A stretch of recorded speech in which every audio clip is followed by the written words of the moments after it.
All right, 1 minute warning, 1 minute warning. We're about to start the program. If you'd find your seats, please.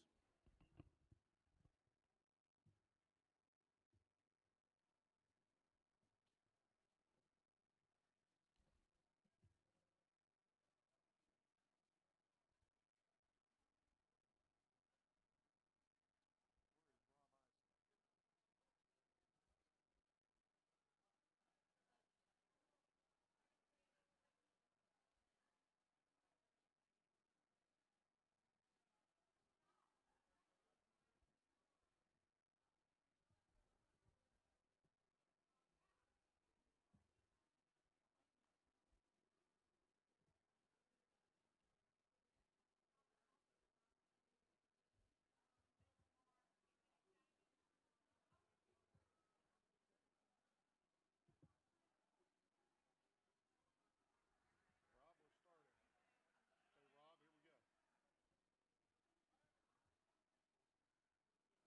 Hey, Rob, here we go. Let's get seated. We're going to go ahead and start. You guys ready? Okay. We've got a few minutes before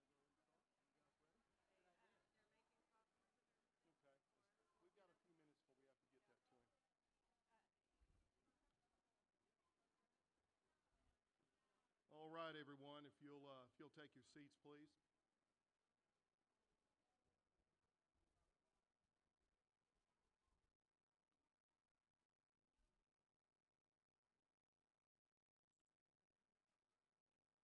Thank you. Good evening, and welcome to the Montgomery County Veterans Memorial Commission nonpartisan political meet and speak. I'm Duke Kuhn, United States Navy, and a proud member of the Montgomery County Veterans Memorial Commission. I'll be acting as one of your MCs tonight. Our other co-MC for tonight's event is the Honorable Lieutenant Commander Rob Eisler, United States Navy Combat Carrier Pilot.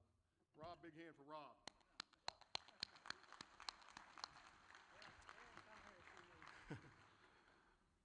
Thank you, Commander. Before we get started tonight, we need to go over a few housekeeping rules for the event. We want you to know that tonight's proceeds raised will benefit the Montgomery County Veterans Memorial Commission and local Boy Scout troops here in Montgomery County. All candidates tonight will be given 3 minutes to speak about why they're running for public office, unless additional time has been purchased. Our official timekeeper for tonight's event is Miss Elizabeth Wood. Elizabeth, would you stand? Thank you. Thank you, Elizabeth. All candidates will speak in order of their placement on the March ballots.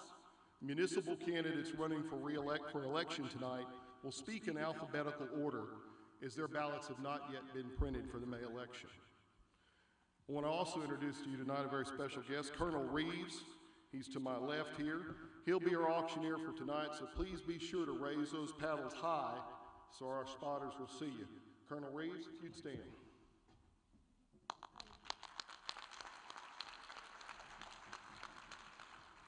I'm told we also have some raffle tickets out there being sold for tonight's event. These are related to 7 large wooden flags that have been donated tonight by Rough and Ready Flags. Sergeant Bell, where are you tonight? I want you to raise your hand so we can recognize you for donating those flags. Thank you, Sergeant Bell. Those flags will be raffled off at the very end of the program, so go ahead and get those tickets now. You must be present to win, so we want you to stay tonight. Also, I'd like to introduce to you the Executive Director of the Montgomery County Veterans Memorial Commission, Ms. Janine McSwain. Would you stand, Janine? Thank you.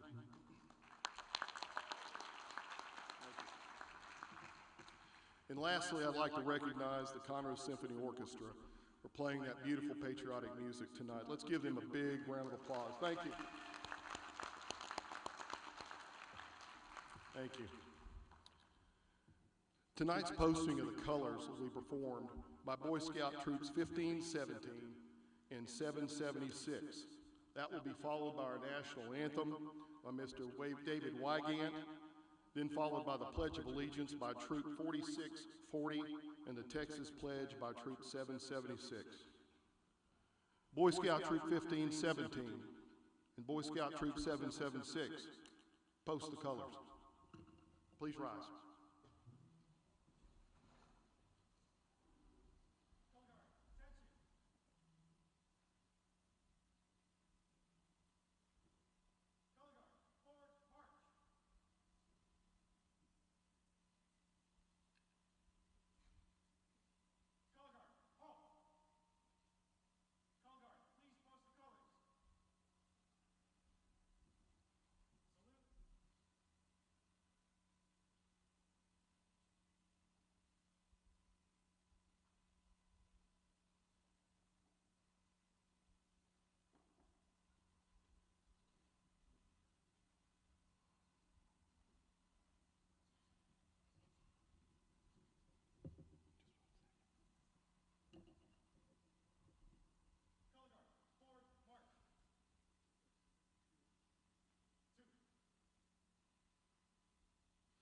Thank you. Ladies and gentlemen, Mr. David Wygant.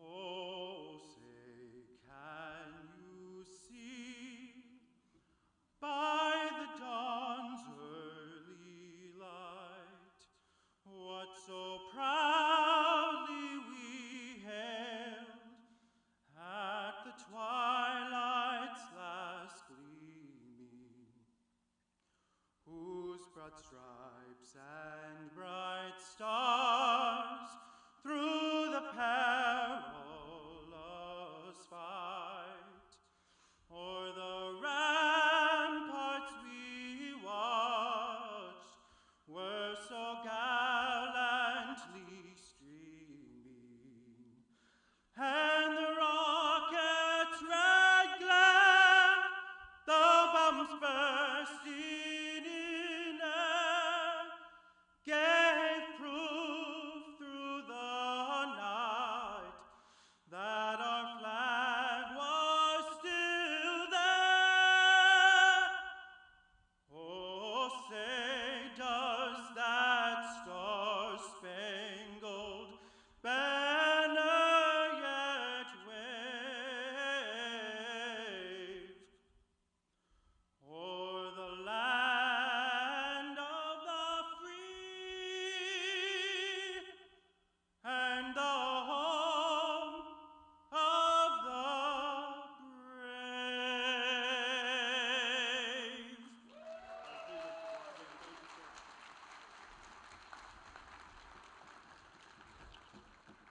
And now the Pledge of Allegiance by Troop 4640.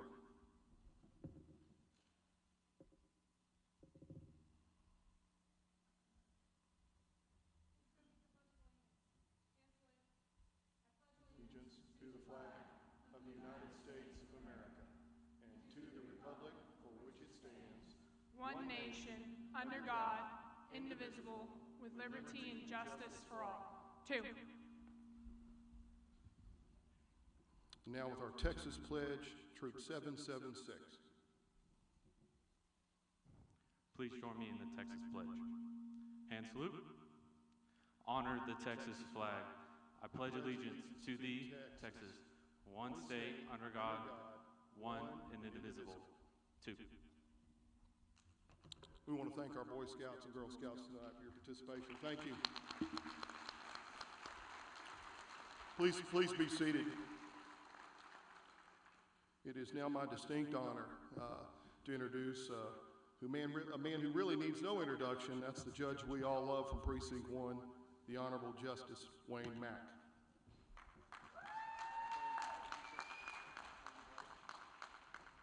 Thank you, Mom, for clapping.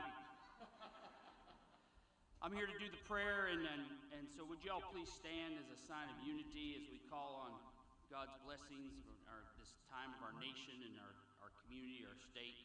Join me as we pray. Father, we come to you tonight, and we thank you, Lord, for men and women that are willing to serve, that are willing to stand up, show up, and defend our freedoms. We're thankful for the commission and all that they represent, all the patriots that are here today.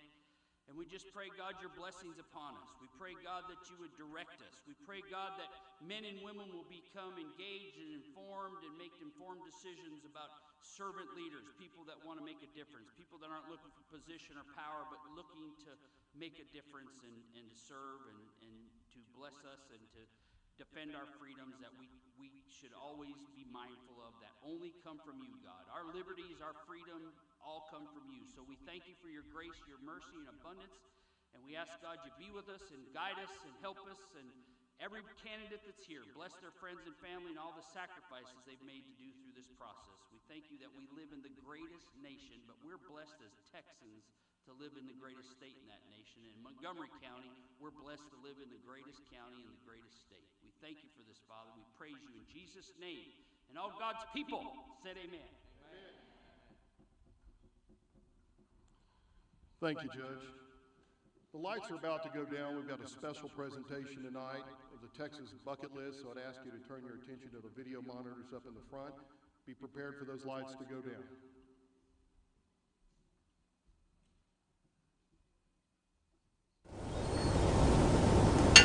Howdy, and welcome back to the Texas Bucket List as we honor the veterans of our great country. Next up, we head to Montgomery County, where we heard about a new memorial dedicated to all of the veterans that have served our country.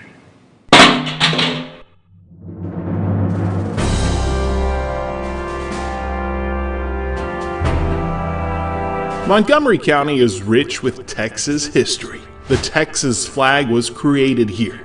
Texians from here fought at the Alamo, and honoring that love for the Lone Star State is commonplace here.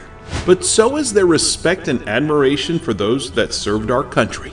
That's why you'll find the Montgomery County Veterans Memorial Park here, and it's hard to miss. Growing up in Montgomery County is great. It was great then, it's great now. Jimmy Edwards III grew up in Conroe. He served as a state representative, and he was a county judge. But first and foremost, he's a Marine. There's no such a thing as an ex-Marine, just a former Marine. A former active duty Marine. Yeah, hoorah. His passion for veterans is extremely evident, and that's why he led the charge when it came to creating a new park dedicated to those who served. We always hear that it was the greatest generation during World War II. We believe that there is another great generation ahead of us if they are educated and know about the past. That's what this park is about. Before Jimmy went into the Marines, he actually spent time on Capitol Hill. I was a congressional page. I worked in the House, U.S. Senate. I worked as a Supreme Court page, and then I worked as a page under Lyndon Johnson. Oh, wow. In White House. In the White House? Wow. It was great. It was quite a fantastic experience. I was on the floor of the House of Representatives in 1964 when the Civil Rights Act was passed. And so I saw a lot of historical legislation passed. In 1968, riots in Washington, D.C. left him wondering what more he could do for his country. I, along with several other of our buddies, we decided that we'd stop talking about it and go do something and at least find out what was going on. So I joined the United States Marine Corps. In a few short months, he found himself in the middle of Vietnam. We didn't discuss the political ramifications or the merits or demerits of the Vietnam War. We just figured out what we're going to eat and how we're going to stay alive. A year later, his life changed forever. I was wounded August 19th, 1969. Lost both legs to a 122 millimeter rocket. Jimmy was medevaced and refused to return home in a wheelchair. There was two things I was going to do. One was walk home, and two, I was going to wear my dress blues home. In December of that year, he returned to Texas. At that time in '69, there was such a backlash against the soldiers, the soldier himself. Not the policymakers that described our policies in Vietnam, but us. And so a lot of men were coming home without their uniforms, ditching their uniforms, not wearing their uniforms.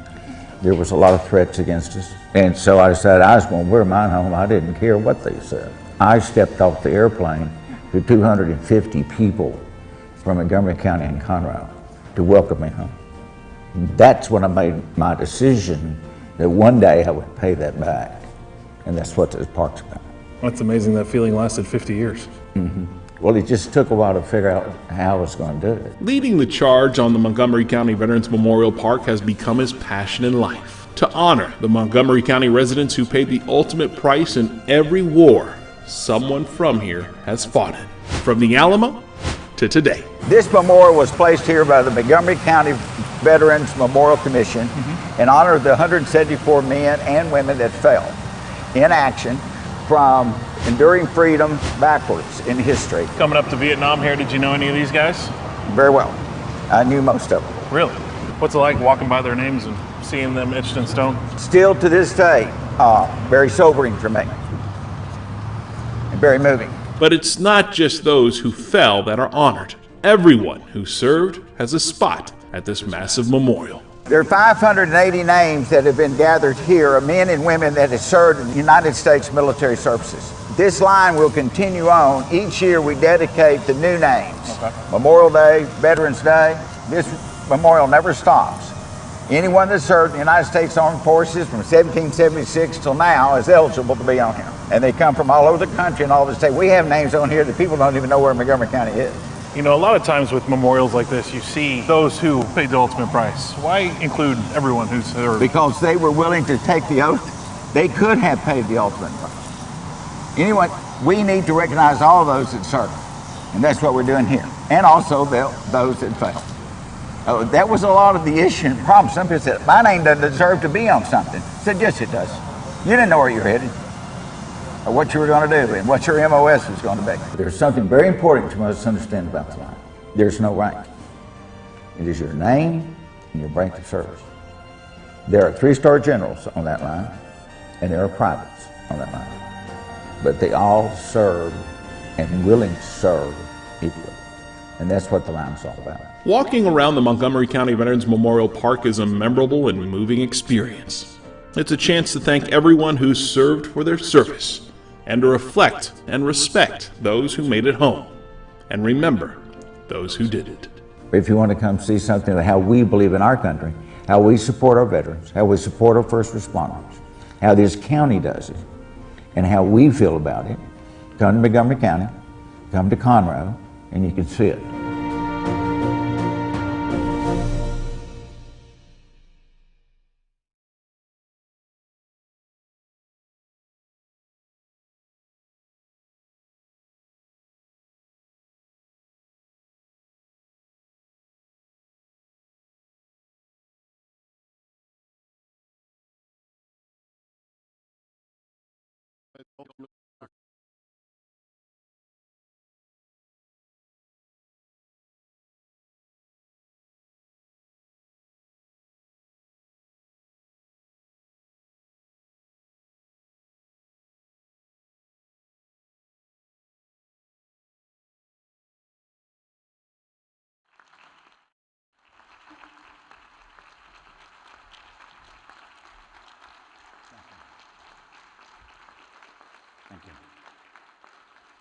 Thank you very much.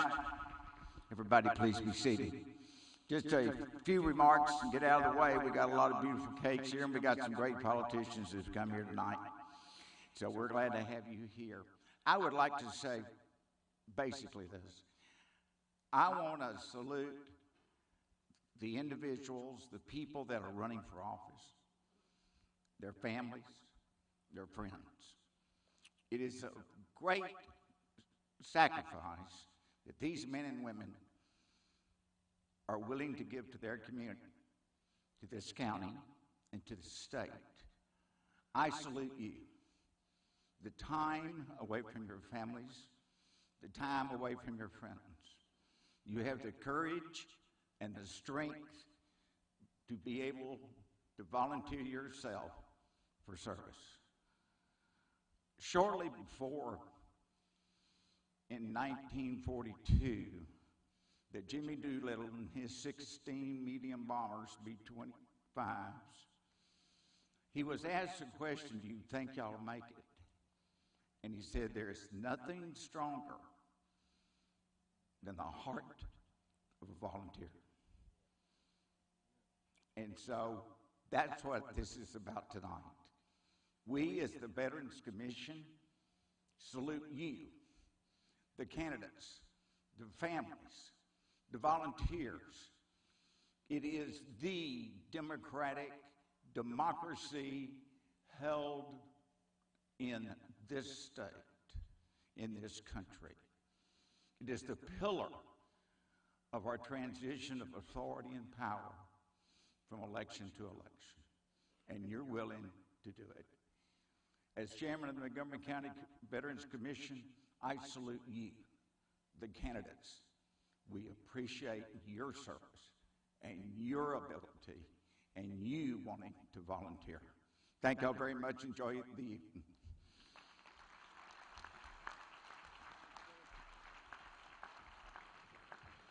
Ladies and gentlemen, I'd like to introduce Lieutenant Commander Rob Isley. When's the last time I heard that? Hey, welcome. It's great to be here, and thank you for being here. I understand what you're going through, and the good news is we'll let them eat cake. We have 50 cakes and 70 speakers, so the pace will go. I would just want you to know the heroism of Jimmy Edwards. When he was county judge, I was first running for school board, 1985. And he looked at me and said, why do you want to be on the school board? You're only in 8th grade. but I got elected anyway. He was always a help and always there. And for him to come up with this commission and the park, I don't know how many of you have visited that park, but it's quite impressive. And we still have a flagging interest in our veterans. Okay, still a lot to do tonight. And again, welcome all of you. And we'd like to start, there's a photograph down here of Specialist Joey Lenz, who died unexpectedly earlier this month in Fort Hood. And if we could have a moment of silence, please stand, just to remember that young man's sacrifice for his country and his family and for freedom.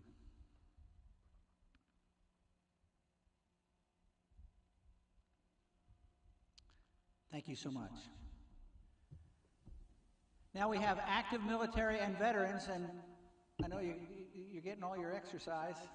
If you are active duty military or a veteran, now this is easy for the commission, please stand and be recognized for your service.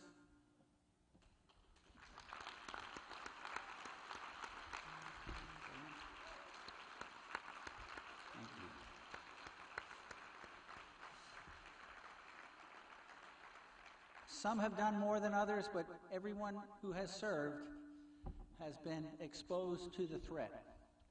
And it's great to see the attitude of our country today about veterans. I remember when I was active duty, and I know Judge Edwards, same thing, they told us not to wear our uniform home because we would be disrespected.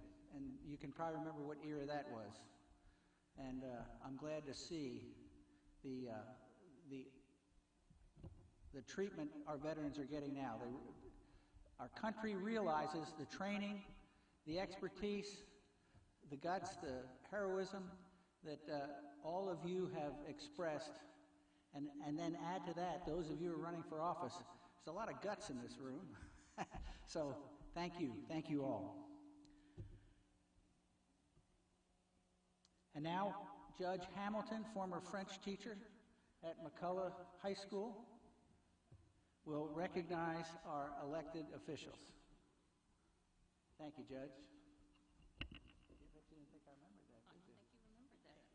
Merci, Rob. Smarty. Okay, well, I am Kathy Hamilton. I'm judge of the 359th District Court. I'm also on the board of the Conroe Symphony Orchestra, so I'm especially proud of them tonight. And I do admire all of the candidates and elected officials for the courage and the hard work it takes to run for office in this precious democracy. I'd like to recognize Duke Kuhn from Conroe City Council, Marcia Porter, Conroe City Council, Sarah Countryman, Mayor of Montgomery, Raymond McDonald, Conroe Mayor Pro Tem, Mark Keogh, Montgomery County Judge, Rob Harmon, speaking for Steve Toth, State Representative, Dan Patrick, Lieutenant Governor, Charlie Riley, Commissioner Precinct 2,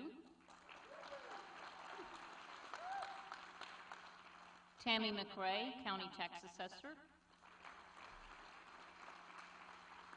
Robert Walker, Commissioner Precinct 1, Judge Wayne Mack, Justice of the Peace, Precinct 1, Commissioner James Metz, Commissioner Precinct 4, Melissa Miller, District Clerk, way back there, Kurt Maddox, Conroe City Council, Brandon Creighton, Senator, Texas Senate, Philip Cash, Constable, Precinct 1,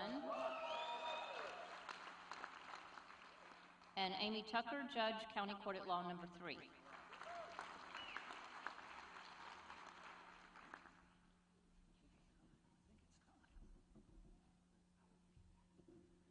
think it's time. It's time for the speeches. All those who are ready, willing, and able. And I know we have our bullpen ready. And our first presenters are those for the City of Conroe Council, Place 5. Please come forward.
In alphabetical order, because the ballots have not been printed.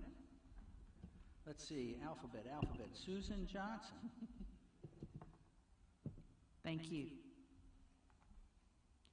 Hello, my name is Susan Johnson, and I am running for Conroe City Council, Place 5. Thank you for the opportunity to come here tonight and tell you a little bit about myself and why I've decided to compete for this important position on our City Council. First, let me say that I love living in Conroe, Texas. My husband and I moved to Magnolia 20 years ago, lived in Magnolia 15 years, and 5 years ago we bought an old house built in 1911 in downtown Conroe. This charming farmhouse was in pretty bad shape. In fact, we had friends tell us that we should tear it down, but we didn't want to do that. We wanted to restore it. So we have been privileged to restore and upgrade this home to its former glory. Dean and I have been embraced by so many wonderful folks that call Conroe their hometown, and we call Conroe our hometown now too. I see the future of Conroe to be much like our experience restoring our charming home. Respecting the heritage left to us by the former owners, we preserved its spirit and kept her legacy intact. Building for our future, we thoughtfully invested in upgrades that were necessary to keep the home standing for another 100 years. And we hope that in 2122, people that see our home will know something about why Conroe is such a special place to work and live. The citizens of Conroe deserve nothing less than the same type of leadership from those serving on the City Council, preserving the heritage and legacy of Conroe while thoughtfully stewarding the way forward of growth, progress, and prosperity for all that call Conroe their home. I hope to earn the right to serve you in this way. On a personal note, I believe I'm uniquely qualified to serve as a member of the Conroe City Council because of my life experience, my history of service in community organizations, and my work history as a corporate manager and business owner, and my educational background. My life experience.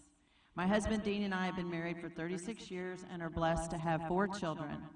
We homeschooled our oldest 2 children, which was for about 17 years. Our daughter is an attorney. Our oldest son is a photographer. Our 2 youngest sons were born with a rare condition and were given a few years to live by medical professionals.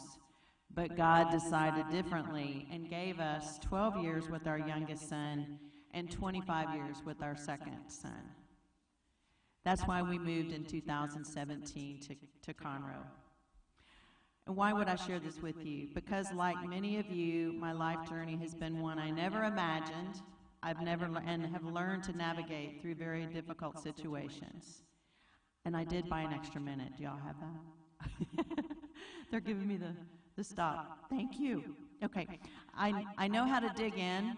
I know how to work hard problems and find solutions. I know how to show up and speak up. Community organization experience. I've served in leadership roles in many organizations. I'm currently the precinct chair for Precinct 20 in the downtown Conroe Uptown District, member of the Conroe Uptown District, past chair of Conroe Chamber of Commerce Governmental Affairs Committee, past chair of the Magnolia Parkway Chamber of Commerce Board of Directors, past president of Magnolia Area Republican Women. I served on the Parent Advisory Board for Texas Children's Hospital, and I also served as parent liaison for Project DOC, which is Delivery of Chronic Care program at Baylor College of Medicine. My work experience, I've owned my own real estate company for 10 years and have worked in management positions for several large companies. I have a certified aging in place specialist designation from the National Association of Home Builders. I was marketing director for the largest home builder in Austin at one time, building in 18 neighborhoods, and regional marketing director for property management. I have a Bachelor of Science degree in communications from the University of Texas with an advertising degree. In conclusion, may I again state how grateful I am to be your neighbor and fellow citizen of this great city, and I humbly ask that you consider voting for me on May 7th. Again, my name is Susan Johnson, and I am running to be your next City Council woman in Place 5. Thank you.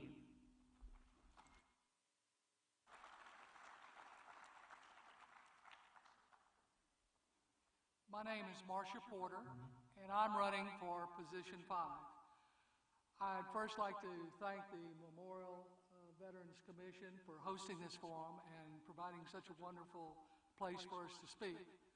At the top of my card it says service, honor, and integrity. I don't think I have to tell this group exactly what that means. My qualifications, I was on the Conroe City Council for 8 years. And I got re-elected, so I've done another year plus.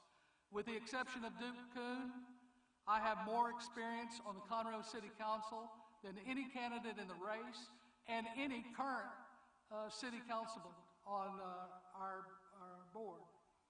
I'm a former CIDC member board, a former member of the Conroe Financial Committee, Personnel Committee, and Insurance Committee.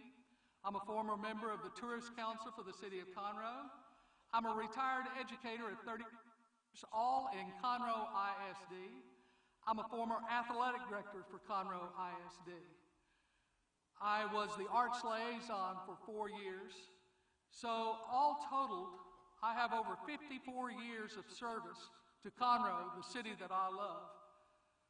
I am committed to the citizens of Conroe not to raise taxes, and in fact, I voted to lower taxes on the City Council. I'm committed to and voted for a strong tree ordinance, which was a preservation tree ordinance. I'm committed to maintaining a conservative fiscal responsibility while ensuring continued revitalization of our community.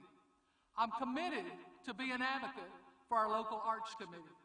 It's proven by surveys in the state of Texas that for $1 that is invested in the arts, $10 comes back in the form of sales tax or hot tax.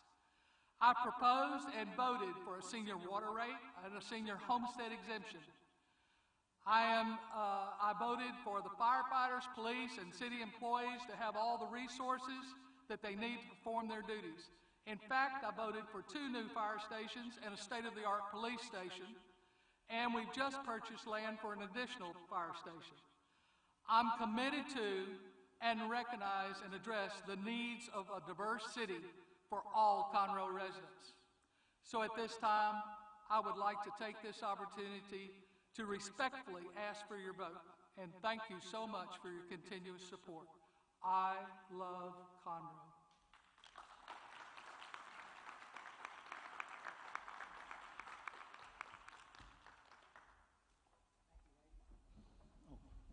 I guess we turn, oh, now it's on.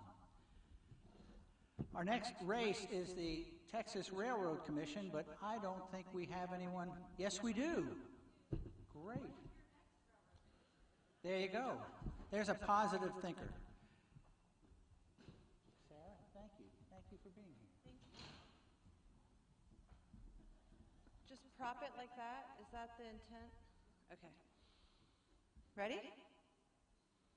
Thank you guys for having me. My name is Sarah Stogner.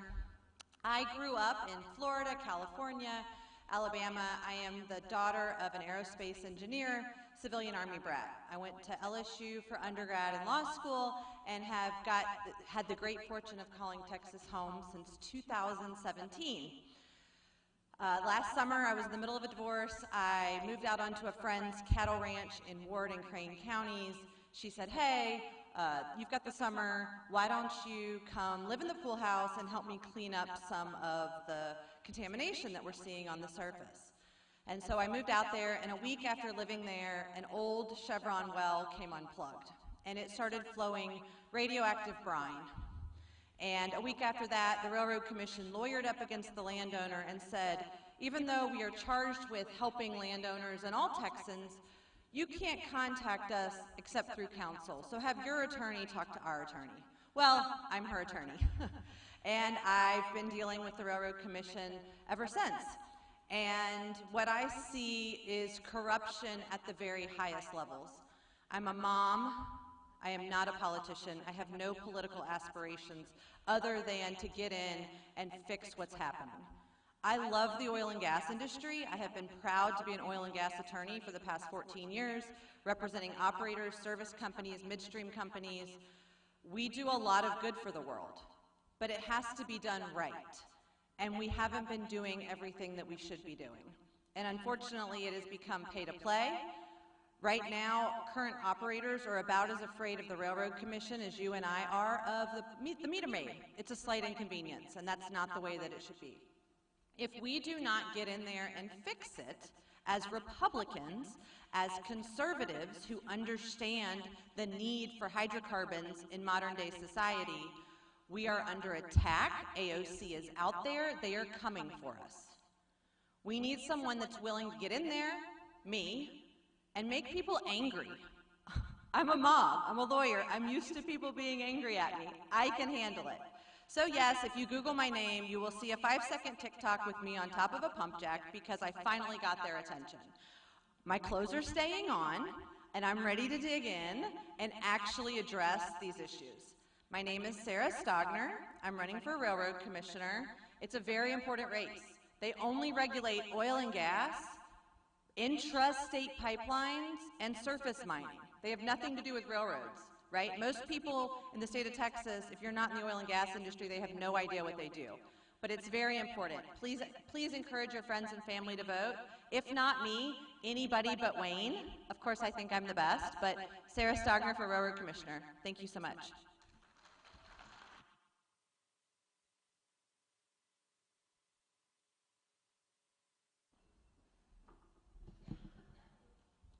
Oh, yes. I don't want to be a name dropper.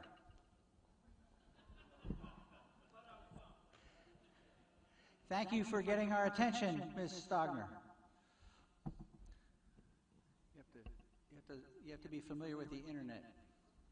Yes, our next group is Montgomery County Commissioner Precinct 4. Please come up.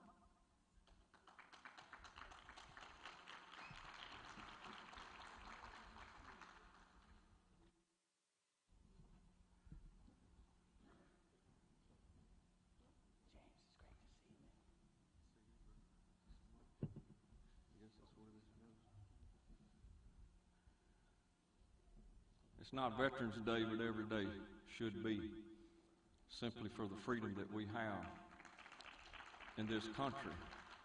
In 1891, my grandfather Frank Metz was born just across Peach Creek in the edge of San Jacinto County, not far from where Commissioner Walker lives now. He went on to be a World War I veteran and serving in France. And during a battle there, he was in the infantry on the front lines, and a shell came in and exploded, and shrapnel hit him in the jaw, knocking a tooth out, and it rendered him unconscious. His fellow soldiers left him for dead as the line advanced forward. When he came to, they were about 300 yards away from him, I'm told. He got up immediately. He didn't go to the medic. He didn't cry or whine. He went back to the engagement on the front lines and continued to fight. And I'm glad that he did. I didn't ever hear him say, he died when I was 10 years old. I never heard him complain or never heard him say a bad word about serving there. But what I did hear him tell me when I was 8 years old is when you hear the national anthem, James, you stand up, just like we all did here earlier. You don't take a knee. You don't whine about the problems that you face over here. You be grateful that you live in a country called America and a state of Texas in Montgomery County. I am truly honored. I think we're blessed by the hand of the good Lord to be here. And I'm honored to get to serve as commissioner here and work with wonderful people on your commissioner's court, with Commissioner Robert Walker in Precinct 1, Commissioner Charlie Riley here in Precinct 2, our good Judge Keogh here that we work well together, and Commissioner Nowak in 3 and myself. You have a wonderful court, ladies and gentlemen, that truly care. All these men are God-fearing men that truly care about Montgomery County, and it is an honor and a privilege to get to be there. And you, Judge Edwards, you're another one. Thank you for the sacrifice that you've made, as my grandfather and others did, and that you continue to work so hard and engage all of us and make us feel welcome and important to support our veterans here. The word freedom, ladies and gentlemen, should never be far from your heart or your mind, because it's how we get to enjoy all the things that we have here in Montgomery County. Wonderful places of worship, jobs, on the amendments, freedom of speech, all the other things we have, Second Amendment and freedom to worship. I am honored and privileged. Thank you, Judge. God bless you one and all. Thank you.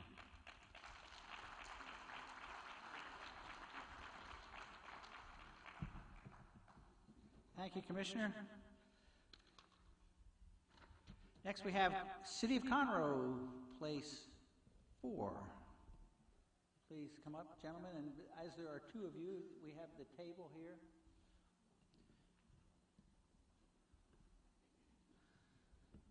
And we have 70 speakers and 50 cakes.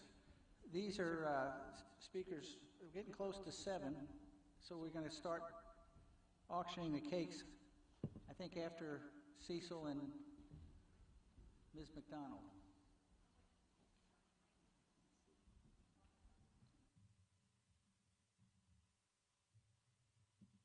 Hello, my name is Raymond McDonald. Get you on there. Check. There you go. Let me win. All right. You got me yet? My name is Raymond McDonald. I'm the Mayor Pro Tem of the City of Conroe, and I've been the council. All right. There we going. Good. I'll start again.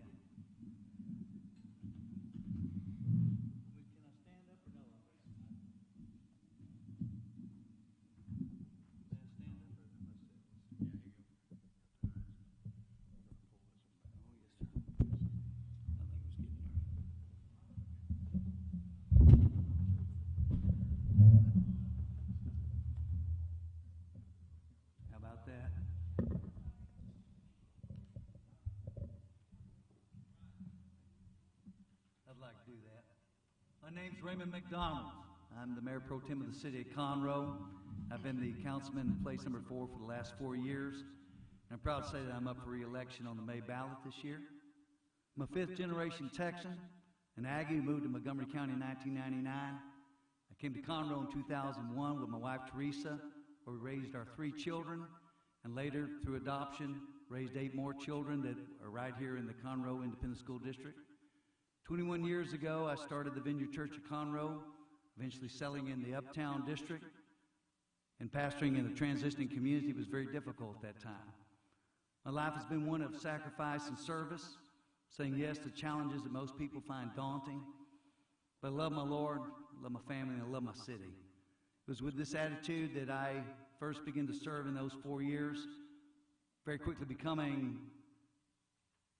very familiar with our first responders and getting in great relationships with them, getting them the equipment that they needed and the pay they needed to be competitive, to hire new candidates that were there. Because backing the Blue and the fire department is more than just not defunding. You've got to be funding what they need and knowing what they need and what their families are going through, and attending their graduations and promotions are all a part of that. You have to be more than just having them fight for our safety. We have to fight for their safety as well. I also wanted that safety because I believed in a destination city, a place where people would want to come and live with their families, live with their children, and not just live here, but find jobs here, and jobs for their children so that their children would come back and live here as well as they would go to school. We've seen in the last year alone 3,000 new single-family residences built. We've seen that our projects have doubled. We've seen an industrial park near capacity. Our technology park has brought in a high-tech player there. We've seen the arrival of the Sam Houston Osteopathic Medical School, and St. Thomas University has put a university center right in our downtown. And if you haven't seen our downtown, I hope you get a chance to go over there and see what's going on there. It was with that hope and dream years ago that I thought we would see businesses coming in, eateries of that like, streets filling up every evening. I heard that we could never do this. It was something that wasn't going to happen. But when you push for a downtown plan, and when you push for the best downtown city manager that you can get, and Frank Robinson out of the Woodlands, what a blessing it was to see that happen. Because businesses don't just happen. You got to help them get there. You got to help those businesses get there. I found a way to streamline our permits. I found a way that we would begin to access payment procedures that were easier and begin to see business make business. Also begin to see, as a consensus builder, relationships begin to happen between us, neighboring cities. So we saw the David Memorial Drive and also airport discussions with the county happen. It's been my joy to see that happen in this city. And I want to say your voice, your vote, re-elect Raymond.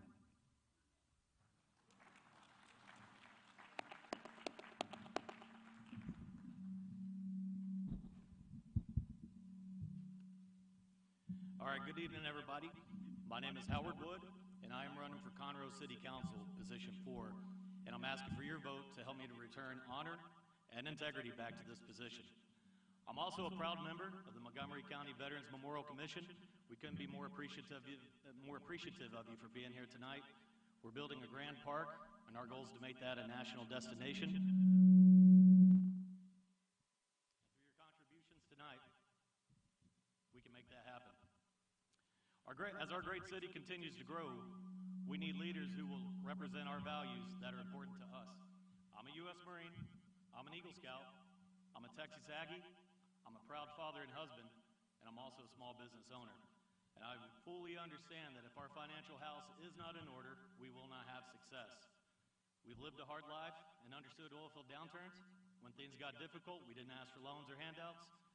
We restructured our services, we cut our costs, and we made sure that we did not incur any additional debt. Unlike my opponent here, I will not support any tax increases on each and every one of you. I'm a strong fiscal conservative, and I will fight tax increases. We need community development that's in line with our budgets, and I believe in responsible development.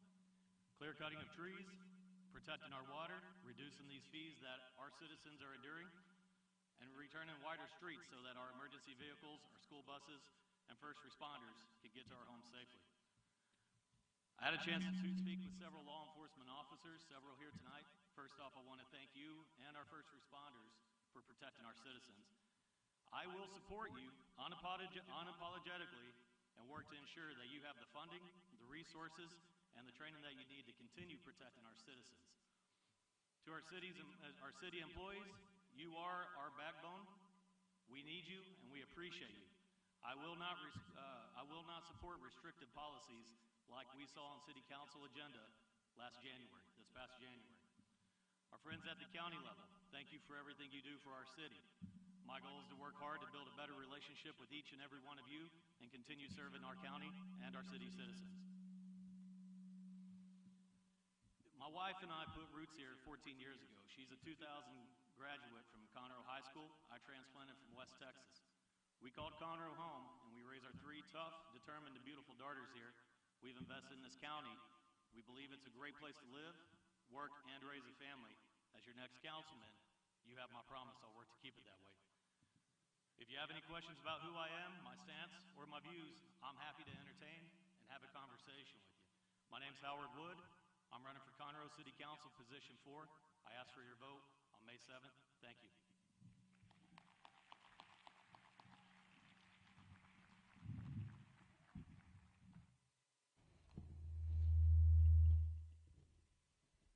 You it's always good to get feedback. Next is the Texas Comptroller of Public Accounts. And Ms. Dudding, if you'll use this, we'll use this one since, and I once told the Comptroller that was the job in Texas that counts the most. Rim shot. Howdy, y'all. I'm Janet Dudding. I'm running for Comptroller of Public Accounts, which is the state's accountant. And if there's ever a public elected official position made for someone like me, this is it. Let me tell you why. As a single mom, I averaged 20 hours a semester to earn my accounting degree. Started working full-time for the state auditor's office, jumped into my MBA program, and became a CPA. And when people hear that I'm a certified public accountant, they automatically start asking me income tax questions. But y'all, I'm not that kind of CPA. That first job out of school was actually investigating allegations that elected officials were embezzling taxpayer money or taking kickbacks. I helped lay the groundwork for Operation Pretense, which put over 50 corrupt politicians in prison. I did that with former Secretary of the Navy, Ray Mabus, and I've spent my entire adult life holding governments and governmental officials accountable, either by auditing, accounting, administering, or even investigating state and local governments. I've worked for cities, counties, school districts, and state agencies. I've been a city comptroller, a county comptroller, and now I'm running to be a state comptroller. And I think that's the kind of CPA we need in the comptroller's office. There are some nuances of the comptroller's position that intrigue me. I'm a Katrina survivor. That 32-foot storm surge that came ashore along the Mississippi Gulf Coast, y'all, that made climate change personal to me. We moved over so that my husband could join the civil engineering faculty at Texas A&M University. We are world leaders in energy. The comptroller is responsible for reducing greenhouse gas emissions, and we are world leaders in methane production. If we're world leaders in energy, let's be world leaders in energy innovation by capping that methane or capturing that methane, which is fuel, and using that to fuel productions on the production site. The comptroller is responsible for green jobs and green energy. I'm all over it. With the infrastructure bill coming in, we now have the funds to explore green jobs and green energy, and the green jobs pay a living wage right out of high school. And the comptroller is also responsible for broadband expansion. Let's talk to rural governmental leaders and gauge their interest in providing broadband as a utility, just like they do water, sewer, and electric. It'll keep the cost down, provide access, and provide a revenue stream for local governments. I'm Janet Dudding. I'm running for Comptroller of Public Accounts. Please visit my website, www.janetdudding4texas.com. And if you're voting on the Democratic ticket, please consider a vote for me. Thank you very much.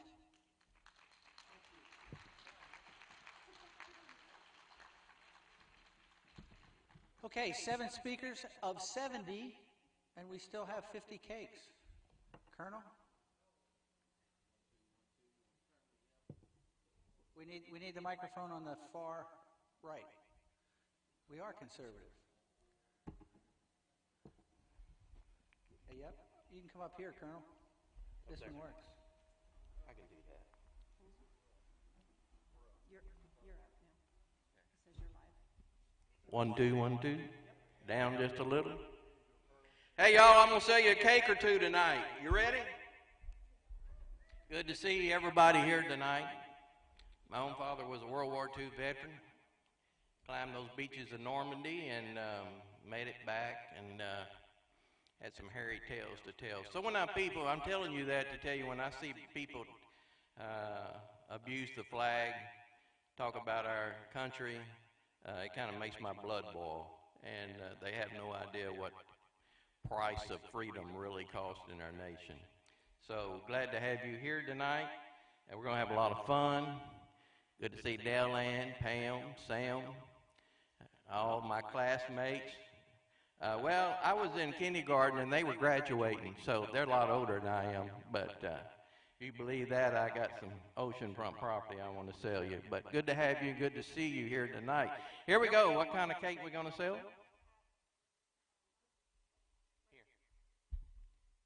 have a cake donated by Foy Day. It is a pitcher cake, and I hope y'all will take a look at it. Would you bring that around, everybody, to see it? It's cake number 1. It's a, oh, perfect, good.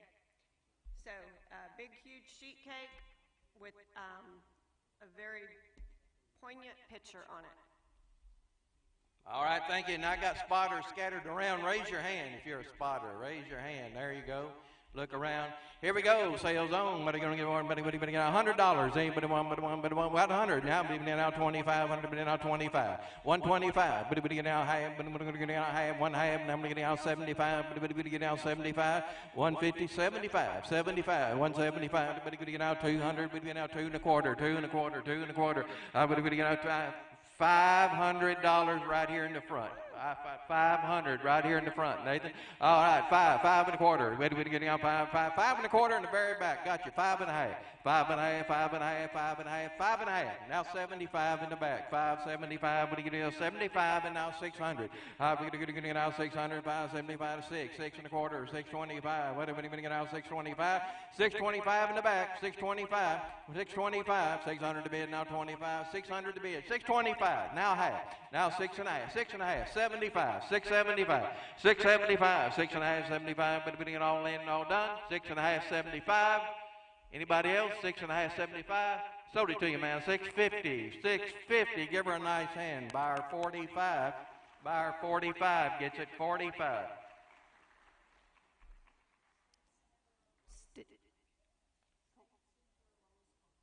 State Senator Lois Kokors. Thank you very much. State Senator, thank you. Thank you. Yeah, give her a nice hand. Thank you very much. We do appreciate it.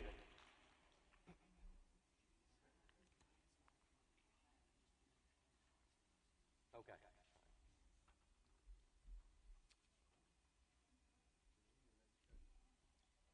All right, here we go with our next cake, and it is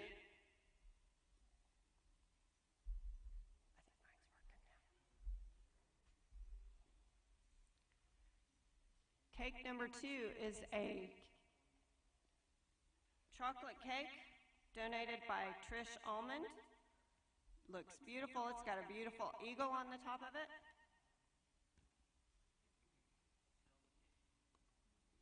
all right, 150, 75, 100 bidding now 75, 100 1/2 now 75, 150, 75, 100 1/2, 70, 175, thank you, now 2, bidding now 2, bidding now 200, 175, 200, 200, 200, 175, now 2, bidding 2, 175, but now 2, now bid 200, 200, 2, thank you, now 2 1/4, 225, 225, half, 2 1/2, 250, sir, got to be 250, 275, 275, 275, 300, 300, 350, 350, 350, 350, 400, 400, 4, 4 1/2, 4 1/2, 5, 500, 500, 5 1/2, 5 1/2, 6, now 600, 5 1/2, 6, 5 1/2, 6, 5 1/2, 6, would anybody give 6, 600, 5 1/2, 6, 6, now half, 6 1/2, now 7, now 700, 700, 6 1/2, 7, but we're getting out 7, 6 1/2, 7, thank you, sir, now half, 7 1/2, 7 1/2, 800, 800, then we do 7 1/2, and now 8, would you give 8, would you give 8, 800,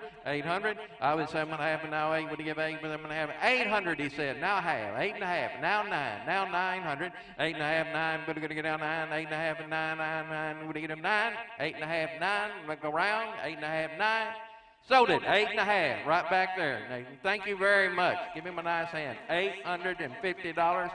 Could we get your paddle number?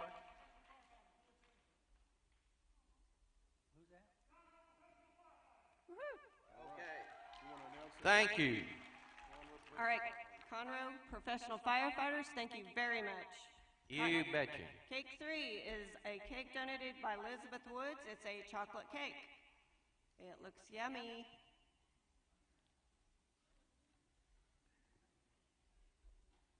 All right, chocolate cake we got right there. All right, we'll give 200 for it. Everybody get out 200. Everybody get out 200. Everybody will jump on that. 200. I'll be 200. 200. Everybody get out 2.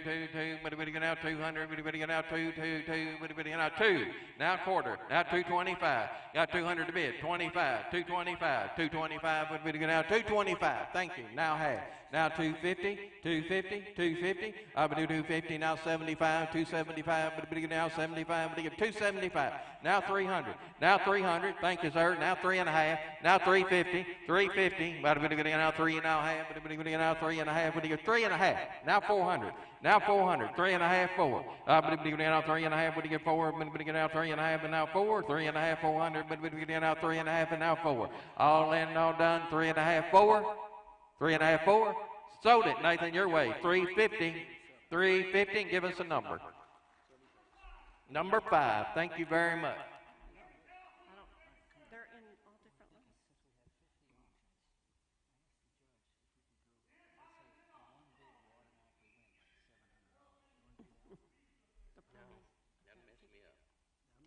That messed me up. You'll get feedback. Yes. Yeah.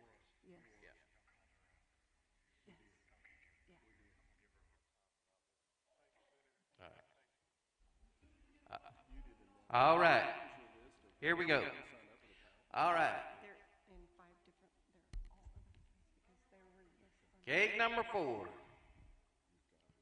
Chocolate cake by Floyd Stewart. It's got a picture of the Montgomery County Veterans Memorial Commission on it with our art entryway that Thomas Turner designed, by the way. And the picture is my sister, so bid on it. Oh, Floyd. All right. Here we go. 200 on this cake. 2. Do we get in out 200? But we get out 2. We get 2. 200. Now half. 250. 250. 250. I'll be 200 now half. But we get in out 2.5. But we get out 2.5. 2.5. Now 300. Now 3. 2.5. 3. What do we get in out 3? 3. 3. What do you get 3? 2.5. But out 3. Now half. Now 3.5. 3.5. But we get out 3.5. But we get 3.5. 300. But now half. But we get out 3.5. 350. 350. Now 400. Now 400. 4. Now half. Now 4.5. What do we get out 4? Now half. What do we get out 400? Now 50. What do you get 50? 450. 450. Anybody else? 4.5. What do we get out 4.5 with 400? But now 4.5. What do you get 4.5? And sold it $400. $400. Number 48. Number 48. Cecil Bell. All right. Number 48. Cecil Bell. Thank you, Cecil. Appreciate it very much. You're doing good. All right. Now we on cake number 5. 5? Oh, I'm sorry. Cake number 5, German chocolate cake. Ooh, that's one of my favorites. Donated by Sylvia Olsway, and it looks homemade because it's on a beautiful cake dish. So, thank you. All right, there we go. $100. Now let everybody play. 100. Now 150. I'll be 100 now. 150. Now 200. Now 2. Now half. Now 2.5. What do you give 2.5? 2.5. 2.5. 2.5. Now 300. Now 3. Now half. Now 3.5. What do we get now? 3.5. What do we get now? 3.5. 350. 350. 300 to bid. 3.5. What do we get now? 3.5. What do we get now? 3. What do we get now? Half. 3.5. Now 400. Now 4. 3.5. 400. What do we get now? 3.5. And now 400. What do you get? 400. All in. All done. 400. 400 over there. Now 450. Now 450. 450. 4.5. What do you get now? 4.5. What do you get now? 400. Now 4.5. What do you get? 4.5. 4.5. All in. 4.5. Now 500. Now 500. 4.5. 5. What do you get now? 5. 5. 5. 5. Now half. Now 5.5. 5.5. 5.5. What do you get now? 5.5. 5.5. 5.5. What do you get now? 5.5. Now 600. Now 600. 5.5. Now 6. What do you get now? 5.5. 600. 6. Now half. Now 6.5, 6.5, 6.5, 6.5. Now 700. Now 700. Then we get now 6.5. Now 7, 7, 7, 6.5. But now 7. What do you get? 7, 6.5, 7. All in, all done. 7. Now half. Now 7.5.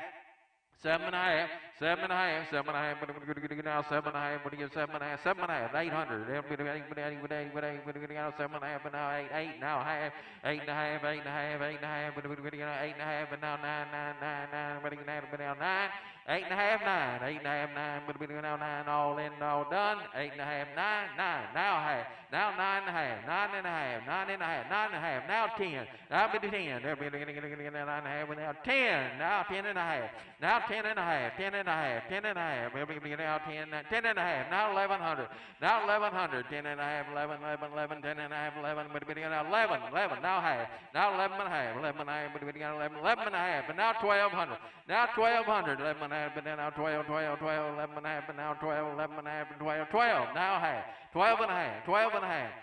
12 and a half, 12 and a half, now 12, now half, now 12 and now half, 12 and a half, 12 and a half, 12 and a half, 1300, 1300, 12 and a half, 13. Here, Commissioner's Court will never be the same after tonight. 12 and a half, 1300, 1300, 12 and a half, 13, all in, all done, 13, now half. Now 13 and a half, 13 and a half, 13 and a half, half, 13 and a half, get all in, all done, half. Now 1400, now 1400, 1400, 1400, now 1400, 13 and a half, 14, 1400, all in, all done. Sold it, 1350, 1350, Nathan. County Judge, thank you, Judge Kill, thank you very much, thank you very much. Appreciate it. Always a good supporter wherever we are. Thank you very much.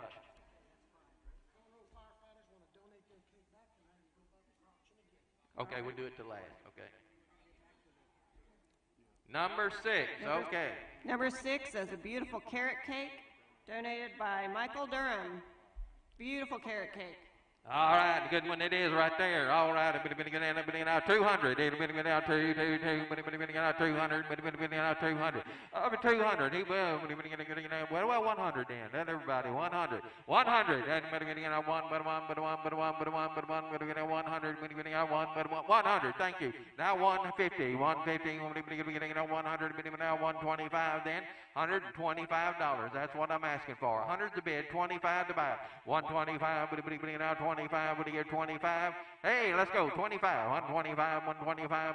Now 25. What do you get? 125 in the very back. Thank you. Now 125, 50, 150, 150, back over here, 150, 150, 150, thank you. Now 75, way back there in the back, 175, now 200, then now 200 over here at the table, 200, got to be 200, 175 is in the back, what do you mean now 2, now quarter, 225, back over in the back, 225, 225, 200, now 225, she said, now 2 and a half, now 250, 250, now 75, 275, 300, 300, 300, 300, 3 and a quarter, 325, got to be 325, 325, going to be 25, 300 to be now 25, all in, all done, been now 25, what do you give 25?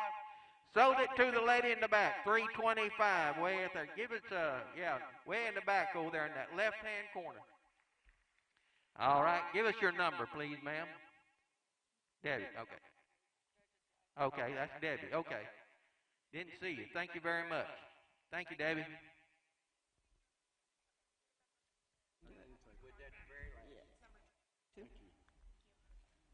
And then,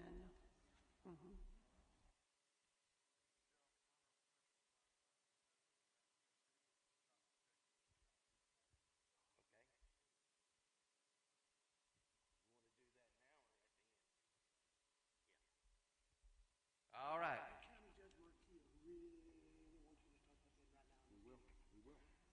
Hey, let's go to Conroe Professional Firefighters, cake 2. Okay.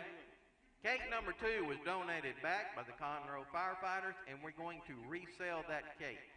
Conroe Firefighters donated it back, and we're going to resell that cake right now.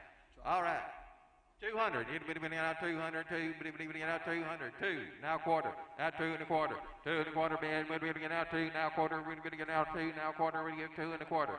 2 and a quarter, 2 and a quarter, witty witty get out, 2 and a quarter, witty witty get out, 225, 225, 200 to bid, 25 to buy, 225, 200 to bid now, 25, witty witty get out, 25, witty give 200 to bid now, 25, 225, 225, 200 to bid now, 25, witty witty get out, 2 now, 25, 225, 225, 225, 225, 200 to bid now, 25. Get that cake number 2 out. 225, 225, 225, 200 to bid now, 25, 200 to bid now, 25, 225, 200 to bid now, 25. What do you give 25? 225. Thank you. Now 225. Now 250, 250. 250, 250, 250. I got Charlie Riley at 225. Now 250, 250. $250. Where everybody get down 2.5. What do you give? 250, 250, 250. All in, all done. 250. Sold it. 225, 225. All right, Mr. Charlie Riley. Thank you very much. Cake number 5, the German chocolate cake, redonated by county judge. Take yours back. All right. Cake number 5. Cake number 5 was we're going to resell it, donated back by Montgomery County Judge, and we appreciate that. Thank you, Judge, for doing that. All right, thank you, Mark. All right, here we go. I'll be out 200 on it. I'll be out $200. Where everybody out $200. $200. $100. But one. Get out 100 now. Maybe get out 100. 100. Thank you. Now 125. 125. 100 to bid. 25 to buy. Maybe get out 25. 100 to bid out 25. When you get 25. 100 to bid. 25. 125. 25. 100 to bid. 25 to buy. 100 to bid out 25. 125. 125. 100 to bid now 25.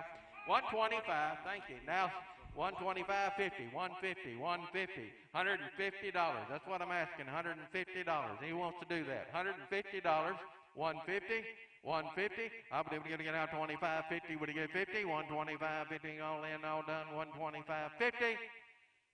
Sold it. 125, 125. Give us your number. Number 4. All right, Morgan Luttrell. All right, for Congress. Thank you very much. All right, thank you.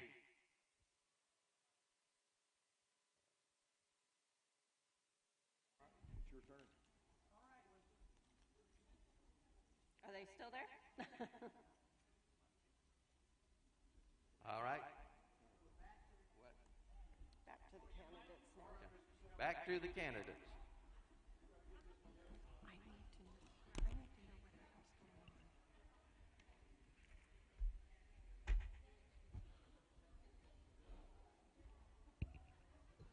And we're back to the debates. By the way, Senator Colcore said she would have her cake with Bluebell ice cream because she represents Brennan.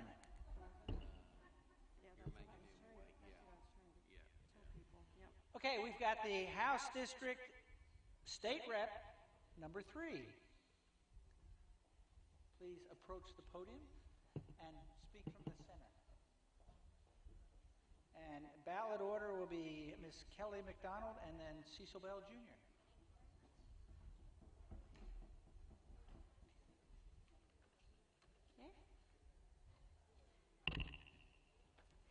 Good evening, everyone.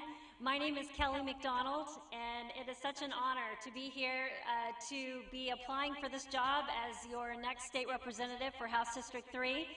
I wanted to tell you just a little bit about myself. I'm a born and raised Texan. I grew up in a small town in Texas. My dad was the chief of police. My mom was a school nurse. It was just my brother and I, and my mom and dad. And we lived in this small town and just were raised with good Christian values, small town values. Everybody knew everybody's mom and dad and grandparents. And that's just the way that we grew up. And we learned to respect our elders. We learned to treat each other with respect. We learned to appreciate our law enforcement, and we learned to appreciate our veterans. It was just a great way to grow up. And then fast forward a few years, I met my husband, John. We've been married for the last 28 years, and we have raised 3 great kids that have all grown up, and they're all on their own now. My last child, my son, graduates from college in 2 months. So we are at the finish line for that, and That just means we're going to have a little bit more money in our pocket and a lot more time to serve you. I just wanted to let you know that my mom and dad have always put in me that service matters. I have been a servant leader in the Magnolia area for the last 20 years. A lot of you know me from the Magnolia ISD School Board, where I spent 6 years. Also, such a proud member of the Montgomery County Veterans Commission. Also, I am currently your Montgomery County Housing Authority Commissioner. A lot of people don't know what that does, but I oversee federal funds to make sure our veterans and our disabled and our elderly have a safe place to live. I'm the president of the Rotary Club in the Magnolia area and a board member of Habitat for Humanity. I believe all of that matters because service matters and leadership matters. So I'm running to be your state representative for House District 3 because I believe that now, among all other times in our American history, our liberties are under attack. And I think that God has put Christians forward to lead. And so I believe that I've been brought up for this moment, and I want you to know that I will serve as a Christian first. I will work very hard to represent you in the way that you want to be represented. I will lead the charge to eliminate property tax. I will make sure we secure our border because America is counting on us. I'll protect our Second Amendment, and I'll protect the unborn. My name is Kelly McDonald. It would be such an honor to be your state representative. I ask for your vote, and I will make you very proud. Thank you so much for having us here.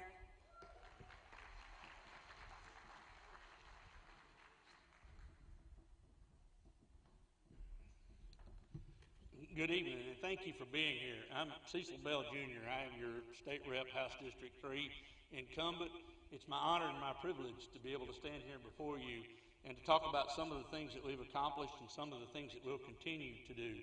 This park that's behind me, displayed so prominently, I was proud to make certain that we got $7 million appropriated to be able to build that park. I'm proud of the effort that we've been able to carry where you were able to have on ballots for you the opportunity to be certain that veterans whose injuries prevented them from being able to perhaps take and hold a job didn't lose the homes that were donated to them. I'm proud to be able to stand before you and say that we've worked hard to be certain that our veterans organizations have the ability to raise the funds necessary to take care of our veterans. I'm also proud to stand before you and say that we had one of the most prominent, strongest Second Amendment sessions in the history of the state. You now have a right restored to you that was taken from you in the 1870s by a bunch of carpetbaggers. You now have constitutional carry back in the state of Texas where it belongs. When we talk about things like border security, from the time I've been there, along with Senators Colforst and Creighton and Toth and Metcalf, who are right here in this area, every session we've appropriated $800 million to help secure our borders. The federal government has not done that. They've been derelict. They've walked away from that duty. We have stepped up and put the money, your money, into troopers to support our local law enforcement. And in this session, we passed $3 billion with a B to be certain that not only did we continue to provide those troopers, but we also added state active duty, National Guard troops, state active duty, state Guard troops, to be able to stand those gaps where we have those challenges in the middle. And we appropriated $1.3 billion to build the wall. So we don't need people coming across our borders illegally any more than we need them walking in our houses and in our buildings without our permission. I am proud to stand before you and talk about the religious freedoms that we passed and making certain that even though they were encroached on in times past, that we took the steps necessary to say it won't happen again in Texas. I'm proud of where we stood in terms of making certain that our girls don't have to compete against boys in sports in Texas. And I'm honored to say that I will continue to stand for our traditional values. I'll continue to stand up for our veterans and for all of those folks that I'm so honored and proud to work for every day. I get up at 4 o'clock in the morning. I don't go to bed until the last call is handled, and that's your cause. I believe you are the folks who are supposed to be determining what the next order of business is in the Texas legislature, and I look forward to talking to you about those. My name is Cecil Bell Jr. I am the incumbent in House District 3, and I look forward to your continued vote and support. Thank you. God bless you, and God bless Texas.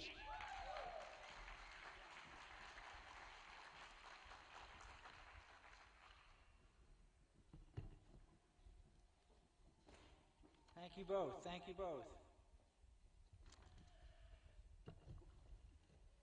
The next race that I have is Charlene Valdez of County Court at Law number 6, but she is not here. But we do have the Texas Commissioner of the General Land Office. Now, they may just be humming their theme song, which is Don't Fence Me In. It's not me. It's not Cecil. I can't rescue my name. So please come up. They're in ballot order.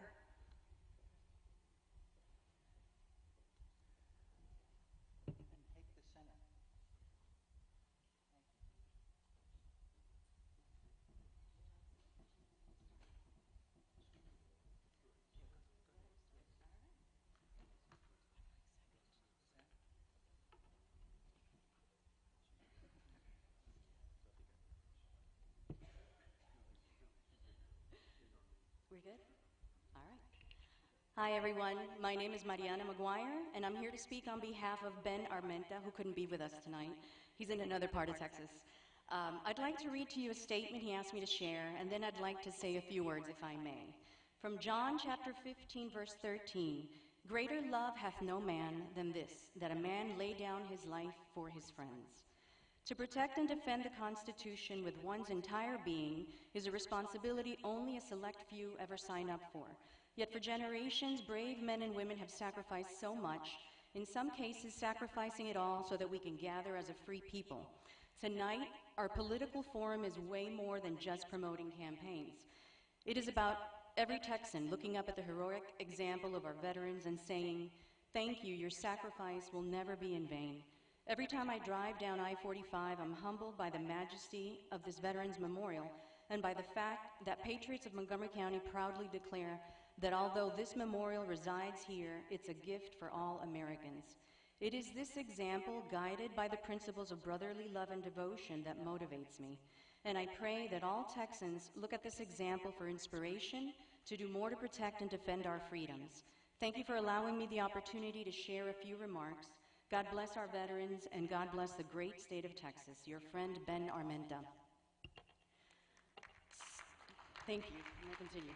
So I can talk about the many reasons why Ben Armenta should be our next Texas Land Commissioner, but I'd like to share one reason that is most important to me, and that is the protection and defense of our land rights.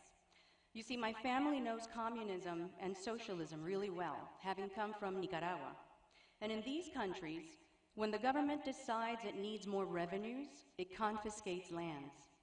Ben and I had a long conversation about protecting and defending our land rights and of my concern of the GLO falling into the wrong hands. All it takes is that one time. Socialists hate freedom, and we need someone who will ensure that the GLO stays in its lane, that the office is transparent, and that citizens can better understand where their money is going. And Ben Armenta is the person who will do just that. You can look at his qualifications. I think I'm running out of time. He has worked extensively in the public and private sectors with nonprofits, some of the most largest companies in the world, oil and gas industry. He's worked in business strategy, efficiency, waste reduction, and he's also a public servant. He sits on the board of the Houston Regional Business Coalition and on the advisory council for the Barbara Bush Houston Literacy Foundation. He will protect our land rights, the school revenue fund, veterans benefits, and our great monuments, including the Alamo. So thank you guys so much for allowing me the honor to be here today, and vote Ben Armenta. Thank you.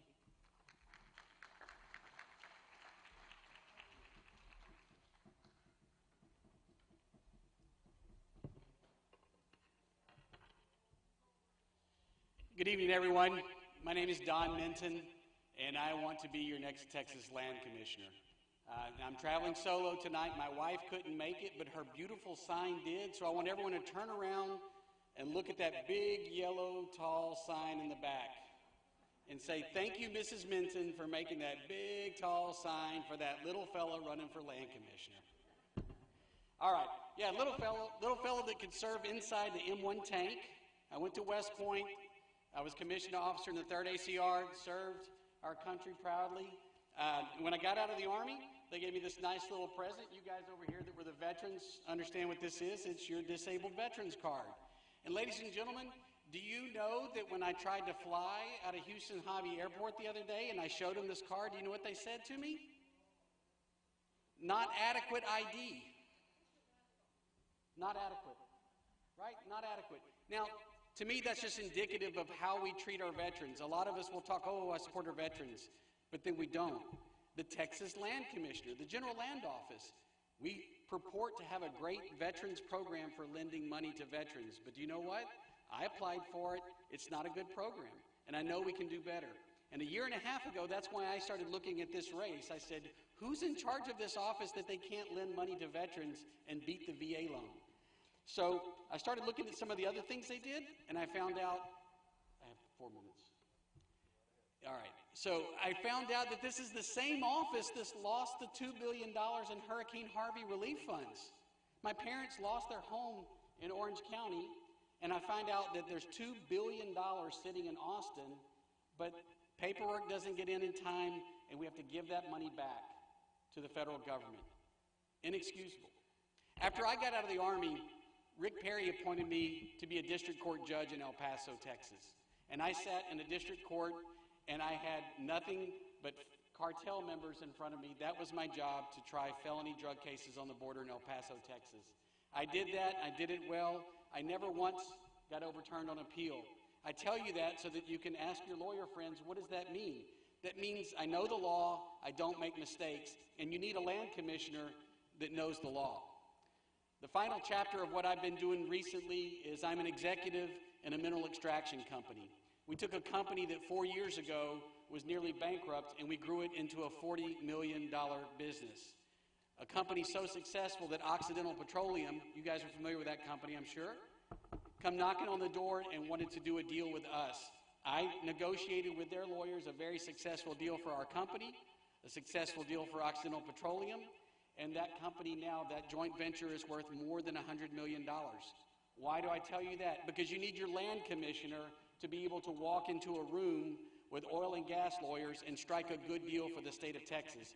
Because when we have a good deal for the state of Texas on our oil and gas leases, then our tuition is lower, our property school tax is even lower. Ladies and gentlemen, there are 8 people running for this race in the Republican Party. How many of them showed up here tonight to see you? Don Minton, the only person. I care about Montgomery County. I care about this office. I sincerely ask for your vote. Thank you.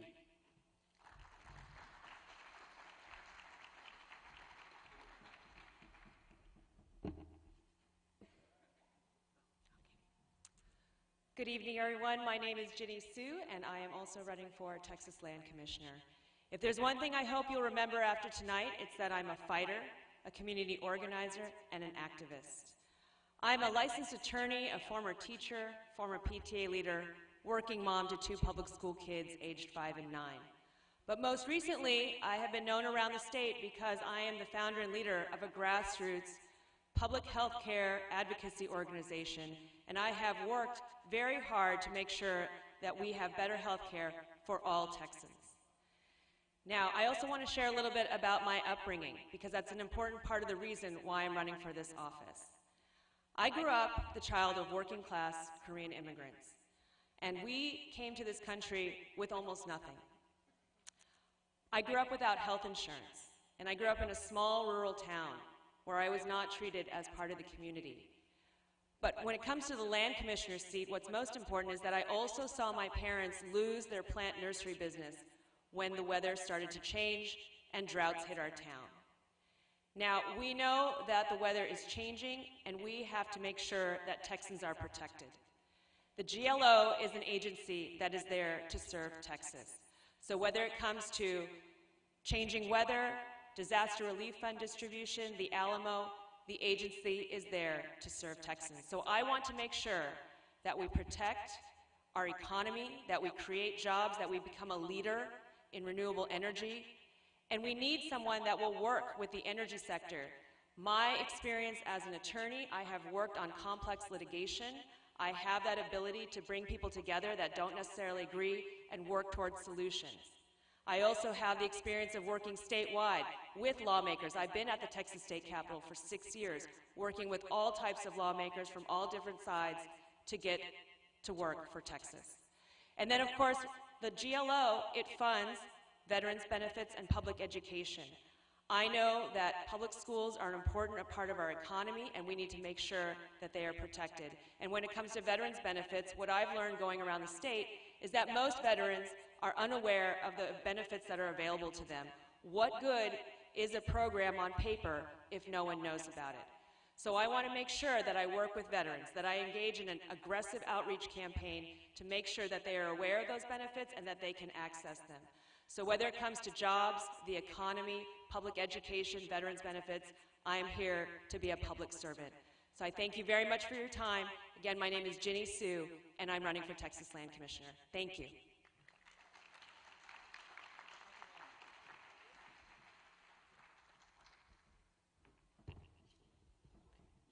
We're rolling. Okay, next we have the Montgomery County Clerk. I should say clerks.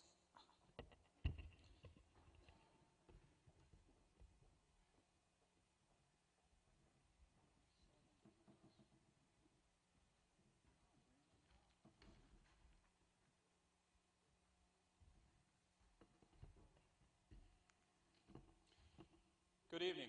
My name is Brandon Steinman. I'm a conservative Republican running to be your next Montgomery County Clerk, and I want to thank you for the opportunity to speak to you tonight. I was born and raised here in Montgomery County, graduated from Conroe High, started the high school Republicans there.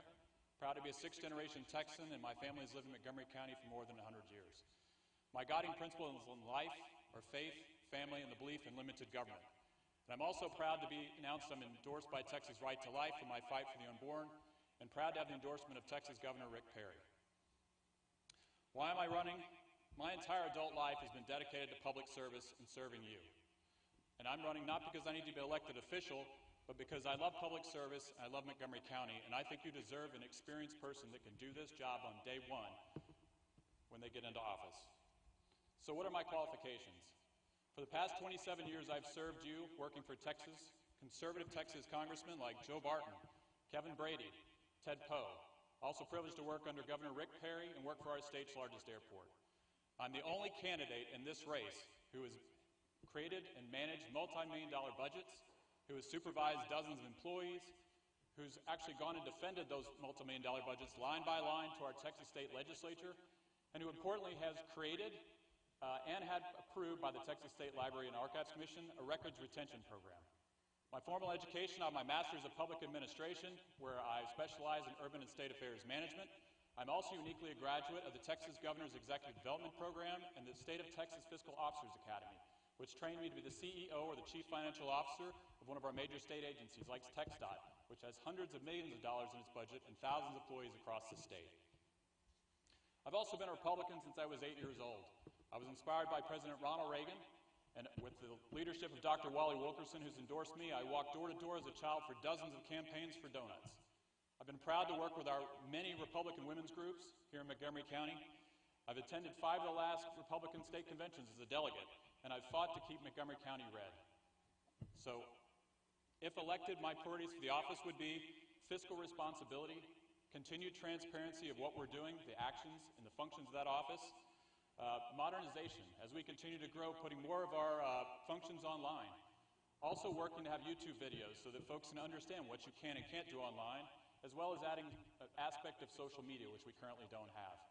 We'll continue to look for best practices. We'll continue to look for waste, fraud, and abuse so we can save your tax dollars. And we will continue to provide good public service to our customers. And very quickly, I want to share with you just a list of some of the endorsements. Again, I'm proud to have Governor Rick Perry, Texas Right to Life, the Texas Patriots PAC, Montgomery County Tea Party PAC, Republican Voters of Texas, Conservative Republicans of Texas, Texas Values Action, True Texas Project, the Woodlands Professional Firefighters Association, and thank them for their service, the Golden Hammer, and a lengthy list of our amazing grassroots and elected leaders, many of whom are here today. To close, we need to elect an experienced conservative Republican to serve as our next county clerk, one who can do that job on day one. So I humbly ask you to vote for me, Brandon Steinman, for Montgomery County Clerk. Thank you very much.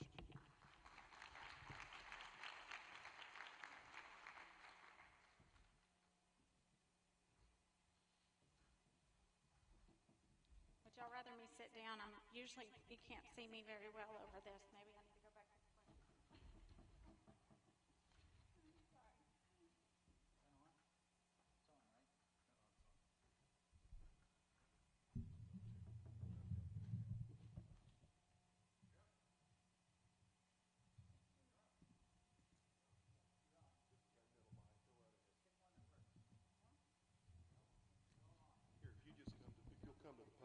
Still right here, if you would.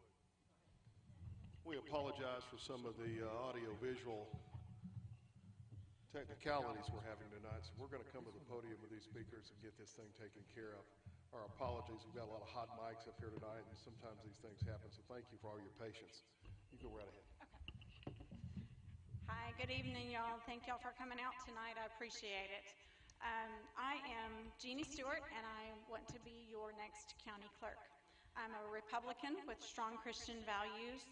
I was born and raised here in Montgomery County on a small farm right outside of Willis. I graduated from Conroe High School. I'm married to Tim, who is actually not with me right this evening, but he is actually a combat vet.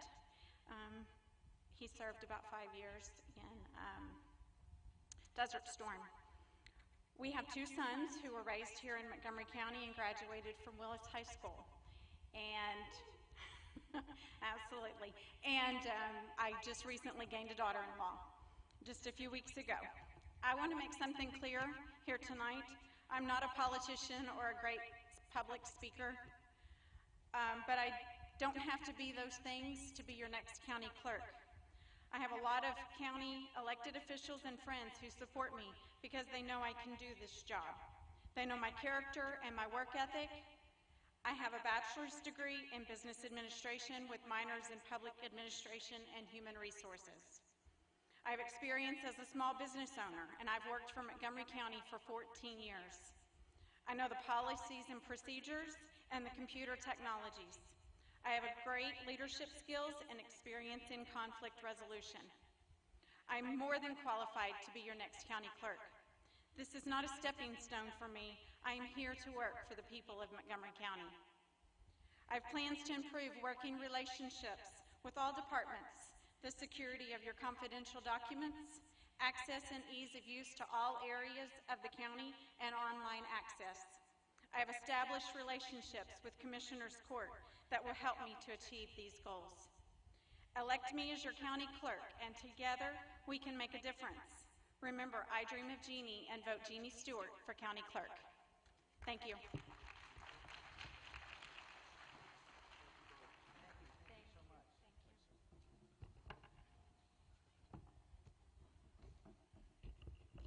Next up is the office of Texas Governor, though I don't see any of the 14 announced candidates.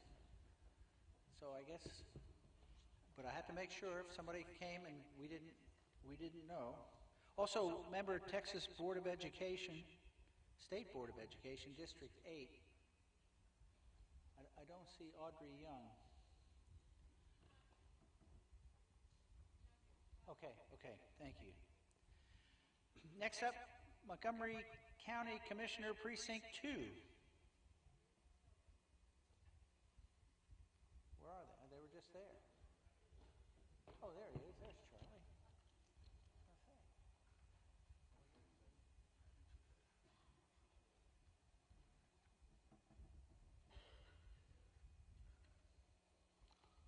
Well, thank y'all for being here. I want to thank the commission for putting this on. First thing I want to say is I'm not a veteran, but I think anybody that knows me knows I support the veterans 100%. I also support the Veterans Memorial Park 100%.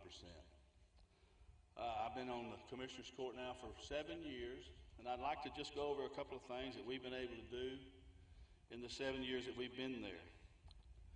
I authored the Second Amendment Gun Sanctuary Resolution for Montgomery County, which means that we will not spend any of our resources here in Montgomery County to come get your guns. I supported and passed a 20% homestead exemption. 5 of the 7 years I've been on the court, I've reduced your taxes, and I have not raised your tax rate 1 penny. I voted for and approved over 200 new law enforcement positions while I've been on the court. I voted and supported the law enforcement budget going from $135 million to $170 million. I will continue to support the nonprofit organizations that deserve to be supported by Montgomery County for doing such an outstanding job. I voted for in support of the court contributing money to the Montgomery County Veterans Memorial Park. Matter of fact, I think I was the first one who made the motion that we do that, and then I also have been giving money out of my own budget to this commission. One of the main things that I want to make sure everybody understands here in Montgomery County is I will never vote to defund law enforcement. I will never vote to cut services for the veterans or the veterans services. Ladies and gentlemen, I want to continue being the leader to assure the citizens of Montgomery County that they have the quality of life that they deserve. I'm Charlie Riley. I am your county commissioner for Precinct 2. I ask for your support, and I ask for your vote. Thank you very much for being here. Thank you.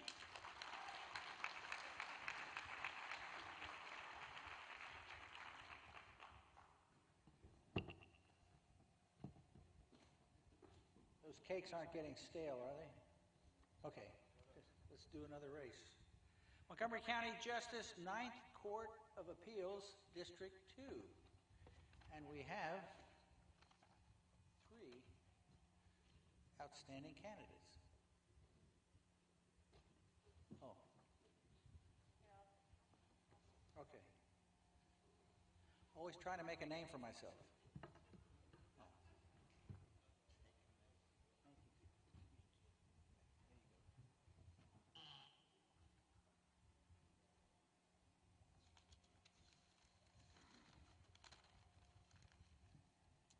Well, good evening. My name is Stephanie Hall, and I'm running for the 9th Court of Appeals. Just to let you know what that court is, that covers 10 counties, of which Montgomery County is one, and it's an appeal court. It is not a discretionary court. It hears every case that there is at the trial court level for all 10 counties, including criminal and civil. So for this particular position, it's important to have a really good, broad background in the law, and I do. I've got 29 years of legal experience. When I first started practicing law, I was doing civil work for a law firm, and I did everything from complex commercial litigation to dog bite cases. In 2002, I opened my own practice in Montgomery County. I continued to do that civil work. In addition, I did some criminal work and also added all sorts of family issues, family law, welfare law, which is CPS law, guardianship, probate, you name it. I've pretty much done all of it. So I do feel like I have the experience to handle that type of law. You know, when you're looking at somebody for this position too, you don't want an activist judge. You want somebody who's going to interpret and uphold the law. Whether conservative or liberal, we just want someone who's going to have a steady course in that. And I understand what that is. I understand how to apply the law and the facts together. You know, I think this is the first time I've ever run.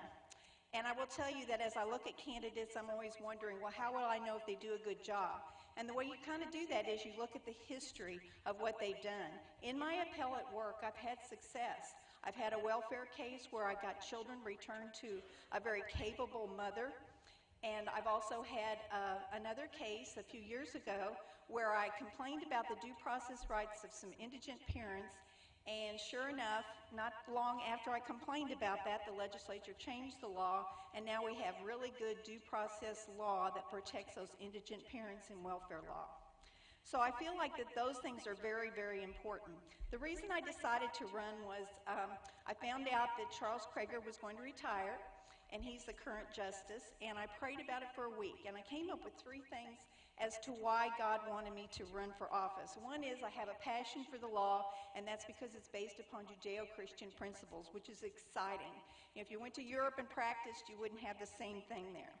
Also, relentless pursuit of the truth. I'm always looking for what is the appropriate law in my cases, and I will continue to do that. And also, the third reason was because I do have a great faith in Christ, and I really feel like that in 2022, this is the year for Christians to stand up and to be part of the government system. And so this is my first time to run, as I said, and so I feel like it's important to have that faith in Christ.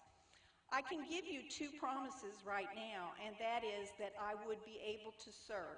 You know, I hear a lot of politicians as a voter that'll say, oh, I can serve, but what's the background? What's the history? Well, the history is I've served on a lot of nonprofit organizations for many, many years. I've been asked to serve on those nonprofits and have done that. I currently serve on Eagles Nest Ministry, and I currently serve on Liberty Bells. So I would also, I'm praying all the time for all of my cases, and I can promise you that too. I will continue to pray for all the cases because true wisdom does come from God. I'm going to leave you with this. In Psalms 42 and 43, it says that the soul is downcast. And I feel like everybody out there, you feel like your soul is downcast. But guess what? In Psalms 42 and 43 gives us the solution to that. Our hope is in God. And I will continue to have that hope in God and that faith in God and continue to seek Him for wisdom.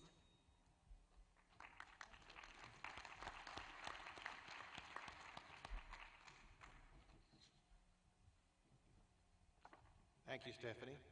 I'm Jay Wright, and I'm running for Ninth Court of Appeals, Place 2, which encompasses Montgomery County and every county to the Louisiana border. It's 10 counties. I've been endorsed by Texas Right to Life. I've been endorsed by Montgomery County Law Enforcement Association. I've been endorsed by the Republican Voters of Texas PAC. I've been endorsed by the Montgomery County Tea Party. I've been endorsed by the Texas Patriots PAC. I've been endorsed by the Texas Homeschool Coalition. I've been endorsed by Conservative Republicans of Texas PAC, among others. So why have I been endorsed? Okay. Well, I've been a lawyer for 36 years. I was born and raised in Corpus Christi, Texas. I was the 7th out of 10 children. I was the 4th out of 5 boys. Grew up in Corpus Christi and came to law school in Houston from 82 to 85. Graduated from University of Houston Law School in 1985 and went right back to Corpus Christi and spent most of the first 7 years as a prosecutor in the county attorney's office in Corpus Christi. And after a couple of years of prosecuting, I was named chief of the criminal division. And so I took care of the high-profile cases and managed the attorneys and staff and assisted in the office there until the civil chief left after about 2.5 years. So I was named civil section chief, and for about 2.5 years, I was the chief of the civil division of the Noyes County Attorneys, where I would advise the commissioner's court, I would advise department heads, write legal opinions for them, represent the county and state and federal court when we got sued. All kinds of issues from everywhere.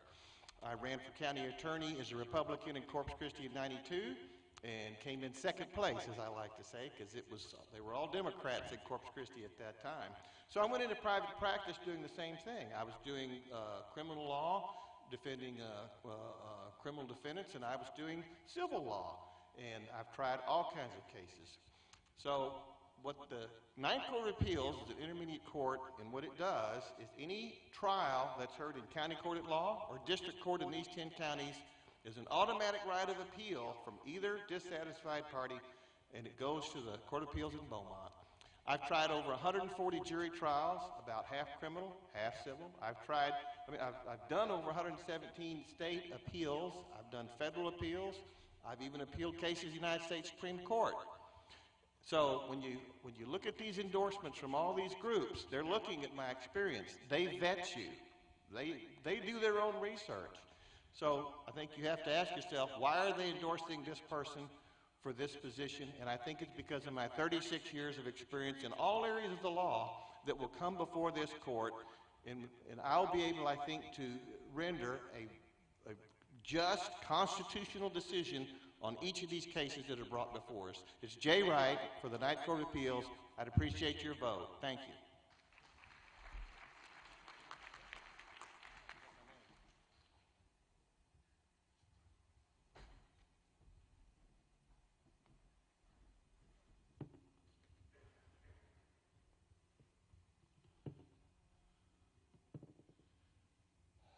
My name is Bob Mabry, and I, like the others, are running for Ninth Court of Appeals, Place 2.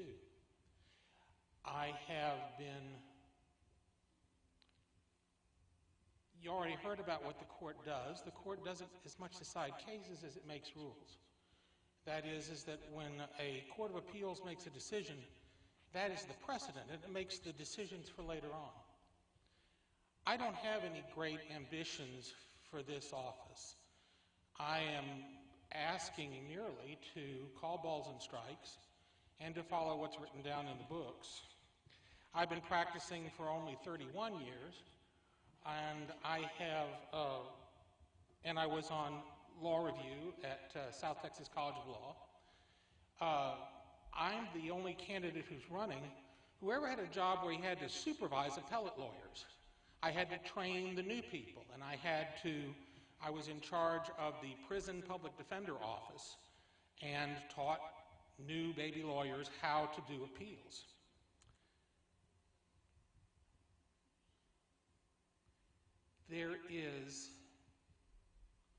If this job is done right, it's really a kind of a boring job. And it's really not very special. And it doesn't really require, truly, a special person. It requires someone who will be faithful and diligent. But I offer you the hope that if I get to be on the Court of Appeals, you won't hear or read anything about what I do. That I'm just going to be making the decisions, and I will be working with 2 other people at all times, and that the main thing I'm going to be doing is trying to signal to the higher courts, the Texas Supreme Court, and the Court of Criminal Appeals, what cases they ought to be interested in. My name is Bob Mabry. Please make sure you vote all the way down the ballot when it comes election time. Thanks.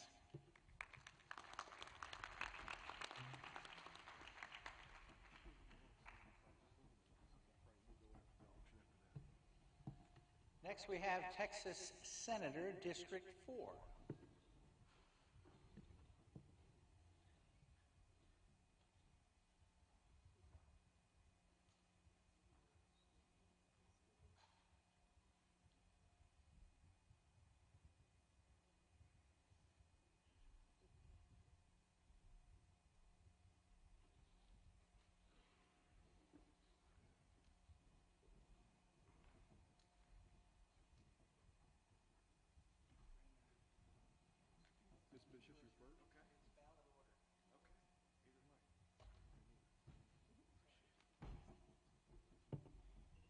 Get the logistics down up here. How's everybody? Is everybody awake?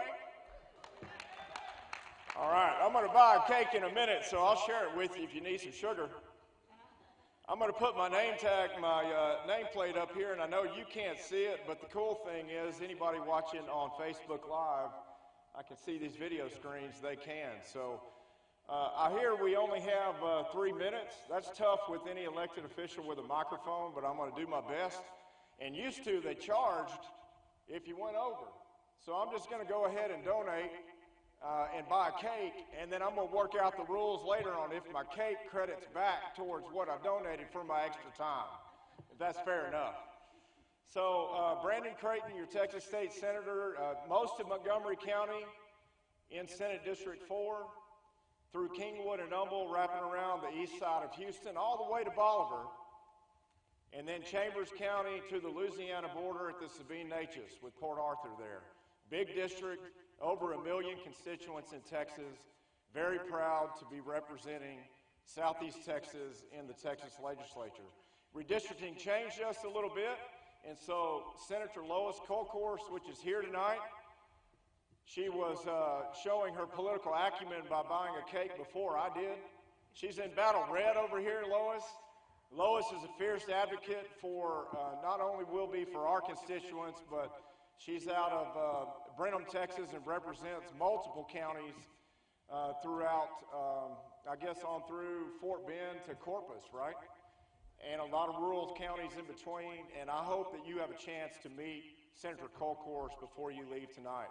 So I grew up on a working ranch right outside of Conroe in a suburb called Cut and Shoot, Texas. I don't know if many of you have heard of it, but on Nicholson Road, my dad had a list for me every day, especially in the summer. And when my brothers and I were finished with that list, we could go do whatever we wanted to do. But we never seemed to mysteriously be able to finish that list. It was a long one. So working cows, hauling hay, responsibilities around the ranch, it taught us a work ethic, but also a lot of right and wrong, a lot of personal responsibility, and a lot of pull yourself up by your bootstraps if you get in trouble. And he never really put up with whining or complaining. He asked me to come to him with 3 solutions to my problem. And after we talked about those solutions, if we had time for it, we might talk about my complaint. That serves me really well in the legislature on our behalf because, folks, we've had a really interesting period of years in the time that I've served in the Texas legislature where we've seen time and time again the federal government overreach into Texas beyond what we expect as Texans, and we have jurisdiction over the federal government in the Texas Capitol on elections, on redistricting, on life, on the Second Amendment for gun rights, and we're taking our state sovereignty authority to secure our own border to be the first state in the union to build its own border wall.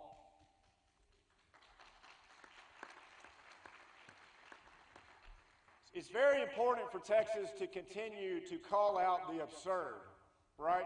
What is our goal going forward?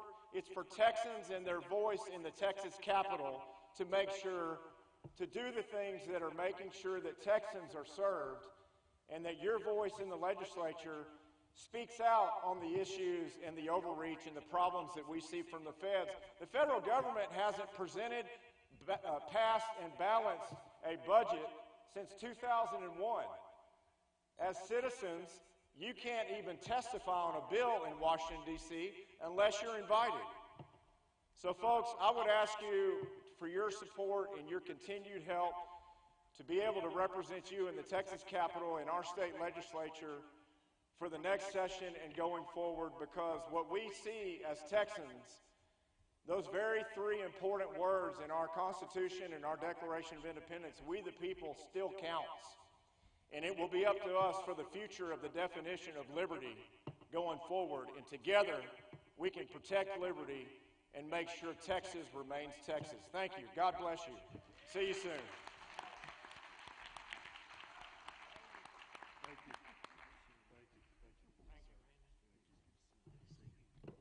Well, well, well.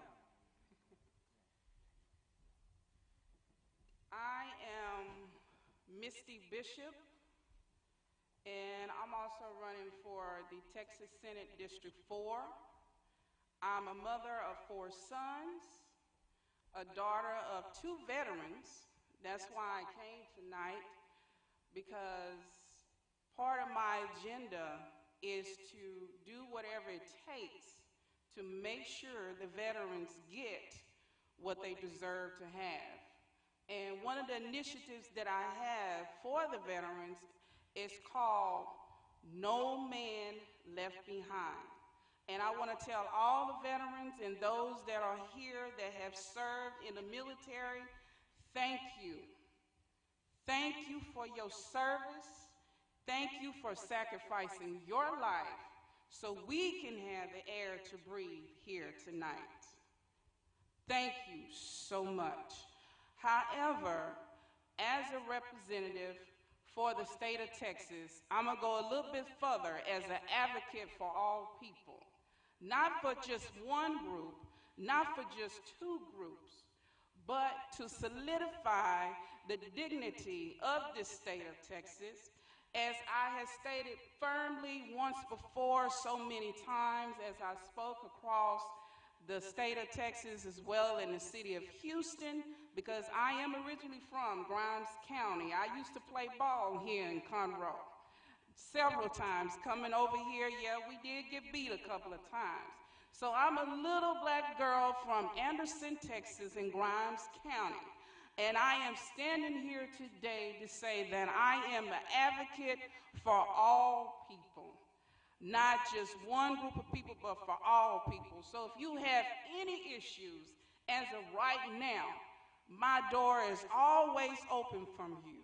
And if you like to go and visit my website just to see what type of person I am, let it be.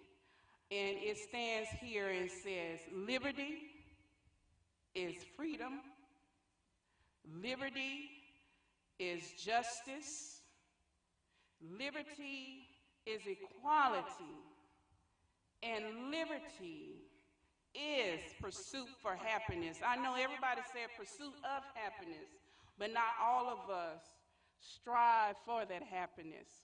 And so I want to make sure that from students to veterans to the elders to middle age, black, white, Latinos, all will receive the same treatment.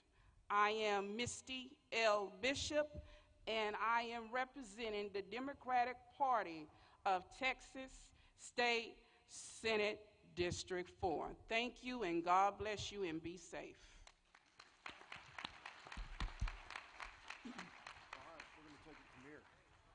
All right, Mr. Reeves, we've got some case to get rid of. We're going to get this moving real quick. I want you to know we're just about halfway through the program tonight, so we're going to pick up the pace. Cake number 7, we've got a chocolate cake here tonight, donated by Mr. Henry Callion, member of the Veterans Memorial Commission. Let's go. Cake number 7.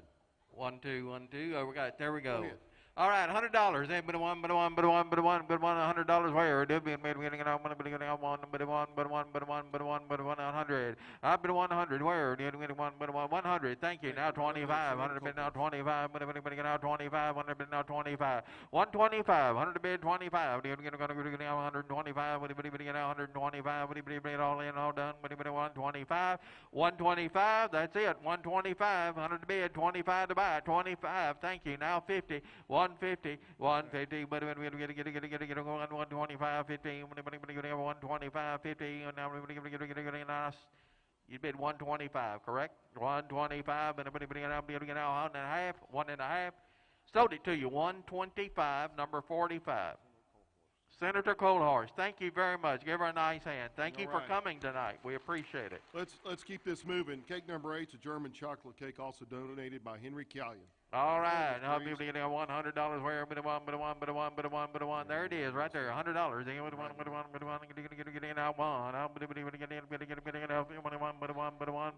I'll bid 100. I'll bid 50 then. All right, here we go. We're going to get out $50. Where? We're going to get out 50. What do you get 50? What are we going to get out $50?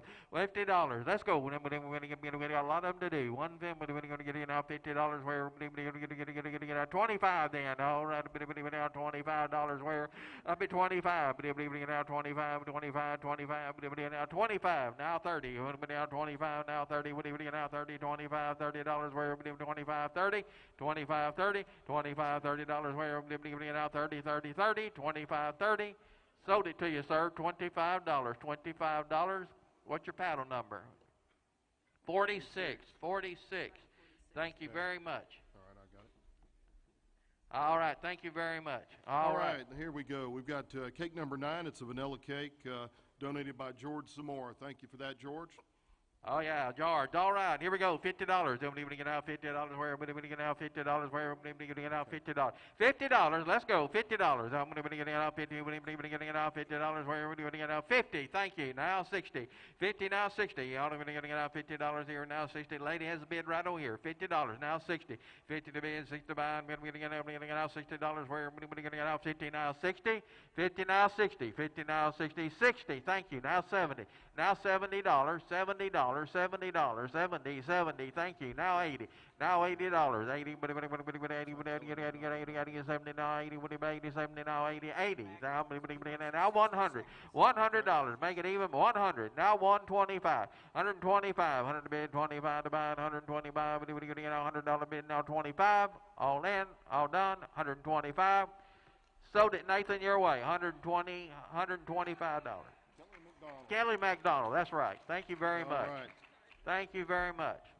All right, let's go to cake number 10, donated by Danielle Pena. That looks like it is Trace Leches. All right, $50 where? Now 50, 50, 50, 50. Thank you. Now 60. I'm going to get now 50, now 60, 60, now 70. I'm going to get now 70. Now 70, 70, 70. What do you get 70? I'll be 70 now 70. Now 80. Now 80. What are we going to get 80? 80. What do you give? $80. $80. $80. $80. $80. $80. Got 80. Now 100. Now 100. Now 100. Now 25. 125. 100 bid now 25. 125. 100 bid now 25. What do you give 25? 125, 125, all in, all done, 125, 125, and sold it, $100. All right. Commissioner Walker, Precinct 1. Thank you, Robert. Appreciate it. All right, let's go to cake number 11. We got some more Trace Leches out there. Cake number 11. All right, here we go. $50. I'm going to get out 50, 50, 50. I'm going to get 150. All right, $50 where? $50. Let's go. $50. I'm going to get out 50. I'm going to get out 50, 50, 50. What do you get? 50, 50. Now I think you now $60. Thank you very much. 50 now 60. 60. Thank you. Now 70. Now $70. $70. $70. 70. You get a 70. 70. Now 80. Now 80. Now 80. What do you give 80? 70. Now 80. 80. Now 90. Now 90. Now 90. When 90. Now 1. Now 100. 100. Now 10. What about 110? 110. 110. $100 bid now 10. What do you give 10? $100 bid now 10. What do you give 10?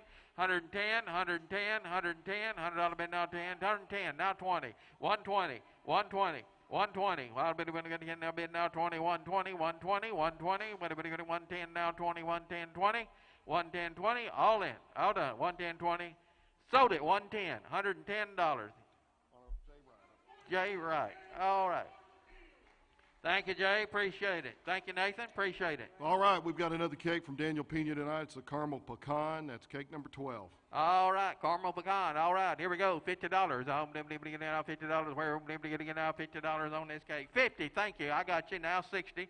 Now $60. 50 to bid, 60 to buy. I'm going to get out 50. Now 60. What do you get? 60. I got a $50 bid. I'm going to get out 60. 50 is a bid, 60 to buy it. What do you say? 50 to bid, 60 to buy it. I'm going to get out 50. Now 60. What do you give? 60.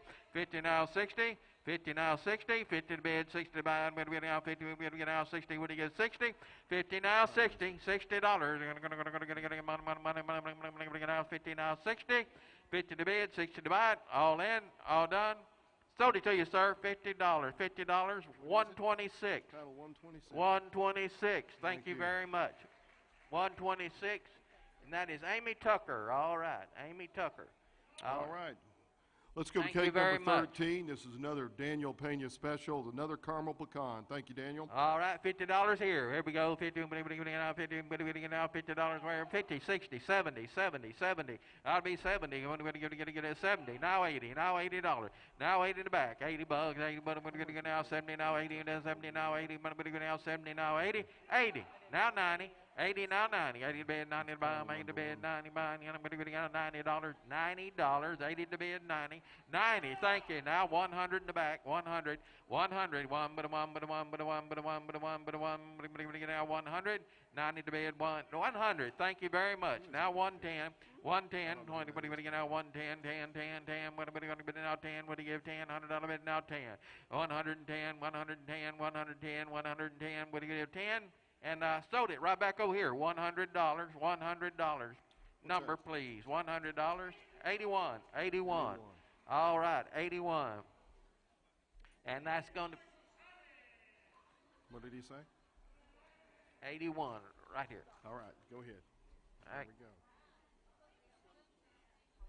All right. Appreciate it. All right. Here we go. Number 14. All right. Number Sell this 14, cake right here. Thank you. It's a vanilla cake donated by Jimmy Edwards. All right, Judge Edwards made this. He's been up all evening making this cake. All right, $50. I'm going to get out 50. We're going to get out 50. We're going to get out $50. Where 50? All right, 50. Thank you. Now $60.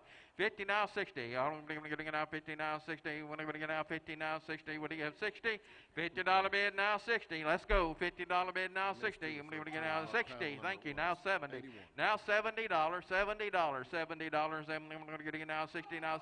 70, what are we going to get now? 60 now, 70, we're getting out 60 now, 70 now, 70, 60 now, 70, 60, now 70, thank you. Now 80, now $80, got 70, now 80, 80 to bid, 80, now 100, now 100, now 1, but a 1, but a 1, but a 1, but a 1, but a 80 bid, now 1, but 80 bid, now 1, make it $100, 100, 100, will you do it? 80 to bid, 100, 80 bid, now 1, but a 1, but a 1, 80 bid, now 1, all in, all done on this one, 8 in, all done, sold it, $80, Nathan, your way, $80, $80. What paddle number was that?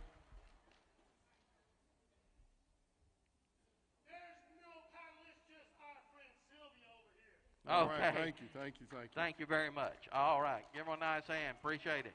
Here we go.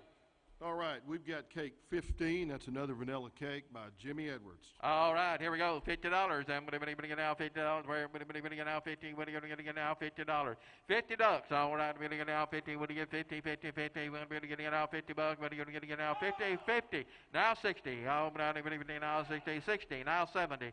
Now 70, 70, 70. Thank you. Now 80. Now 80. 80. 80. Now 90. We're going to get now 90, 90, 90, 80. Now 90. Now 100. Now 1, but a 1, but a 1, but a 1, but a 1. Get 100. 100. 90 is a bid. 100 divide. What do you say? 90 bid now 100. What do you give 100? 100. 100. 1, but a 1, but a 1, but 90 bid now 1, but a 1, but a 1, but a 1, but a 1. All in, all done. 90, 100.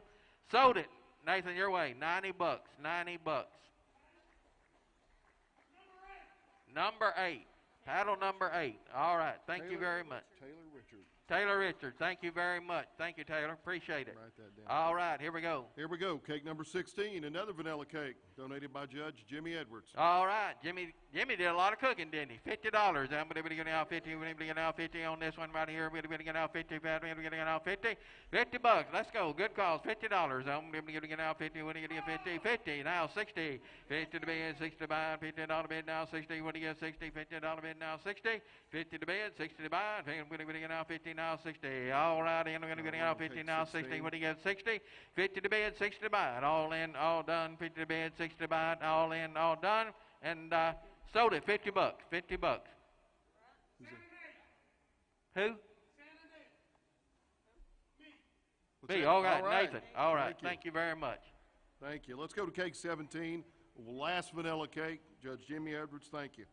All right, the last one for Judge Jimmy. All right, here we go. Appreciate all he does. All right, $50. I'm going to get out 50. Let's go here. $50. $50 on this cake. $50. I'm going to get out 50. When you get 50, I'm going to get out 50. Now 60. Now 60. I got 60. Now 70. Now 70. $70. 60 to buy, 70 to buy. I'm going to get out 70. 50 to buy, 70 to buy. I'm going to get out 70. 60 to buy, 70 to buy. All in, all done. 60 to buy, 70. 60 to buy, 70. 60, 70. Anybody else? 60 to bid, 70 to buy. 60 to bid, 70. You better get out 60, now 70, and sold it. $60. $60. Nathan, your way. $60. Nathan, what's that paddle number over there? Got a deal going over here. 53. 53. Thank you very much. Let's go. All right, the next cake is donated by Councilman Duke Kuhn. It's a red velvet cake. Cake number 18. Red velvet cake. All right, here we go. $50. I want to get 50. Thank you. Constable, I'll bet a 50 now. $60. 60, 70, 80, 90. 90 back over here. 90. $100. 100, 10, 20, 30, 40, 40. I got you. 50, 50. 140, 50, 140, 50, 150, 60, 160, 70, 70 in the back, 70, 170, 160, 70, 160, 70, 70, now 80, 180, 200, 200, I got 200 in the front, 210, 210, 200 to bid, 10 to bid, 200 to bid, now 10, 210, 210, 300. All right, 300 and a quarter. 325 then. 325. 325. Now half. Now 3 and a half. Now 350. 350. 75. 375. $400. 4 and a quarter. 425. 425. 425. Now half. Now 4 and a half. 4 and a half. 4 and a half. But everybody now 425. Now 4 and a half. But you get 4 and a half. 4 and a half. 4 and a half. 75. 475. 475, but everybody get out 4 and a half, 75, but everybody get out 4 and a half, 75, 475, 500, 500, 500, 500, 500, 5 and a quarter. He's got to be 5 and a quarter. I got it right in front of you, Nathan. 500, now 5 and a quarter, now half, now you got to be 5 and a half, 5 and a half, 5 and a half, 5 and a half, 5 and a half, 5 and a half, 5 and a quarter, 5 and a half, 5 and a half, 75, Okay. 575. Wow, okay. 575. That's your best buddy, Constable. 5 and a half, 75. 5 and a half, 75. 5 and a half, 75. All in, all done. 575. 600. 600. 6. What are we getting now? 600. 575. And now 6. What do you give? 6. 575. 6. 575. 6. All in, all done. 575. 6. Sold it. 575. 575. Brandon Creighton, thank you. 575. Thank you so much. One more cake, and then we're going to get back to the forum. We've got another cake here donated by Vernell's Bakery. It's a butterscotch cream cake. Oh, wow. I'm telling you. Butterscotch Cake- cream cake. Cake number I got 19. it. I'll take 25. 125. $100, I got it. Now 125. 125, 110 then, 110. Let everybody play. 110. What do you now 10? What do you now 10, 10, 10, what am I 10? What do you now 10? 110, 20, 120, 200. Now you're going. Now 200. Now and a quarter. 225, 225, 200 divided 25 to buy them. 200 divided now 25. What do you get? 25. 225. Anybody else? 200, 25, 200 divided now 25. All in, all done. 225, 225. Sold it, $200, Nathan, $200. Number 39. All right, Precinct 1, Constable Philip Cash. Thank you very much. Thank you. All right, appreciate it. All right, Lieutenant Commander, we're going to turn this program back over to you, sir. Great job, great job. I think the secret tonight is red velvet. Red velvet. I love red velvet. Okay, next is Montgomery County Justice of the Peace, Precinct 1. And he said his prayer can count for part of his time. He doesn't need that much. He's touched by an angel. Thank you very much. Hey, John, my wife said that she wants cake 51. Can I pay $500 and get cake 51 right now? Sold! Cake number 51, $500, Judge Wayne Mack. Thank you very much. And for those of y'all who are going to be here at midnight, you're welcome. I'm so thankful. I'm so thankful to be here tonight, and I had one of these aha moments before this began. I was over here and took a picture with County Judge Jimmy Edwards, and I had one of those moments where I realized, and many times I've thought about this, but in 1986, I was the custodian that cleaned County Judge Jimmy Edwards' office. And I got to take a picture with him over here, and I'm up here speaking today. In that same courthouse, they now call me judge. So God bless Texas. Amen. What I love about Judge Edwards and what the example he's given us is the difference between a politician and a patriot. Politicians are concerned about the next election. Patriots are concerned about the next generation, and that's why I'm so thankful that Judge Edwards and the Commission is going to ensure that the next generation understands that freedom is not free. And I'm thankful for that. And you get to make a decision here in the next few days. Are you going to elect politicians, or are you going to elect patriots? Are you going to elect people that have good sound bites, or are you going to elect people that have a proven record of service? And that is the difference, and that's the hope of our nation, because patriots care about the next generation. They don't care about the next election. You may say, those of you watching online, and I've had many friends, and there's only 10% of people that vote in the Texas primary throughout the state. That's an abomination that only 10% of our registered voters vote in the primary.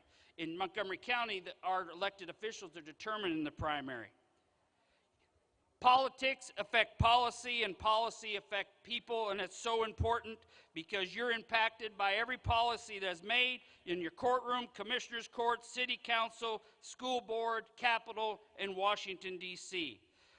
Noah Webster, the author of the first dictionary in America, said this: "If just men will rule in the fear of God, the preservation of government depends on the faithful discharge of this duty. And if the citizens neglect the duty placed on principled men and women in office, the government will be corrupted."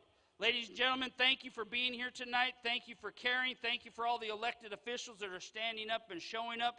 Thank you for getting engaged, getting involved, and getting out and vote, because this is what the Bible says, when righteous are in authority, the people rejoice.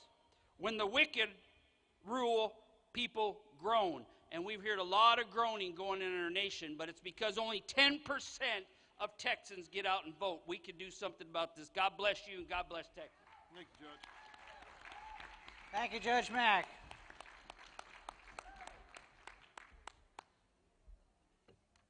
Your original job didn't change. You're still cleaning up. Next we have, well, no, do we have Texas Commissioner of Agriculture?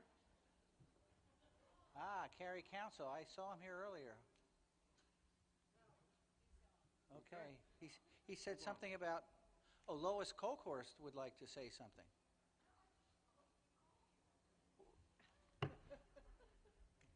Lois, if you'll wait, I think we can work you in. This lady will liven up everyone. He had to leave, I'm sorry. So the rest of the evening will be without counsel. Okay, that's all right. We'll just make sure the microphone works. All right, so instead of the Texas Commissioner of Agriculture, as you saw sneaking up here was the Montgomery County Court of Law, number 4. And there is an echo in the room.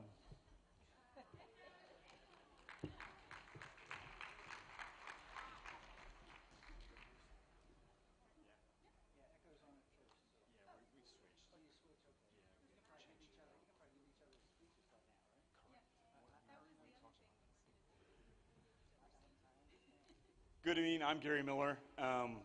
Ms. Hudson and I are actually on the Republican side of the ballot. There's no Democrat for this position. We're both running for judge in County Court at Law number 4.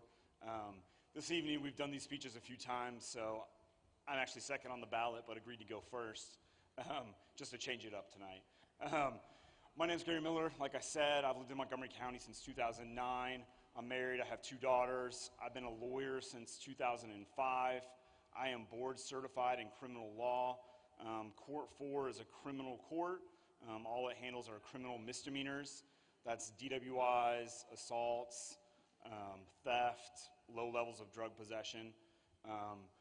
By rule, these are the only kind of cases that are heard in this court.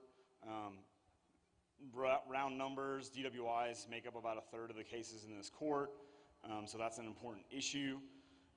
Also, this court has a specialized domestic violence docket. That's also important.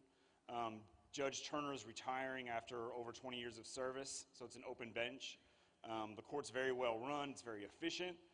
The goal here is to kind of keep it moving along how it's been going. I began my career as a prosecutor in Harris County back when it was Republican, and we prosecuted people for stuff like possession of marijuana and things like that they don't do anymore. I have represented people charged with serious crimes since 2008. I am a handful of lawyers assigned to 2 of the different felony courts in Montgomery County. I've worked for Judge Patty McGinnis, and currently I'm in Judge Lisa Mychalk's court as one of the defense lawyers in that court. I would just say this court is important. These races are way down on the ballot. They are important. No one hopes to come in contact with criminal court, but when they do, they need someone that's there, can be fair, reasonable, consistent, and is a hard worker. I don't play golf. I'll be there every day. I would appreciate your support. Thank you.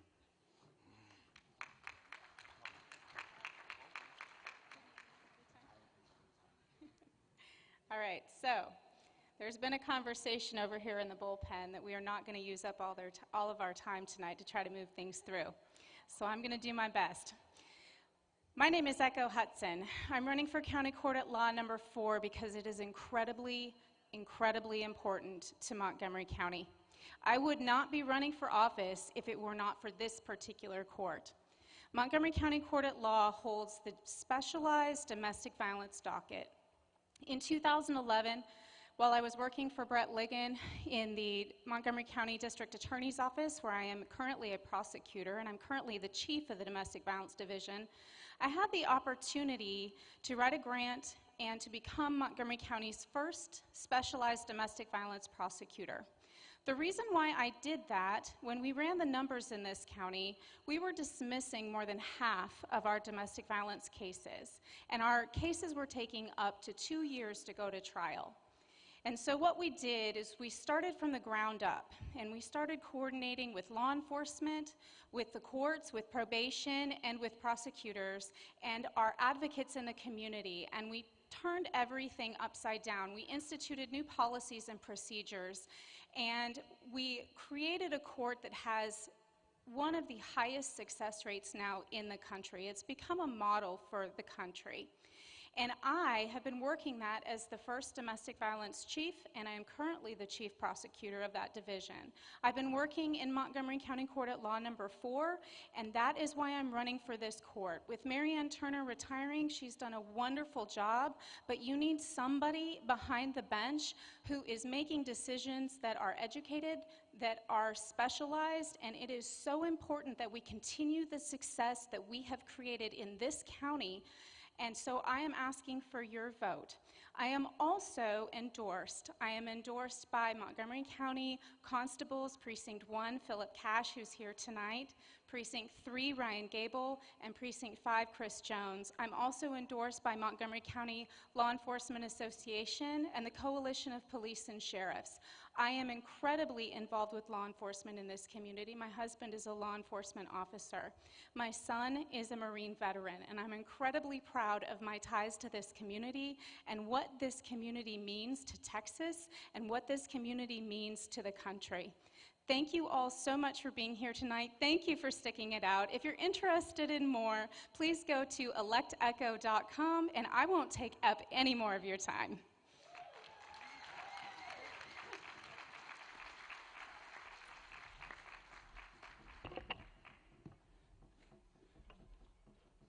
Thank you. Next up, Texas Representative, House District 15. Get there. All right, Maris, you're first.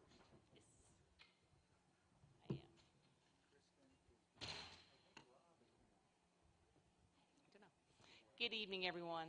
My name is Maris Blair, and I am running to be your Texas State Representative for District 15. I'm just going to take a few seconds of your time tonight because I know everybody has been listening all night. A few more minutes, patience is greatly appreciated. I am a Christian. My Christian values is something I look to every day to make the decisions for myself, my family, and the community. I am a formal school teacher. Education is a passion of mine. I am here to be an advocate for the public education system, which I'm going to talk about in a little bit. I am an attorney. I've been an attorney for 18 years in this district, and I am a consensus builder. And that's what it takes to be a representative, is to be a consensus builder, to work as a team, to listen, to ask questions, and know the issues. Why am I running? Well, there's so many issues that are connected to each one of us, and personal issues. One is, of course, our Texas border. We all want to fight to protect and to close our Texas border. I am here to work with legislators and the governor to do that. We have a lot of work to do. And to go back to the public education system, it's not perfect, but we can make it better. When I say we, that means you and me. We are a team. We are here to make it better because we do have the best school districts in Texas right here in Montgomery County. And lastly, integrity. I want you to leave here tonight thinking of District 15 and people in Austin when they think of this, integrity. And I want to close with just a statement that I read every morning when I start my day. Hebrews chapter 12, verse 1. Therefore, since we are surrounded by such a huge crowd of witnesses to the life of faith, let us strip off every weight that slows us down, especially the sin that so easily trips us up. And let us run with endurance the race God has set before us. District 15 needs a representative with endurance and integrity, and I am that representative, and I ask for your vote. Thank you.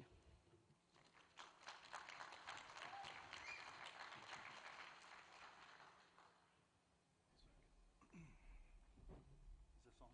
No. Turn me on. Turn off. 2 mics on. Okay. On now?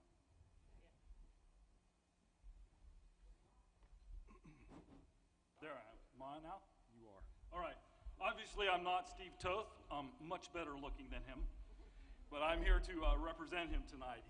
Steve is an amazing legislator, and he's an amazing man. I am a veteran with 30 years, and it is an honor to represent him tonight. Steve is one of the hardest working representatives I know. Steve is one of the hardest working representatives for veterans I know. His impact on veterans is just not statewide, but his work in Mighty Oaks, which reaches the nation, has touched thousands of veterans' lives who suffer from PTSD. Steve is a fighter. He fights on every front. He's been a great fighter for our legislation as far as the overreach that the government's trying to bring into Texas and grabbing our weapons, and he sponsored legislation to push back against the federal government. He's been pushing back against CRT, and he's been an advocate for education and school choice. Steve has been fighting for numerous things, especially tonight where he's been down on the border fighting for veterans and National Guard who don't have the equipment to do their jobs on the border, and that's why I'm here tonight. Steve is also working with the COVID crisis, with the critical nursing shortage to help train and teach more nurses and stand up more nursing programs in this time when we have a critical need of nurses. Steve keeps his promises. He's a man of integrity, and that's why the swamp hates him, and that's why I love him, because we need men like Steve Toth in the legislature so that we can keep Texas red. And I'm a proud supporter of Steve Toth, and I thank you. I thank you for your support and your vote for Steve Toth.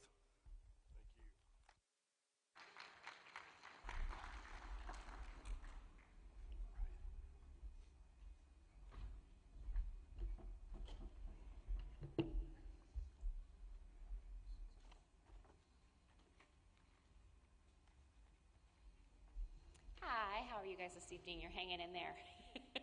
It's getting a little bit late. I wanted to thank Judge Edwards for organizing this tonight and getting all of us here together. All of us would not be able to do any of this without the work and sacrifice of our veterans. I'm an American for generations and generations, and my family has fought in multiple conflicts throughout the history of this country, and so I know what it means for veterans in our nation to sacrifice their time, and I know what sacrifices their families make when they're deployed and they're sent abroad. So I would like to thank all of you for all of your sacrifice and service tonight. My name is Kristen Johnson, and I am running to be your representative for the Texas State Legislature for District 15. I'm running because I want to make public education the best that it can be for all of our children and for their future. I want to make our children feel safe and give teachers outstanding resources that they need to prepare our children for the world that awaits them so that they are able to obtain their dreams. I am the mother of 3, and I have been happily married for 20 years. And all of my best childhood memories are right here in Montgomery County. I grew up fishing in Lake Conroe, catching perch and crappie with my cousins and uncles. And so Montgomery County is something that's very near and dear to my heart, and it has always been home to me. My very first job was actually here in Montgomery County teaching Sunday school. And it was then that I realized that I had a calling to serve not just children, but the community at large. I went ahead and answered that calling by continuing work in children's ministry and then also obtaining a Montessori teaching certificate in college. And I spent the better part of the last 20 years teaching children to not just read and write, but to fall in love with learning and education. Now, due to the circumstances of the last couple of years, like so many of you, my family was impacted in various ways, and so I stepped away from teaching to help my family do what we needed to do and teach my children at home. Now, in that time, I, like so many of you, saw what was happening in our communities and what was happening in the Texas State Legislature. I saw how failed policies were impacting not only the lives of children of Montgomery County, but the lives of all Texans. I became more and more frustrated watching populations become marginalized and others were being vilified, while even more were having their constitutional rights stripped away.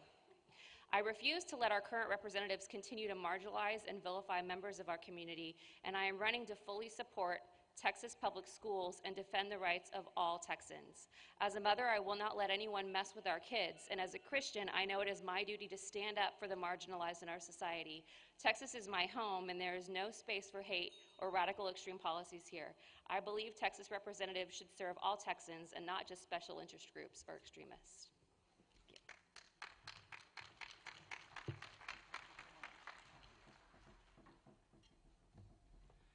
Next, we have Texas Senator, District 18, and the purchaser of extra cakes. She also represents Bluebell Ice Cream in Brenham.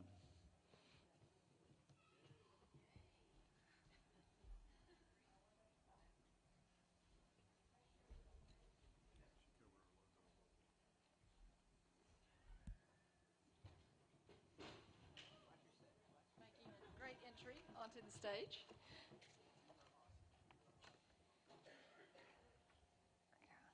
Hi, my name is Lois Kolkhorst. I am a Texas State Senator for Senate District 18, and right here in front of you, I put up a map of Senate District 18 to give y'all kind of an idea of being, Montgomery County is kind of now the eastern edge, and I go all the way to Rockport Fulton, so cover a great deal of Texas. And I like to say I cover most everything represented in Texas, from Harris County and some of the very urban and suburban areas. Great place like Montgomery County. I was born and raised in Washington County, and I go all the way to the coast. So lots of the different issues that I see in the state of Texas. I've had the opportunity to serve with Rob Eisler in the Texas House, was elected back in 2001 to serve in the Texas House, served 7 terms there, and then ran for state senate in 2014 when Comptroller Glenn Hager stepped down to run for comptroller and eventually won. I want to say a little bit about my background. As I said, I was born and raised in Brenham, Texas. I married my high school sweetheart. See on that map, it's light purple. It's very appropriate because I graduated from TCU. I was a 4-year letter winner for the Lady Frogs golf team, so student athlete in college. And we got married as our college years ended. We worked in Fort Worth professionally, and then we came back to our hometown. We are small business owners. I own a business right here in Montgomery County, in the city of Montgomery. We own the Burger King there, and so we have Burger Kings, and we also have some other small businesses. So that's kind of our background. We've raised 2 children, both graduated from public school at Brenham High School. So I have part of Magnolia in my district, and I always tell everybody here, Mag and Mag West. I can drive to those stadiums with my eyes closed, and I'm so honored to have the opportunity to represent Montgomery County. I want to just say very quickly, in serving in the state of Texas, I have been able to make changes to almost every code that exists in Texas statutes. This last session, carried some really important post-pandemic bills. I want to say to Montgomery County, you led the way. You led the way in standing up to the pandemic and saying we have to preserve our freedoms. I carried some of that momentum into the session. One of the bills that I passed was the essential caregiver. Never again will we have people that die in our nursing homes for being lonely. That was the wrong thing to do. And so in the constitutional amendment, it was the #1 vote getter last November. Thank y'all so much. That was Senate Bill 25, Senate Joint Resolution 19 that I carried. Also things as the Health and Human Services chair in the Texas Senate, I passed a bill that will cap insulin, the cost of insulin, for $25 out of pocket. I did a prohibition on vaccine mandates so that we never have, vaccine passports, we never have a vaccine passport in the state of Texas. And so worked on a lot of those different issues, carried an eminent domain bill. I want you to know that I will give you everything I've got in the Texas Senate. I will work for you every day, 24 hours a day, 7 days a week, as my staff knows and gets those 3 a.m. emails. And I'm honored to have Montgomery County in Senate District 18 and look forward to working with each and every one of you and your families. God bless you, and God bless the great state of Texas. And I am proud to be the owner of 2 cakes over there. I gave 1 cake away, and I'm going to take this one home, and I'm going to eat it. And I'm going to put on a few LBs maybe, ladies. I don't know. God bless y'all. Thank you so much.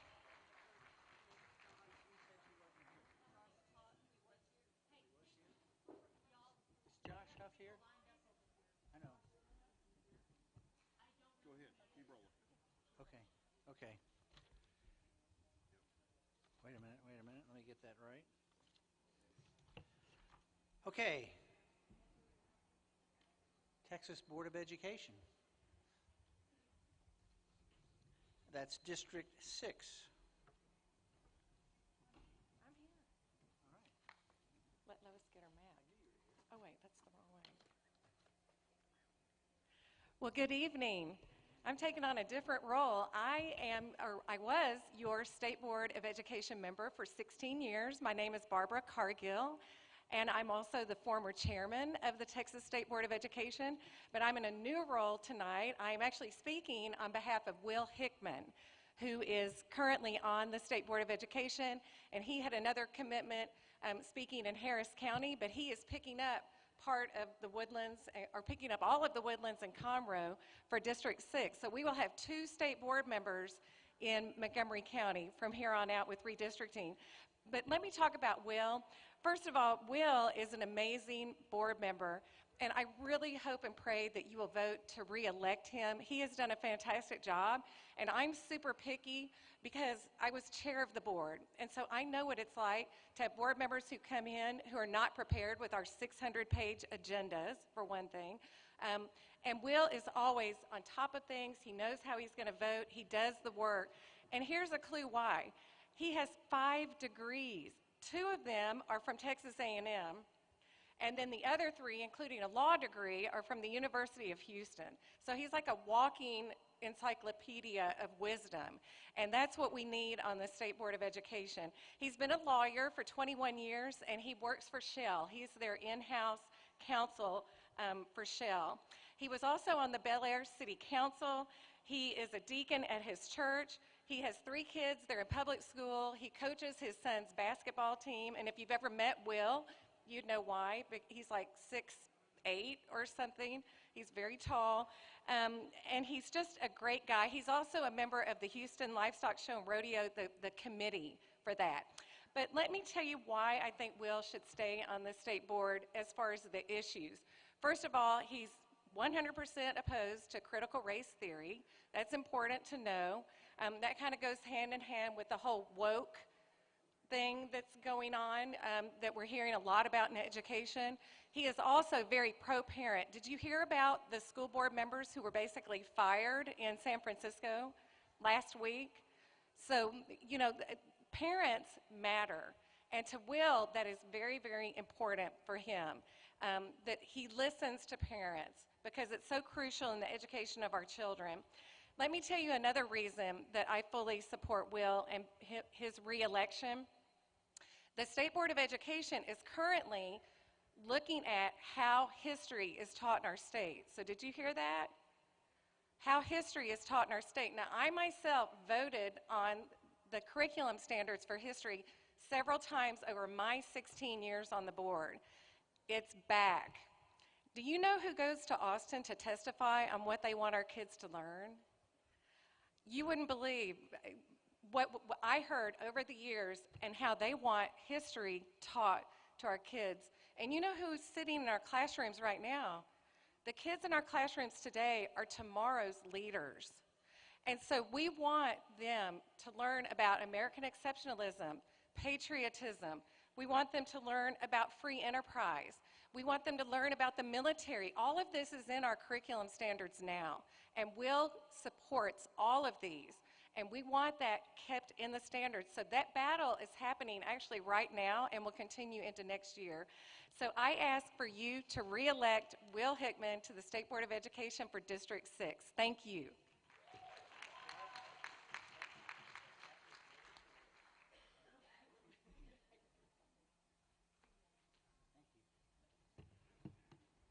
Next up, Montgomery County Justice of the Peace, Precinct 3. This is a proper introduction because her name is Prim.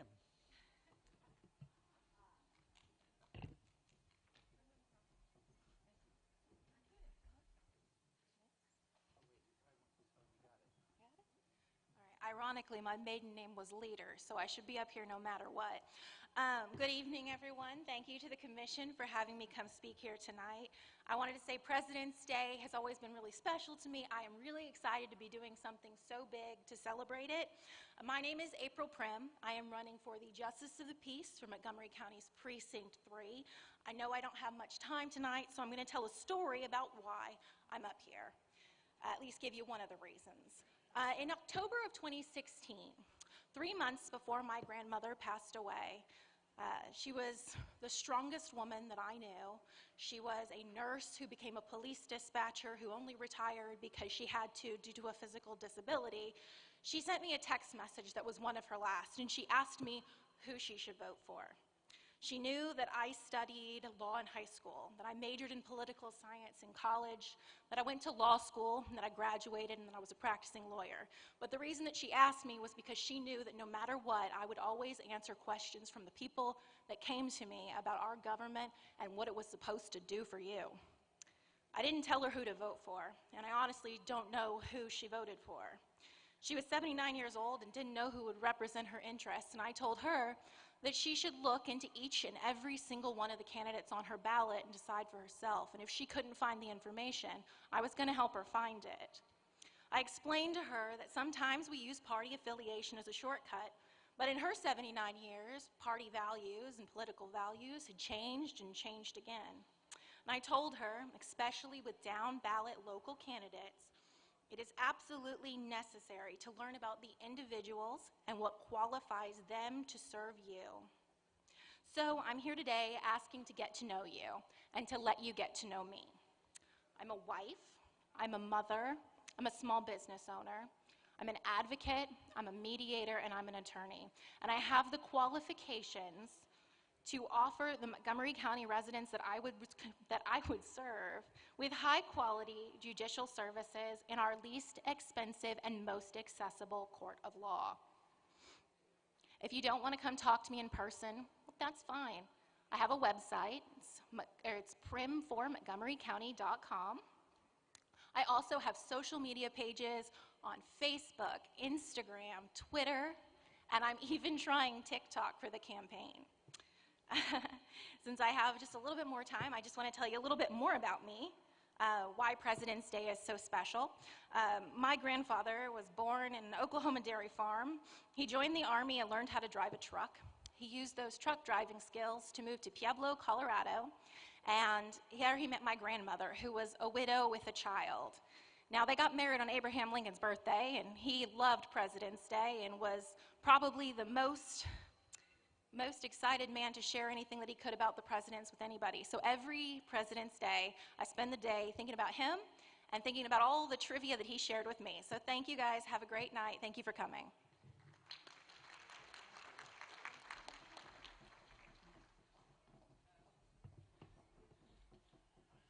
Next, City of Conroe Municipal Judge. And this is the lineup.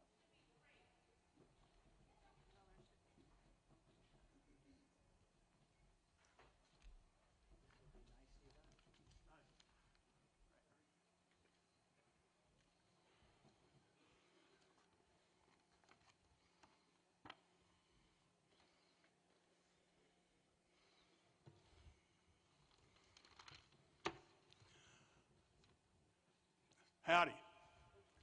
Friends and neighbors, my name is Kevin Nisley. I'm running for the office of the municipal judgeship for the city of Conroe. My roots run deep here. I was born here, as was my wife, my mother, and her ancestors. My great-grandfather was one of the first attorneys in Montgomery County. My wife, Lucy, and I have raised our family here and would not have wanted to do it anywhere else. I left college in 1976 with an accounting degree, although I'd started as pre-law. an amazing professor led me astray. So after passing the CPA exam, I went into accounting with Deloitte in Houston. Eventually, I ended up at U of H Law School, and I've practiced law here in Conroe since 1981. Conroe's truly been great. I'm a life member of the Conroe Noon Lions Club and a former treasurer. I'm a past president of the Montgomery County Bar Association, and I've got experience in municipal courts. I was trained by George Darden of Darden, Fowler, and Creighton.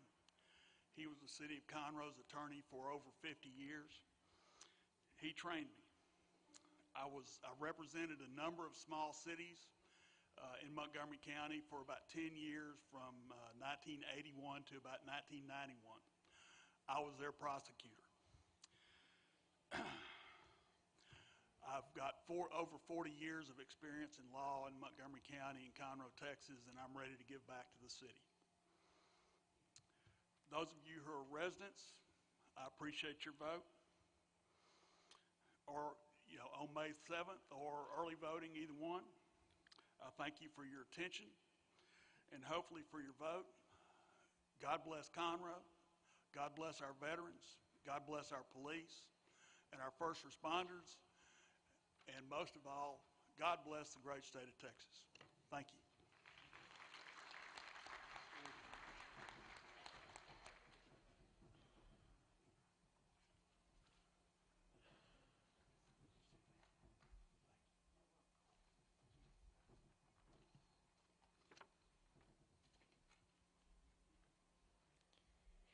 Good evening. I'd like to thank the Montgomery County Veterans Commission for hosting this forum, for your service to our country and our community. My name is Melanie Turner. I'm running for Conroe Municipal Judge. My background ranges from being an executive with DeMontron to working in the safety and geological sides of the oil and gas industry, owning my own business. I'm currently a city employee for the Conroe, but once elected, I will resign that position and give the municipal judge the full-time attention it requires and deserves. This position has been run as a part-time job long enough. The municipal court is designed to be run by the people. It is the people's court. This is not a courtroom for attorneys.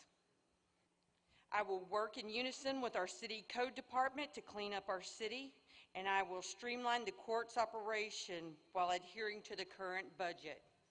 During Judge Davis's tenure, he has assembled an exceptional staff that bring value to the office by promoting honor and integrity to their respective positions.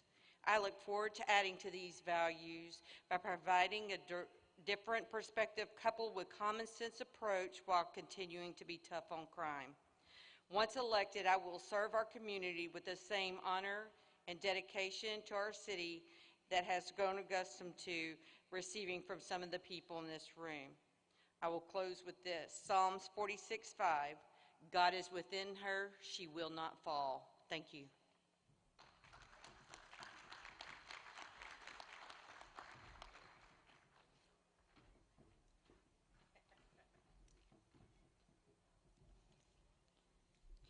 Good evening.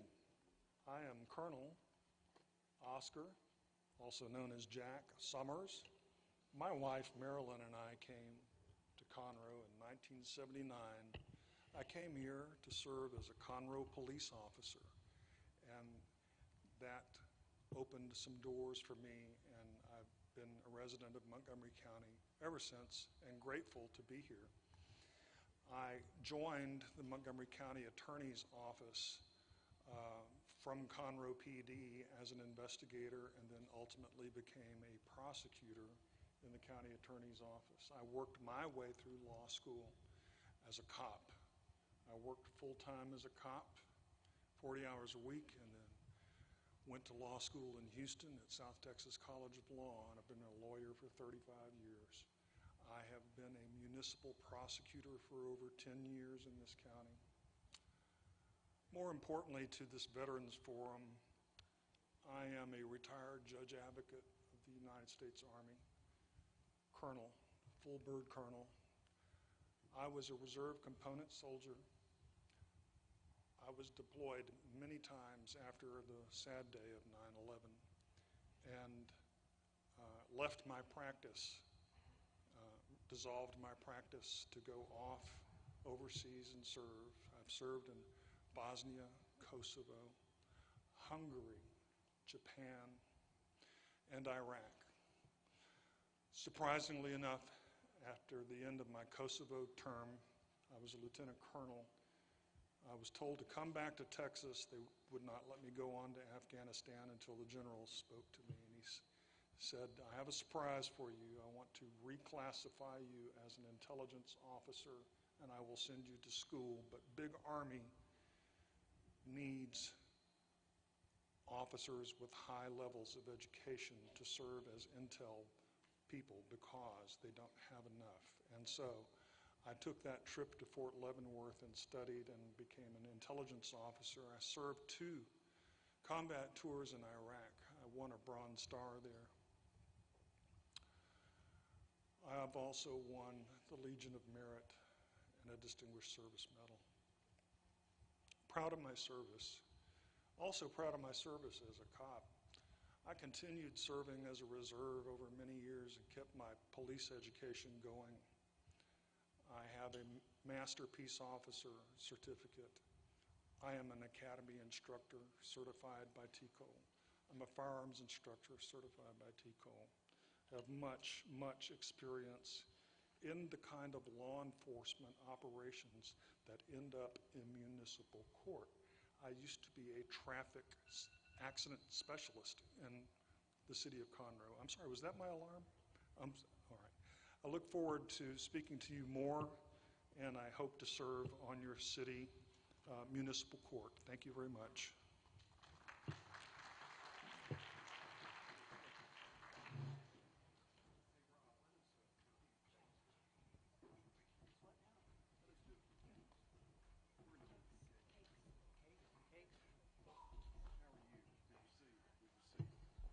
All right, I know the night is going long tonight, but we're going to auction off a few more cakes here.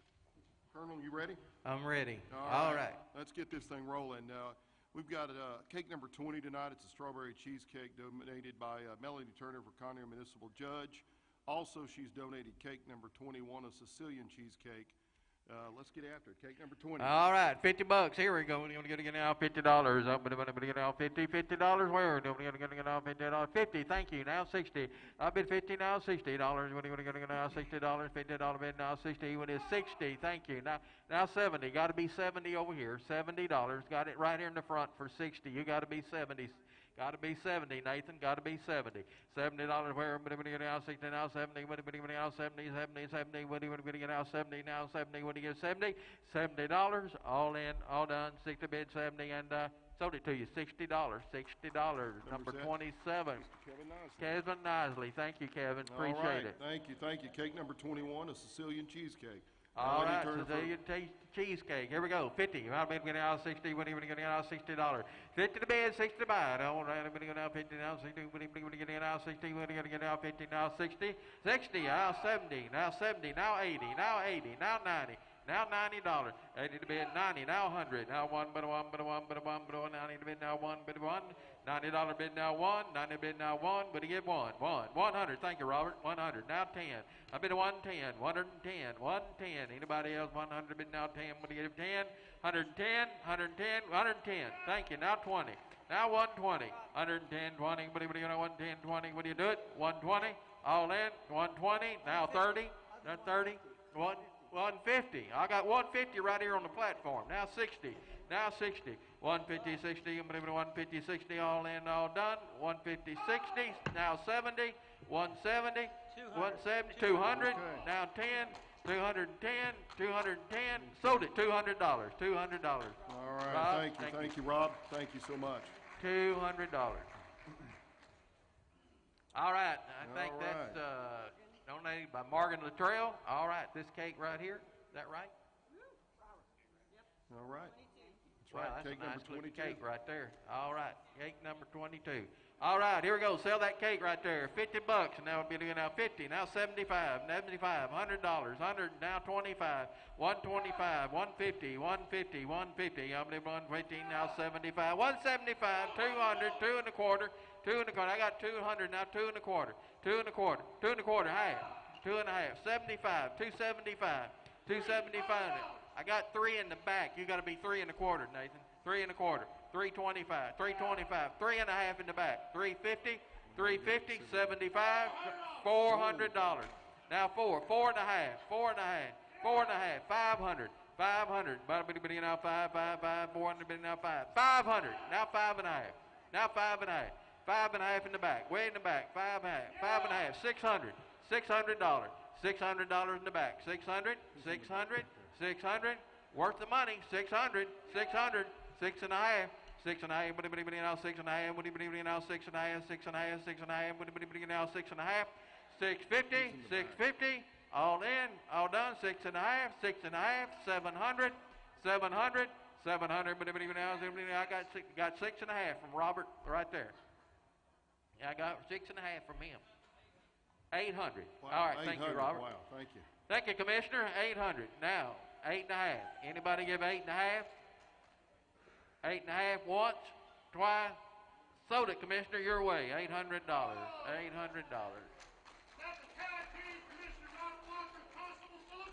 All right. Constable Philip Cash, Commissioner Robert Walker. Thank you, gentlemen. Thank you. Appreciate it. Thank you for coming. All right, cake number 23, chocolate chip butter cake from Morgan Luttrell. Thank you, Morgan. All right, thank you, Morgan. All right, here, 50, now 75, $50 bid, now 75, 75, now 100, now 1, better 1, better 1, better 1, better 1, 100, now 100, 100, $100, got 75, 100, who wants to be 1? Better 1, better 1, better 1, better 1, 200, now quarter, now 225, 225, 200 bid, 25, 225, 200 bid, 25, but we're going to get now 225, 200 bid, down 25, but we get 25, 225, 225, but everybody down 225. Thank you. Now half. Now 250. Now 250. Who wants to be 250? 2 and a half. Everybody now 2 and a half. 250. 250.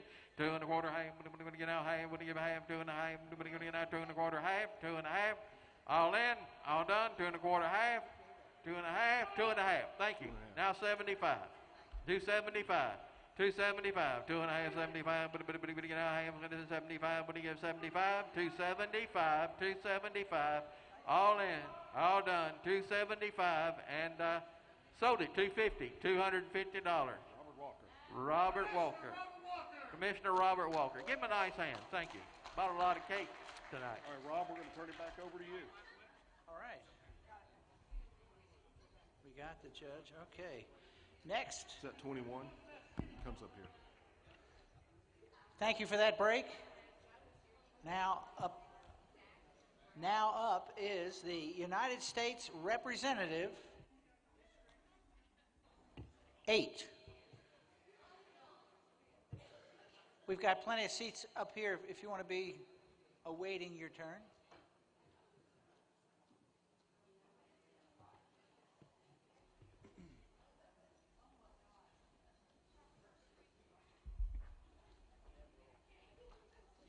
You know it's ballot order, right?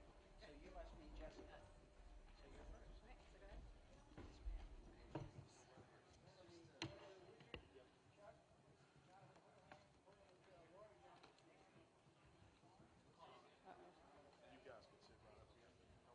that good? Okay.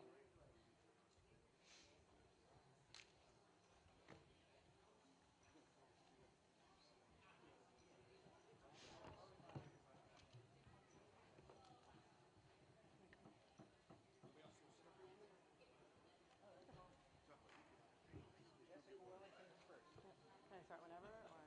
That's fine. Whenever you're comfortable. Okay. If you start now, you get a couple extra seconds because she's not paying attention. Hi, I'm Jessica Wellington, and I'm running for U.S. Congress. I was born and grew up on Army bases, so I'm first and foremost always a proud Army brat, and want to thank all the veterans here tonight for their service. I recently had a death in my family, and I'm reminded that life is very short. Our investment into the future of America means more to me now than ever before. I believe our government and federal elected officials often leave out the most important part of government, you, the people. Our political system has gotten to the point where finger-pointing and name-calling has replaced policy, and schoolyard bullying has replaced common-sense solutions. The DC special interests are winning, and the American people are often left out. Instead of focusing on our enemies, the countries overseas that hate us, Americans are expected to focus on other Americans who do not agree with them politically. We are all on the same team, Team USA. We used to celebrate our differences and not make them political fundraising talking points. We need a leader who will stand up to the federal government in its unconstitutional attempts at overreach in the right way that gets real results. I want to bring integrity and civility back to the forefront. If you held elected officials to the same corporate HR standards that many of us have to uphold to, then many would be fired for failing to do their elected jobs and for engaging in unprofessional conduct. Why are they held to a different standard than the rest of us? As a Republican mom, I got into this race because I want to stand up for the residents of Texas 08 and get real results. I know how to do it. I was a district director for Congressman Ted Poe. While other congressmen and senators were having their senior staff run errands, and trust me, I've heard some really scary horror stories, he was teaching me how to navigate a complicated government bureaucracy for constituents. He let me help shape policy based on district feedback, get federal aid for communities, and showed me what it means to stand up for constituents when they need help most. No one else in this race has this experience in a government congressional office. Yes, I have advanced degrees, even one in political science, but I received my congressional training on the job. While I have other relevant career experience, I feel this is the most important thing. I believe it is time to look forward toward the future. The time for war-type rhetoric is over. Americans need to believe again and have hope again and know what's best about our country.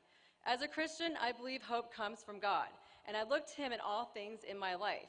I want our children to have hope for their future and where their constitutional rights are protected and they can look up to their leaders. As parents know, our children are always watching and reflecting us. I want them to know there's a leader who will get real results and can reclaim their childhoods.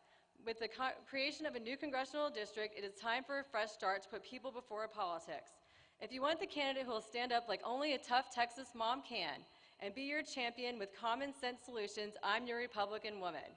Thank you very much.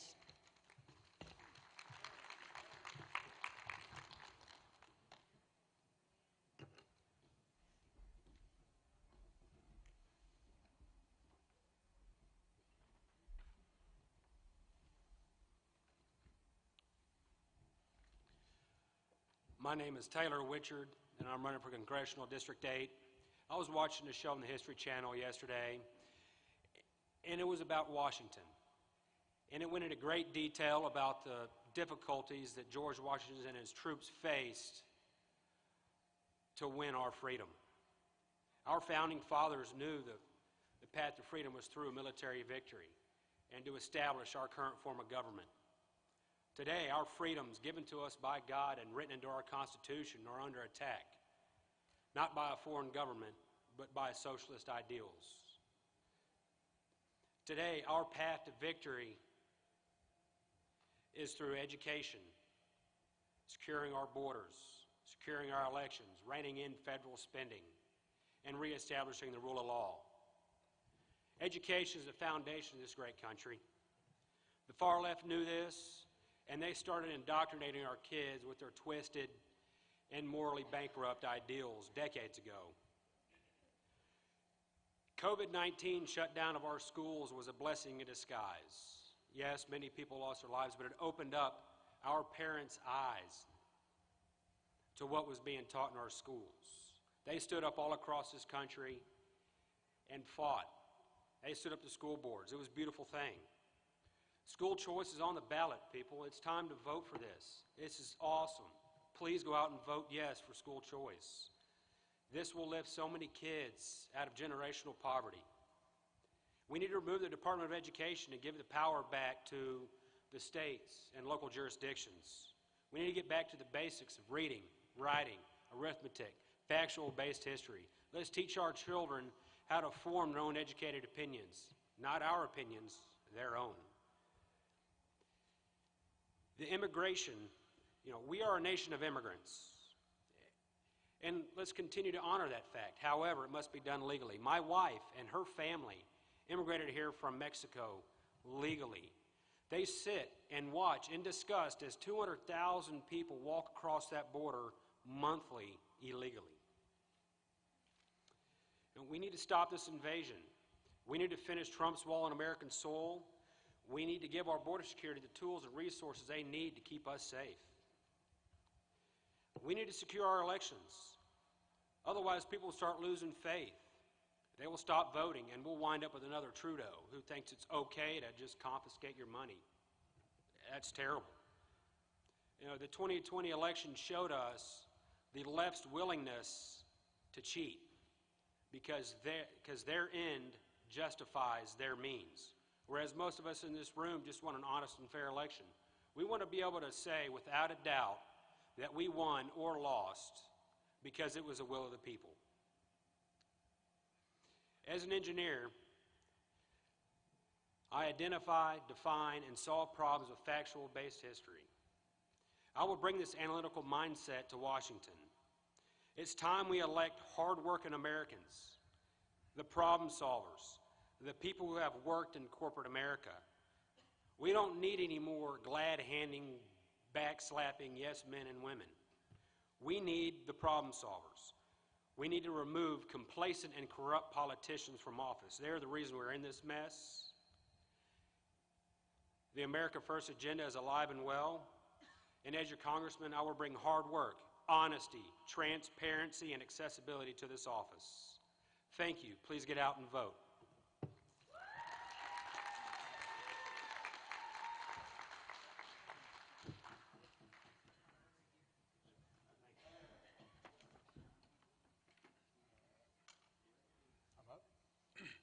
Hey, good evening, ladies and gentlemen. My name is Jonathan Houlihan. I'm running for Congressional District 8.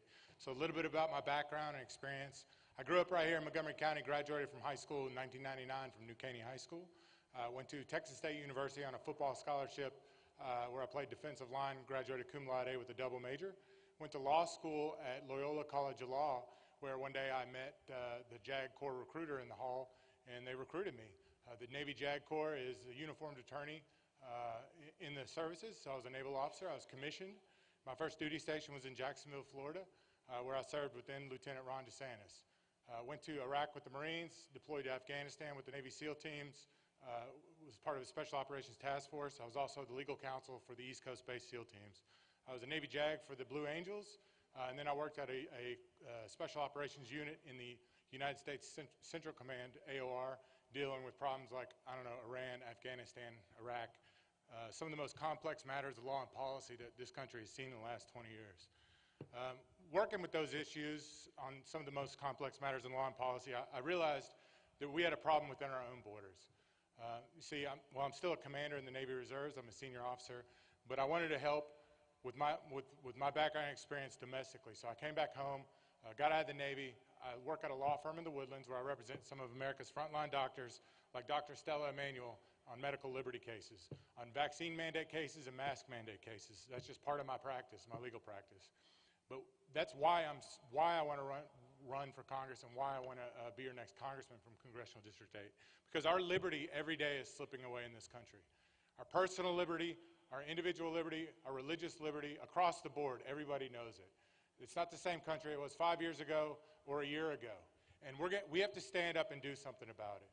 Our country is being sucked away by the administrative state and the federal government. Whether we're talking about OSHA mandates, we're talking about the Department of Education and the Department of Labor, these unelected, unaccountable bureaucrats across the border taking our liberty. And there's 18 enumerated powers in the Constitution of the federal government. And those powers that are not enumerated to the federal government are reserved to the states or the people. Article 1, Section 1 of the Constitution says all legislative powers are vested in the Congress of the United States, in the House of Representatives, and the Senate. It doesn't feel like that anymore. It feels like the federal government is overreached, overbearing, and taking our liberty. And we, the people, still needs to mean something in this country. Consent of the governed still needs to mean something in this country. And we're going to take back our nation one congressional seat at a time, and it starts right here in Congressional District 8. Now, for those that don't know me, we go to my Facebook page. We recently had a debate. In that debate, you can see some issues with some of the candidates. Not all the candidates were there. I wish they were. And it highlights some of the differences. Thank you very much. I'm Jonathan Houlihan.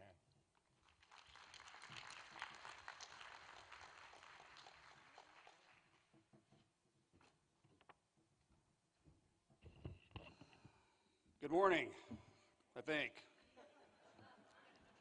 That's your wake-up call. I want to thank all the veterans, spouses, and family members in here, first and foremost, especially all of you that are either married to or have a Marine in your life. No offense, Judge. My name is Morgan Luttrell. I'm running for Congressional District 8. I was raised here. The only reason I left here was to fight 2 wars in the Navy. I was a United States Navy SEAL for almost 14 years. I came home as fast as I could. I love my country, I love my state, and I love my district more than anything. I'm a Christian, I'm a family man, I'm a business owner, and I'm a patriot. God bless each and every one of you. Please vote for Morgan Luttrell.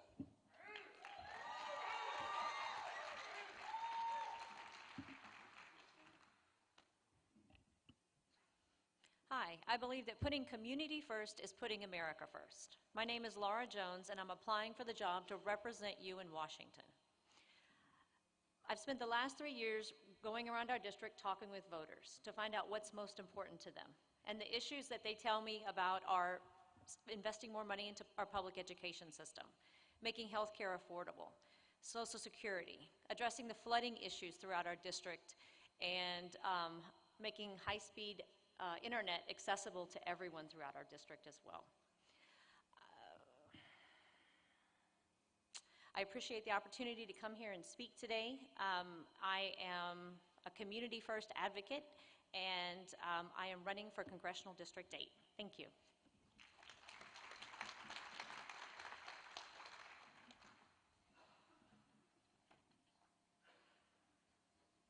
Right, well, good evening, everyone. My name is Dan McCon, and I certainly hate being behind a podium just because I feel so confined and constricted back here.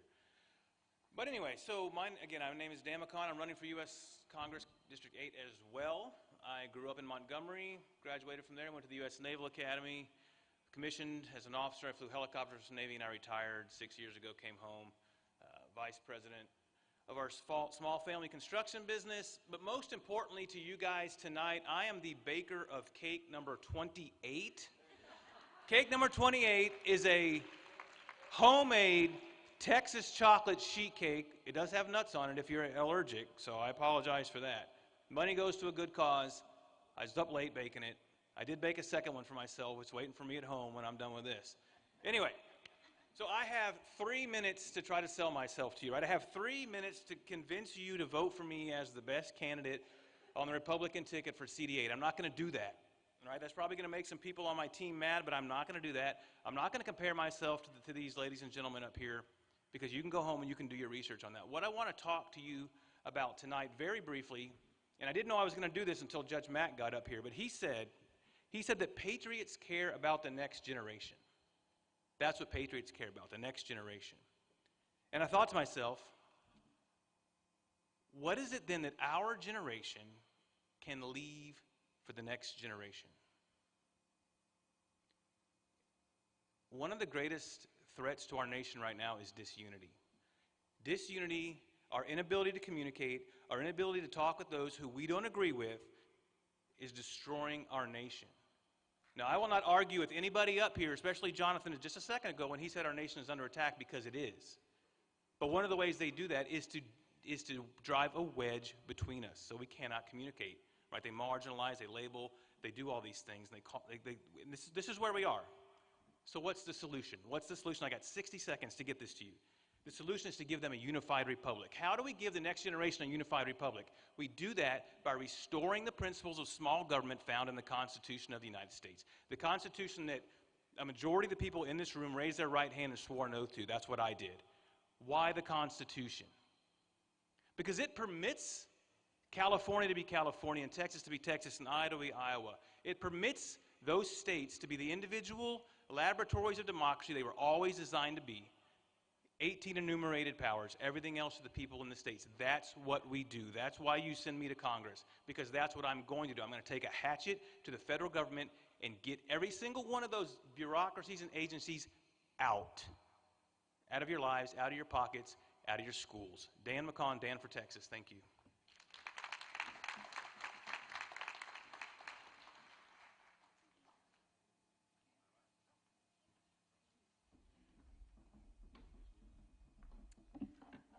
Well, I think I need an auctioneer to help me with some of these issues.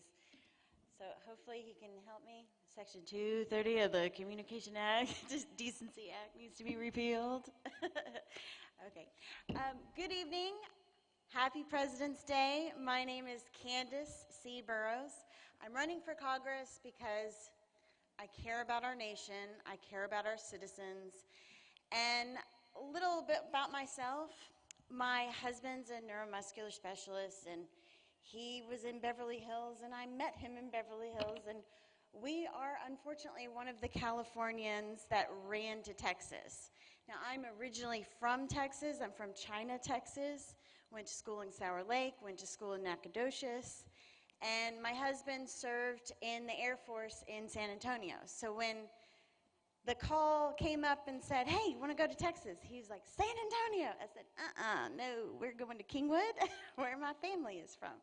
And so he eventually got a job in the Woodlands. So we are enjoying the Woodlands. I had a little bit of post-traumatic stress due to California. We lived in an area about 10 miles away from a community that had over 10,000 registered pedophiles. So my daughter was unfortunately sort of abducted. So I literally would shake when people would come close to my children.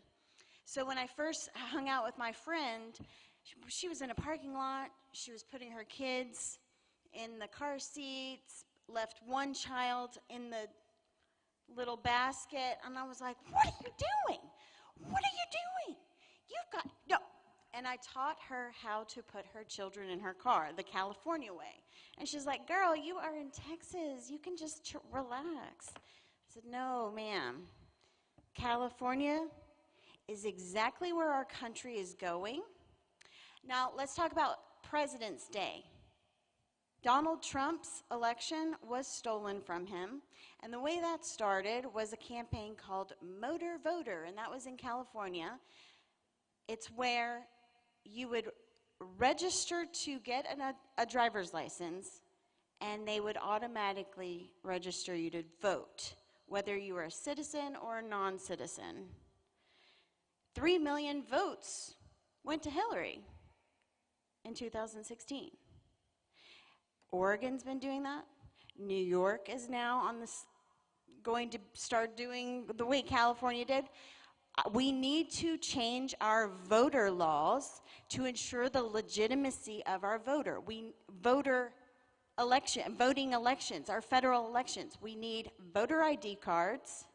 We need a registration, even if we have to hire someone such as a notary to notarize and ensure the legitimacy of that voter. 100% we need this. My husband, neuromuscular specialist, we're very concerned about the vaccines. They've all heard it a million times. You can go to my website. I'm concerned about the spike proteins. There's an increase of cancer, an increase of heart attacks. We are deeply concerned. We're deeply concerned about our education with our children. Texas, we've got it made here, but it's the rest of the country that we're concerned about. And I just want to leave you with one quick story. I'm sorry I'm over time. I purchased added time. My grandfather was in the military. His best friend, General Logan Weston, second most decorated soldier in the United States. He was dying on the battlefield. He looked ahead of him. The Japanese were running towards them, and he thought, this is it. He looked to his right, and he saw ethereal beings, and his deceased brothers in arms. He looked to his left. He saw ethereal beings and deceased brothers in arms. Ladies and gentlemen, I'm here to tell you, we are on the right side. We are on God's side. His deceased brothers in arms were not finished with their mission. And I'm here to tell you, the Japanese, they saw the ethereal beings as well and ran away. God bless you guys. God bless y'all. My name is Candace C. Burrows, and thank you.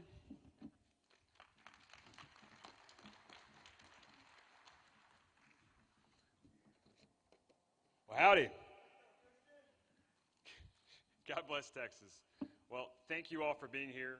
I'm just grateful for all of the work that your board does to make our community so much better and to commemorate the special people, all of those who've served. Thank you, everyone that served our country. We're so grateful for you.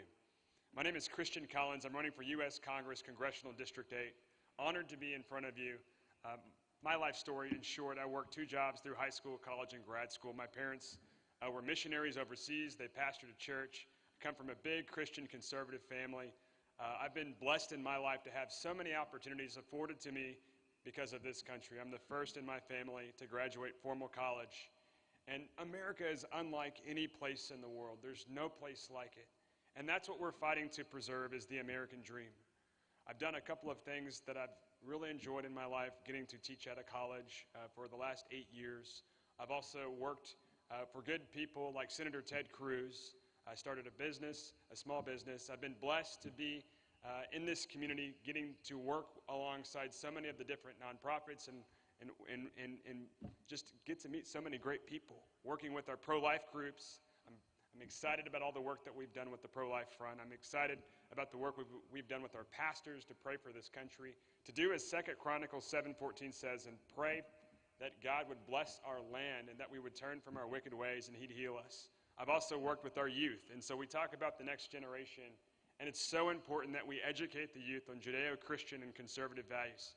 I'm proud that in our last conference, we've done it for 3 years, in our last conference we had over 1,200 youth here in Conroe, close to voting age, educating them with the right principles so that they work alongside our older generations to fight to save America. We've had an incredible time working to make this country a stronger place. And that's the battlefield that we've fought on, is the spiritual battles and the cultural war that we are in this country. And so we've got to continue to fight for this important effort. I'm so thankful for this country. I know that all of you are too. Thank you all for being here. And God bless you. God bless Texas.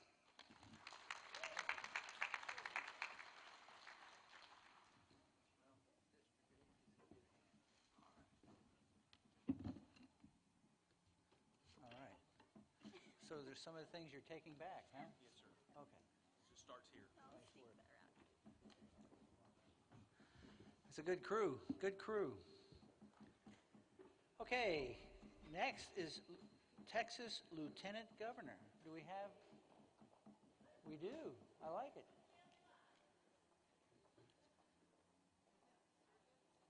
We have surrogate for Daniel Miller, Aaron Sorrell.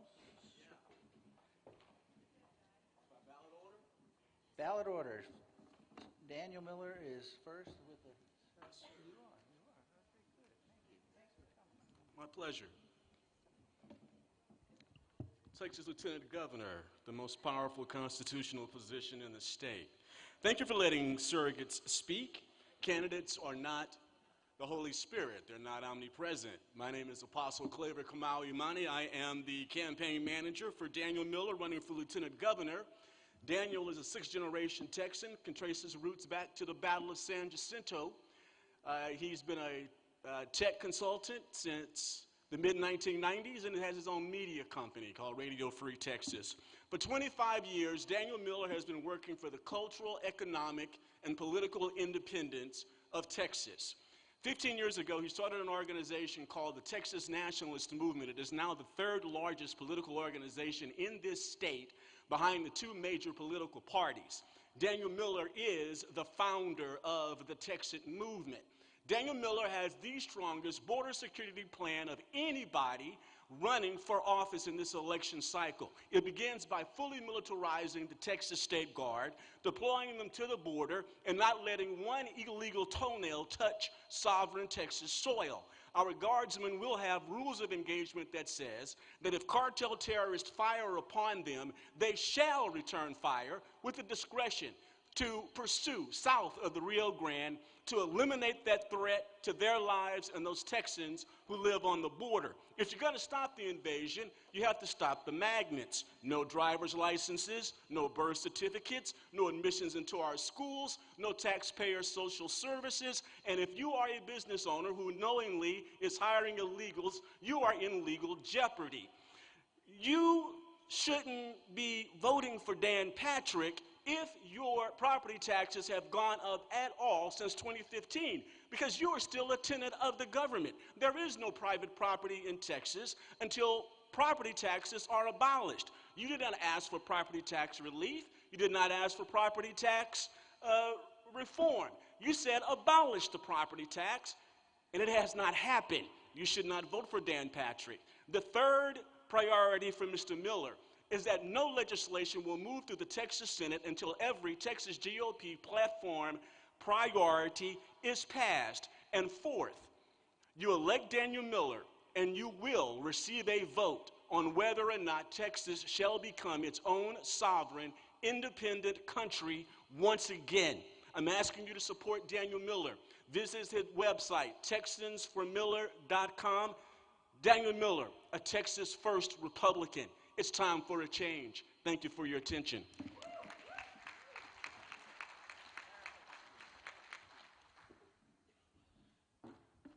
My name is Adam Thompson. I'm here to represent Aaron Searles. Aaron Searles is a fifth-generation Texan, not sixth, obviously, but fifth nonetheless. He's a faithful Christian. He has a 17-year marriage faithfully with his wife and 3 wonderful sons. He's a small business owner out of Fort Worth and never wanted to be a politician. So why would somebody like that want to choose to run against the most powerful man in the state of Texas? Well, it's not because he wanted to. It's because at the end of the day, when the executive branch shut down your schools unconstitutionally, shut down your churches unconstitutionally, and shut down your businesses and told people who can work and who can't, who can provide for their family and who can't, the legislative body did absolutely nothing to hold them accountable. So Aaron's fighting for your families. He's fighting for your right and your constitutional rights. Aaron's going to, again, make sure that the conservative priorities pass before any other legislative bodies pass. He's going to make sure that he has true transparency. He's vowed to wear a camera in his suit at all time while on the Hill and make sure that y'all can see everything that he sees outside of the executive sessions. Again, vote for Aaron Searles for Texas and get true transparency and a true conservative. Thank you very much.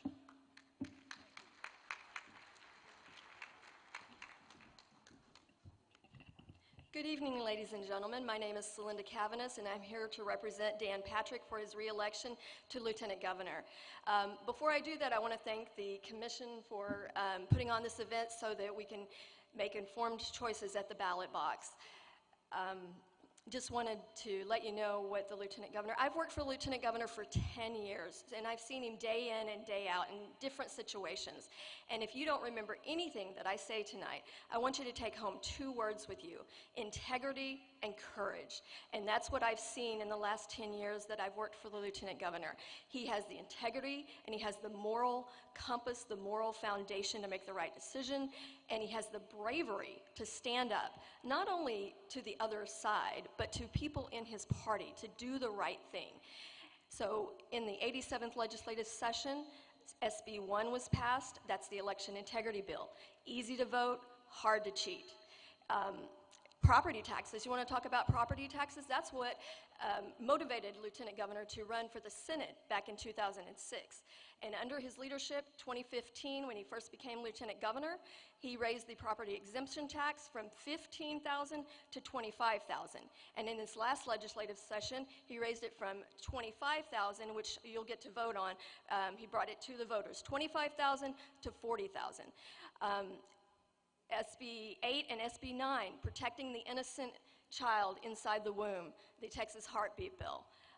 Let's see, border security, they voted $1.8 billion of our tax dollars to defend our southern border. Ladies and gentlemen, that's a federal issue, but Texas is stepping up to the plate to do that. If you have any more questions, we have a table at the back. I'd be happy to answer them. Ladies and gentlemen, please vote for Lieutenant Governor Dan Patrick. Amen.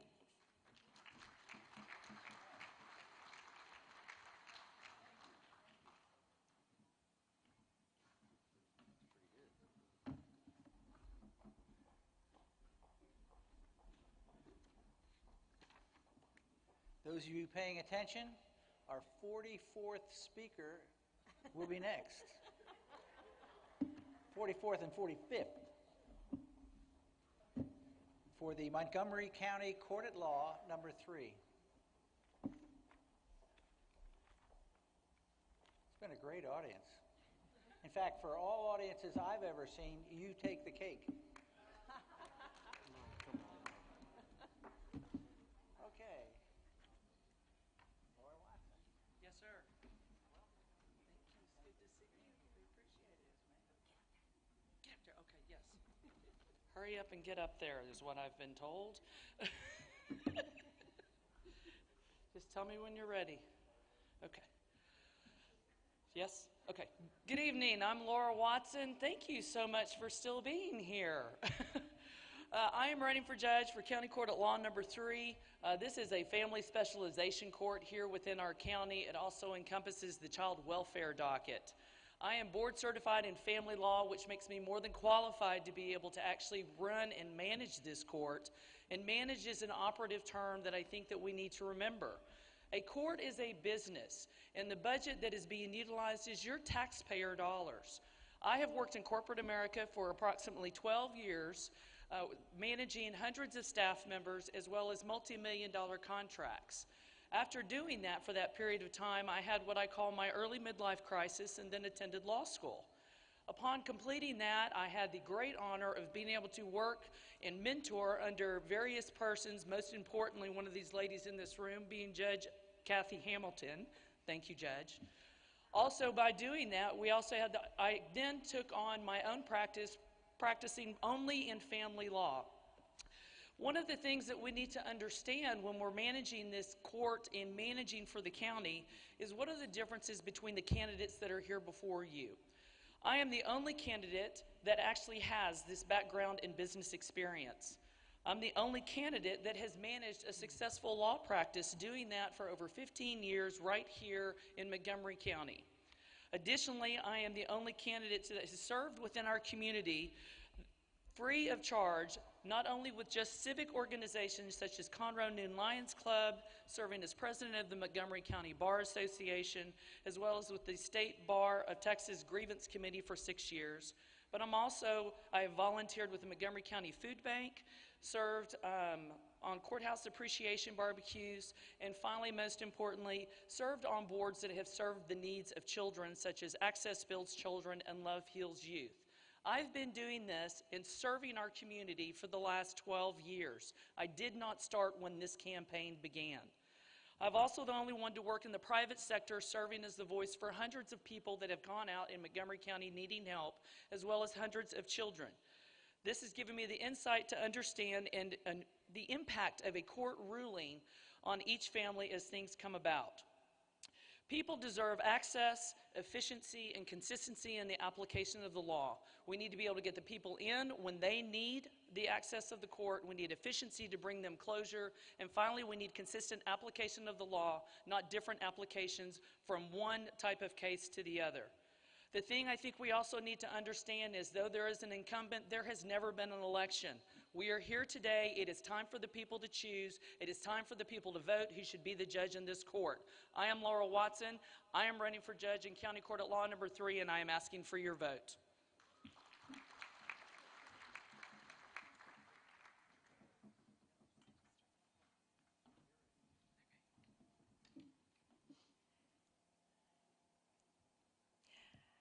Hello, I'm Judge Amy Tucker, and I'll echo what Ms. Watson said. I really appreciate that y'all have remained in your seats and listened patiently to all of us. This is a very difficult process, and I have all the respect in the world for all the candidates who have spoken before you tonight. I do want to thank the Commission for holding this event. I think it's an important part of the process, and I'm honored to be here. So, our court, County Court at Law 3, is a highly specialized court. It is one of the 3 family courts in the county. Most importantly, it is the designated child protection court. I have spent my entire professional career fighting for our foster children, and I have become one of the top experts in the state and arguably in the country in this area of the law. I am the first judge in the history of this county and one of very few in the state of Texas who have specifically asked for all of these cases. I've asked for them because I believe that the foster children of this county deserve to be in a court in front of a judge who wants them, and I want them. And 2, who is an absolute expert in child welfare law, and that I am. My unequivocal goal is to create one of the very best child protection courts in the country. I have a record of high achievement, and I believe I can do this. We're well on our way. At the end of April, my associate judge and I will be one of only 2 judges out of 5 in the state, 2 out of 17 in the country, who are TBRI practitioners, which means we are experts in trauma-informed care, which means we will be experts and recognized as such nationally and worldwide in making decisions for children who have been traumatized. And it's very late, and I know we're all tired, and I want to ask you to please go to my website, judgeamytucker.com, and read about me. I have served this great county for over 20 years as a public servant. I started in the county attorney's office at 26 years old and thought I would only stay a short time, but I loved this work so much and I love this county so much that I have stayed involved. And as soon as I put myself in a position where I could make a real difference, the first thing I did was go to the judges and ask them to give me these cases. And I'm asking you to keep me in this position so I can do what I think these children deserve, which is create a special court, a special place where they have the best chance at a life full of love, hope, and happiness. And before I leave, I want to just say a special thank you. This is our last forum. It's been a long journey. We're halfway through early voting, and I want to thank my husband, Judd Tucker, and my children, Emily and Katie. I thought my dad was the toughest person I knew until I met my husband, Judd. And you're never going to know how much I've appreciated your help and support and love and encouragement. I could never do this without you. And my 2 little girls are here. They should be in bed, but they've supported me all the way. You're going to get me back in a week and a half, and I love you both so much. I'm Judge Amy Tucker. I'm asking you to keep me in this position. Thank you so much. Have a great night.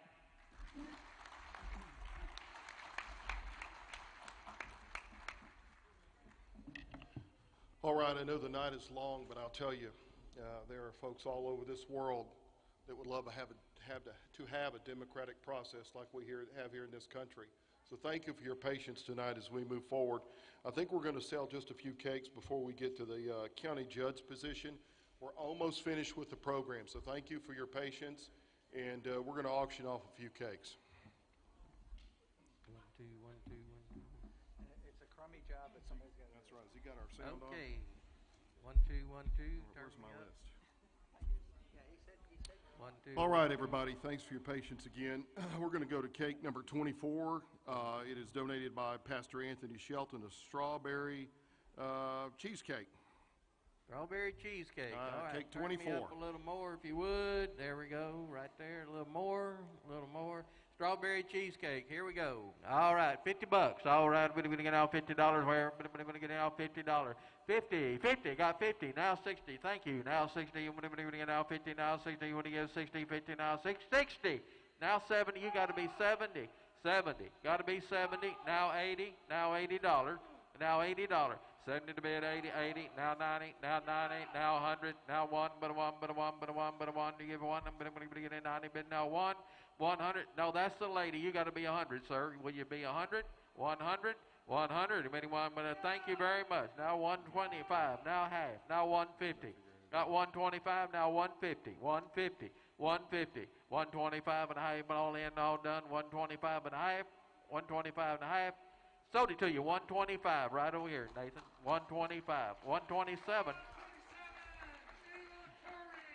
All right, thank you very much. 127, thank you very much. All right, the next cake, number 20. All right, thank you, Nathan. The next cake is cake number 25, also donated by Pastor Anthony Shelton, Mississippi Mud Cake. All right, Mississippi Mud Cake. All right, here we go. $50. I'm going to get now 50. Now 50. Thank you, ma'am. Now 60. 50, 60. I'm going to get now 60. Now 60. Now 70. Now 70. Now 80. Now 80. 80. Now 90. Now 100. Now 25. Now 50. 150. 150. 150. 75. Now 2. Now 200. 200. Now quarter. 225, now half, 2 and a half, 75, 275, 300, 300, now quarter, 325, now half, 3 and a half, 3 and a half, 75, 375, 375, 400, 400, it's just cake, 400, now quarter, 425, 425, 400 bid, 25, 425, 425, 425. Will you do it? Now half, now 4 and a half, 4 and a half. Now 75, 75, 4 and a half, 75. I'm going to get now 4 and a half, 75, 4 and a half, 75. Sold it to you, ma'am. 450, 450. What's that paddle number, Nathan? 35, 35. Right. Thank you very much. Thank you both. Thank you very Robin. much. All right, here we go. All right, let's go. Cake number 26 has been donated tonight by Sari Countryman. That's a strawberry Cool Whip cake. Strawberry Cool Whip. All right, here we go. $50. Everybody getting out 50. What are you going to get out 50? $50. Where everybody getting out 50? Now 50. All right, everybody getting out 50, 50, 50. What everybody getting out 50? 50. Now 60. Now $60. 50 to bed. 60. What everybody getting out $60? Now $60. 60. Now 70. 70. 70. Now 80. Now $80. Now 80. What everybody 80? 80. Now 90. Now 90. Now 100. Now 100. Now 100, but you get 1, but a 1, but a 1, but a 1, but a 1, give $100 here, everybody now 1, 100, 100, who give 100? 100, now 25, 125, now half, now 1 and a half, now 75, 175, now 200, now 200, now 2, 2, 2, now quarter, 225, 225, 225, worth the money, 225, 225. We live in an age of inflation, you know, 225, 225, I believe it now 225. Sold it, $200, $200. Thank you. All right, thank you. All right, next cake. All right, next cake is donated by Kelly McDonald for state representative. It's an Oreo cake. Oreo cake, donated by Kelly McDonald. Thank you very much. Oreo cake, Nathan, donated by Kelly McDonald. $50, and then everybody now 50, 75, 75, now 100. Now 1, got to be 100. Now 100, 100, 1, 1 and a quarter, 1 and a quarter, 1 and a quarter, 1 and a half, 150, 150, 75, 75, 200, 200, 2 and a quarter, 225, 225, 225, now half, now 2 and a half. Now 2 and a half, 75, 275, now 3. Now 3, 3, 3. What do you give? 3, 300, 300, 275, 300. Now quarter, now 325. Got to be 325. I got the bid up here in the front, Nathan. 300. You got to be 25. 325. 325. Now 300. Bid now 25. 325. Now half. Now got to be 350. 350. Now 75, Nathan. Now 75. 375. 375. Now 3 and a half. 75. Now 75. 3 and a half. Now 75. 375. 375. All in. All done. 375. 375, and I sold it to you, $350 right here. Number 2. That's paddle number 2. That is Melanie Turner. Melanie Turner. Thank you, Melanie. Thank you very much. Number 2. Thank you very much. All right, cake number 28, donated tonight by Dan McLaughlin. That's that Texas chocolate cake he was talking about, that homemade Texas chocolate cake. All right, 50 bucks here. We'll be getting out $50 here. We're going to get out 50. We're going to get 50. 50 bucks here. We're going to get out 50, 50, 50. We're going to get 50. 50 bucks. Who wants cake? 50 bucks. 50 bucks. All right, we're going to get out 50. I thank you. Now 60. 50 bid now 60. 50 bid 60 buy 'em. $50 bid now 60. We're going to give 60. 50 now 60. Anybody else? $50 now 60. Who wants it? $60. $60. Last call. $60. Sold it. $50. Nathan. $50 right there. What paddle was that? Who was that? 127. $50. 127. Thank you. Thank you very much. Appreciate it. All right, our next cake, cake number 29. Actually, it's a peach cobbler donated by Echo Hudson. Wow, that's a good-looking cake right there. All right, peach cobbler. All right, 50 bucks. Everybody ought to be in here. 50, 75, 100, 125. Now half. Now 75. Now 200. Now 200. 200. 200. 175 to bid now 2, 2, 2. You want to be 2? 200. 200. 175. 200. 175 to bid 2, 2. Now quarter. Now 225. 225. 200 bid 25. Now half. Now 2 and a half. 2 and a half. 2 and a half. 2 and a half. 2 and a half. Now 200. Now 2 and a half. 200 now 2 and a half. 200 now 2 and a half. Now 2 and a quarter. Now half. All in. All done. Sold it 2 and a quarter. 225. 225. Number 14. 225. Number. All right. Jamie Tucker. Jamie Tucker. Thank you. Thank you very much. 2 and a quarter.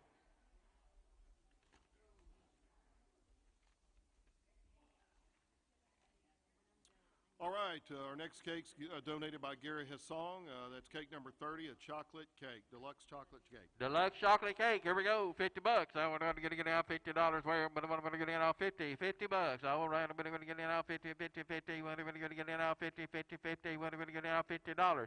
$50 on the cake. $50. What do you say? We're going to get out 50, 50, 50. We're going to get out 50. Who give $50? Where? We're going to get out 50. 50 bucks. Who did that? Who did that? 50. Thank you. Now $60, $50 bid now 60, $50 bid now 60, $50 bid now 60, all in, all done, $50 bid now 60, now $60 anywhere, all in, all done, 50 now 60. Sold it to you, ma'am, $50, 127, $50, 127. Eva Curry, thank you very much.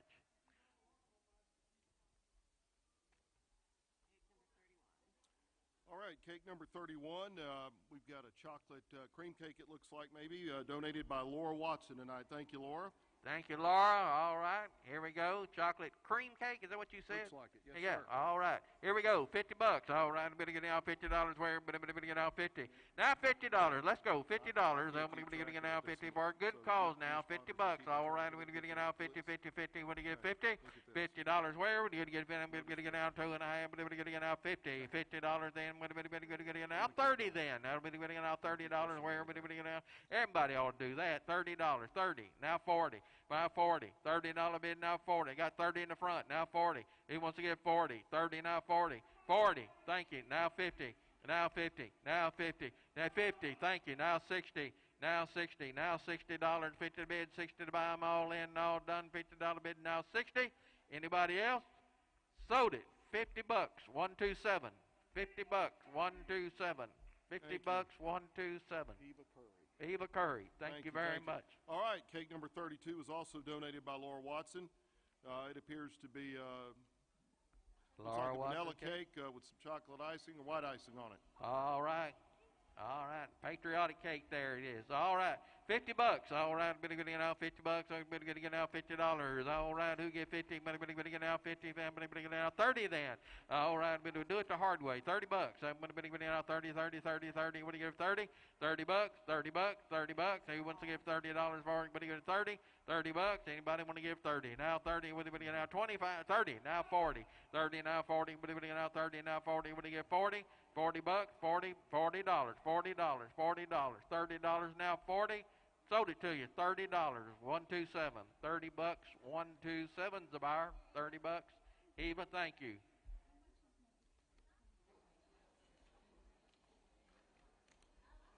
All right, let's move on to cake number 33. We've got several cakes here, 33, 34, 35. Actually, cakes 33 through 41 have been donated by Taylor Witchard. Thank you for that. Cake 33 is a beautiful Republican chocolate cake. All right, good one it is. All right, here we go. All right. 33 is over there.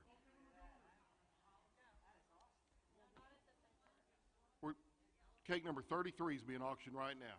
Cake number 33. All right, here we go. $50. All right, we're going to get now 50. Thank you, sir. Now 60. Now $60. I'm going to get now 50. Now 60. We're going to get now 50. Now $60. $50 bid now 60. Who wants to do it? $50. 60. I'm going to get now 50. Now 60. We're going to get $60. We're going to get now 50. Now 60. 50. Now 60. Thank you, ma'am. Now 70. 70. 70. You want to give 70? $70. 70. I got 60 over here. 70. Now 80. Now $80. Got to be 80. 80. Now 90. Now 90. 80 bid now 90. What do you give 90? 80 bid now 90. What do you give 90? $90. Look around. 80 bid now 90. What do you give 90? All in, all done. 80 bid 90. Sold it to you. $80. $80. Miss Turner. Yep. Madeline Turner. Thank you very much. Everyone, nice hand.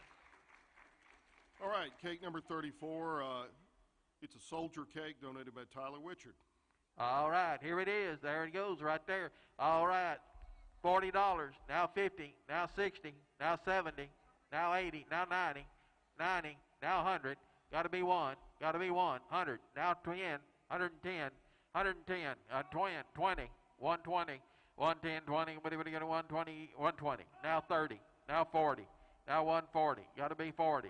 40, 50, 150, 150. I believe we're getting now 50. What do you get? 50, 150. Thank you. Now 60, 160, 160, 160, 160, 50. Anyone get now 60? What do you give? 60 all in, all done. 150 now 60, 160. Anybody else? $160.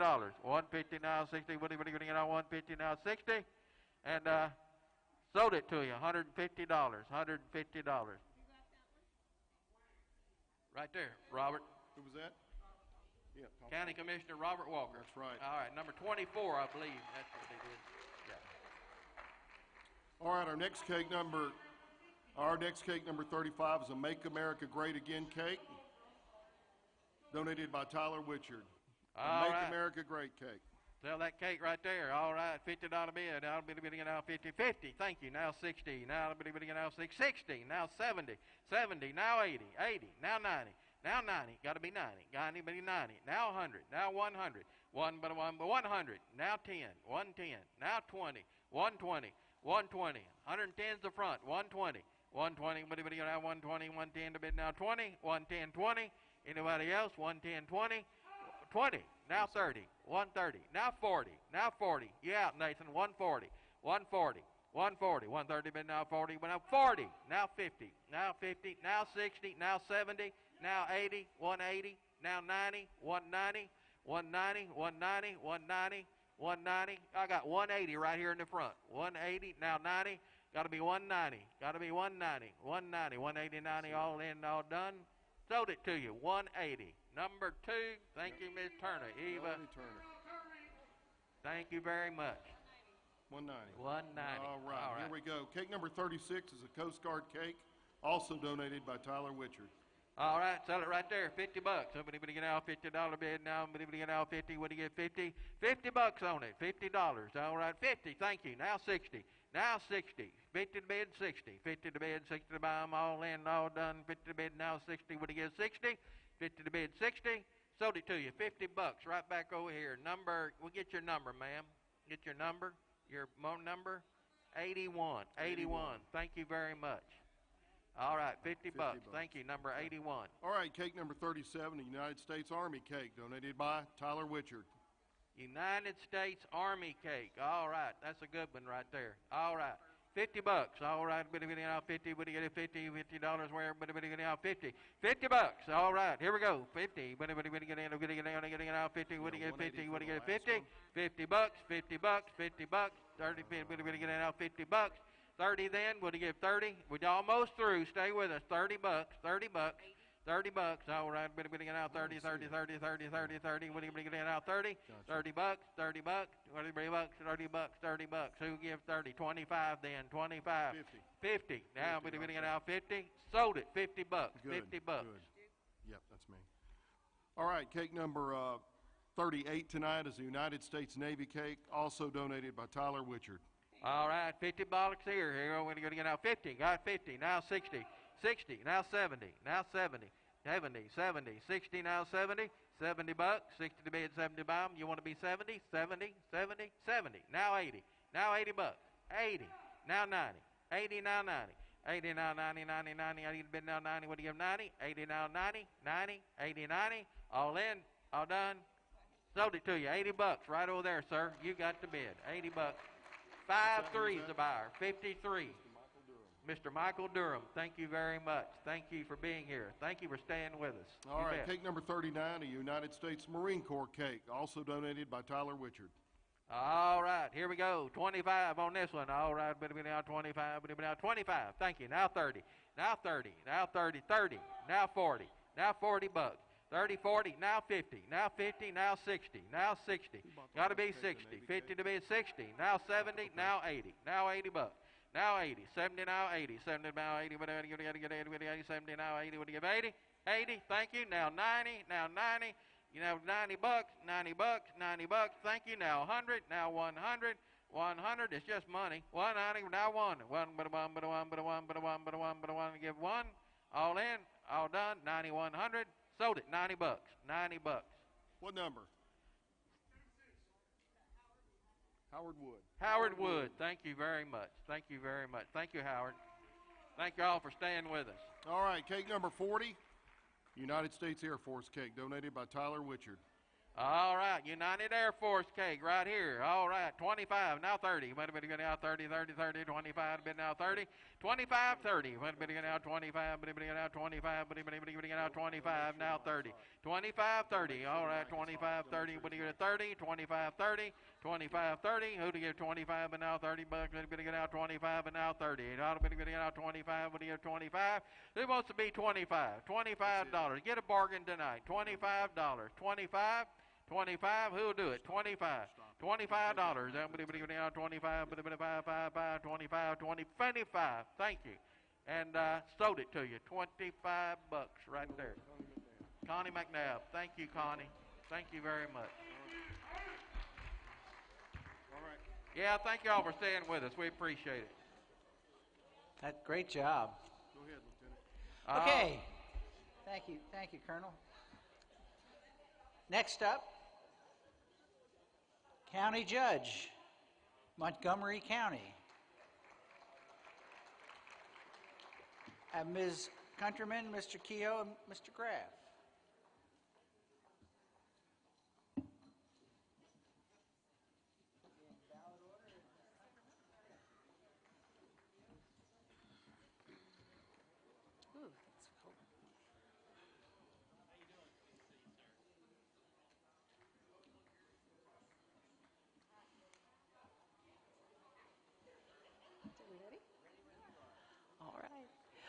All right, thank y'all so much this evening. Judge Jimmy Edwards, Janine, Elizabeth, great job, commissioners at the Veterans Park. It's one of Montgomery's finest gems and something that I fully support. My name is Sarah Countryman. I am in my second term as the mayor of the city of Montgomery. I'm a fifth-generation Texan. I'm a Christian conservative, and I've been in IT sales for nearly 20 years. As the mayor of Montgomery, I've had quite a few accomplishments that I'm proud of. While being mayor, we have adopted a homestead exemption of 20%. We've also adopted seniors exemption, 65 and older. Day one, I started with a comprehensive plan. I like to have a plan, a vision, and then I like to execute. We have a comprehensive plan that took us 3 years to get, and we are starting to begin construction on that plan. Also successful in trademarking birthplace of the Texas flag. We preserve our history, and 5 families have new homes in the city of Montgomery because of my tenacity and grit to help them out with the Grant Works program. Why am I running for county judge? First, our COVID response was poor. I would never have violated your constitutional rights and shut down the county. Would never instituted a curfew. It has been stated that this only happened for a few weeks. Right is right, wrong is wrong. Your rights were violated. Even for 5 minutes, they were still violated.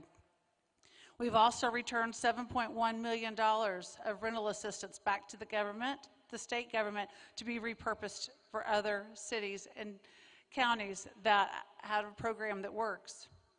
We also are currently paying $26,000 for 2 storage units for PPE that's aging.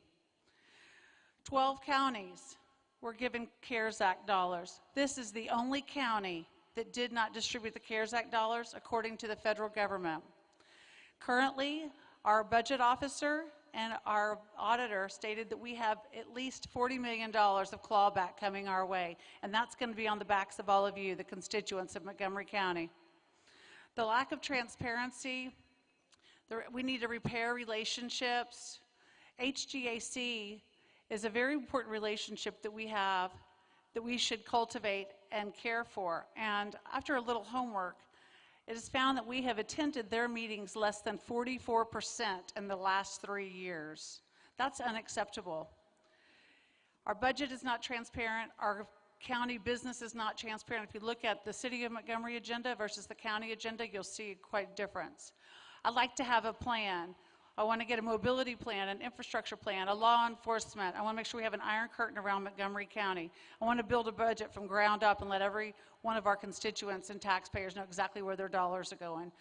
When I'm elected March 1st to go on to the general election, I will get started on the job. Come January 1st, when I swear in, there won't be a 90-day period of learning what the job is. I'll be able to get started right away. I will give you a full day's work for a full day's pay. I won't have 2 jobs like we currently have today. My name is Sarah Countryman. I'm running to be your next Montgomery County job. Countryman4, countyjudge.com. Thank you very much.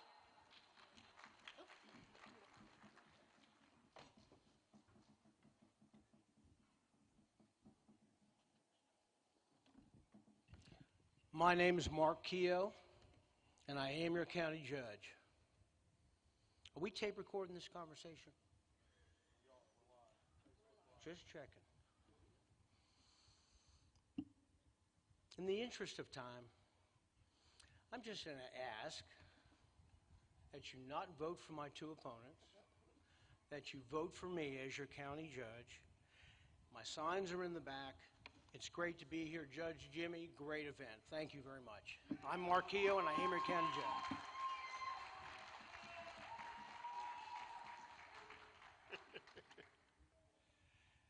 I'm going to do the same. I'm Billy Graff, and I'm running for county judge, and I'm going to ask that you do not vote for my opponents and that you vote for me, and I would appreciate it. I am a Marine Corps vet, a pastor, a lover of the county, the state, and the country, and I stand strong in the gap for all Americans, and I will stand strong for you, Montgomery County. I'm Billy Graff, Billy for Texas. God bless you.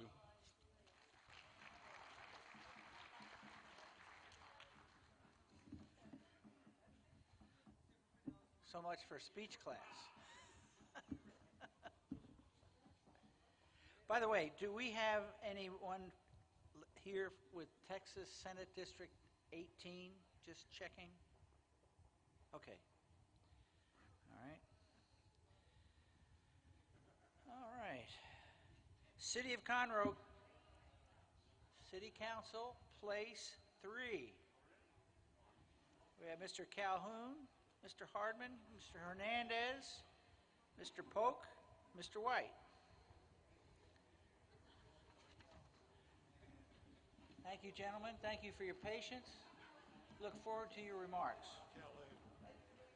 Mr. Calhoun will be first. This is ballot. Well, it's alphabetical order. Well, it's nothing like talking to people who have the kill me now look in your eye. And I get it. My name's Larry Calhoun. I'm running for, Place 3, City of Conroe City Council. I've been in Conroe since Moby was a minnow. I worked for the City of Conroe for 8 years. I was Conroe Industrial Development Director. And I traveled with Governor Perry nationally and internationally, recruiting companies and creating jobs for the city. I think that it's a position that I don't need any training wheels for. I'm ready to hit the ground I know what needs to be done. I know how to do it, and I've done it all before, just as an employee instead of sitting on the council. But enough about politics. I want to say something about the park. You know, this park is fantastic. Jimmy Edwards' vision, what's happening here, all the spirits that it embodies from the people who never returned. And I'm a veteran, and I appreciate that very much. It's a place for solace and reflection for those who came back, who are mentally and physically scarred. So a great job to the commission, great job to Jimmy Edwards. I'm Larry Calhoun. Thank you.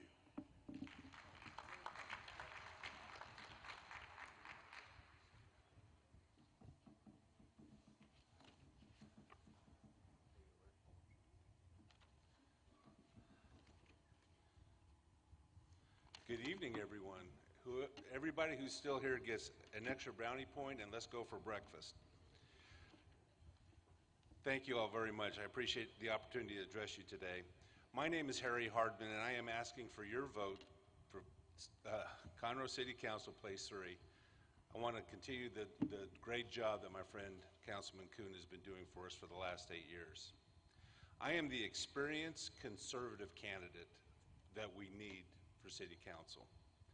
I'm very proud of my over 20 years of public service as a Mud Board Director, Advisory Board member for the Bush School of Government and Public Service at Texas A&M, and in my current role as President of the Lone Star Groundwater Conservation District. I'm also privileged to work with several retired Navy SEALs, helping them with their transition to civilian life. Without their sacrifice and the sacrifice of many who are here today, we would not have the freedom to conduct this meeting today. And for their sacrifices and service, and for yours, I thank you from the bottom of my heart.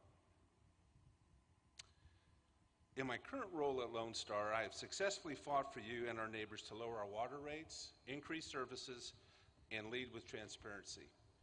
I will bring that same passion and experience and success to my role as your councilman. But I'm about much more than water. I'm a staple at Commissioners Court and at City Council meetings, advocating for the issues that are important to all of our daily lives. Throughout my business career, I've created innovative strategies to derive successful outcomes for both our customers and my companies, and I plan to use that creativity, vision, and business expertise to set Conroe up for strategic, sustainable growth. People know we have something special in Conroe. Conroe is one of the fastest growing cities in the country, but I want to ensure that it is the most desirable city in the country. My wife, Paula, God bless her, is in the back, still going after it. We have two great kids and 2 wonderful grandchildren who all live in the area. We're proud to call this community home. I live here, I work here, and I worship here. I'm passionate about its future. I love this community, and I will work hard to make sure that Conroe is the best it can be. Vote for me, Harry Hardman. I'm a hard man to beat for position 3. Thank you so much.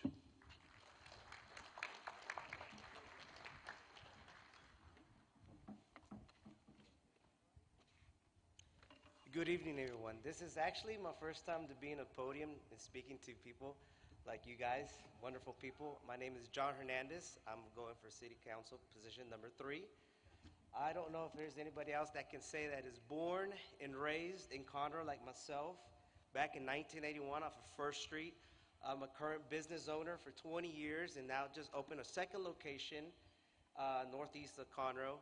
I've got great family values, Christian values, and the 20 years of experience that I've been able to learn so much, it's caused me to finally turn around from Fraser Street, which is my business in Fraser Street, turn around and now focus into the city of Conroe. I'm actually a product of Councilman.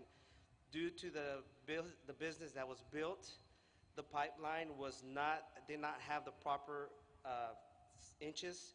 So I was wondering, why do I have to depend on City Council for my business?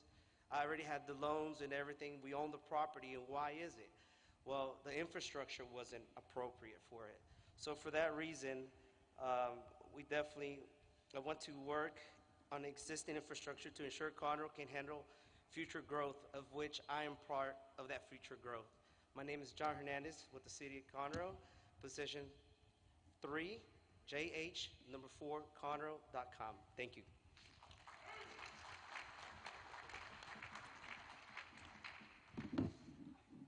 Hello, everyone. Brandon Polk here. I'm a small-time, first of all, thank you to the commission for putting this on. Thank you, guys. Thank you for the fellow candidates for giving me a few minutes to talk about the city of Conroe that I love and that I live in. My name is Brandon Polk. You guys know me. I ran in 2020. I'm a small business owner. I've lived out here for the last 10 years. I was recently endorsed by the Hispanic Republicans of Texas. They believe in me. They believe about faith, freedom, and family. Those are the values that I'm going to bring to the city council.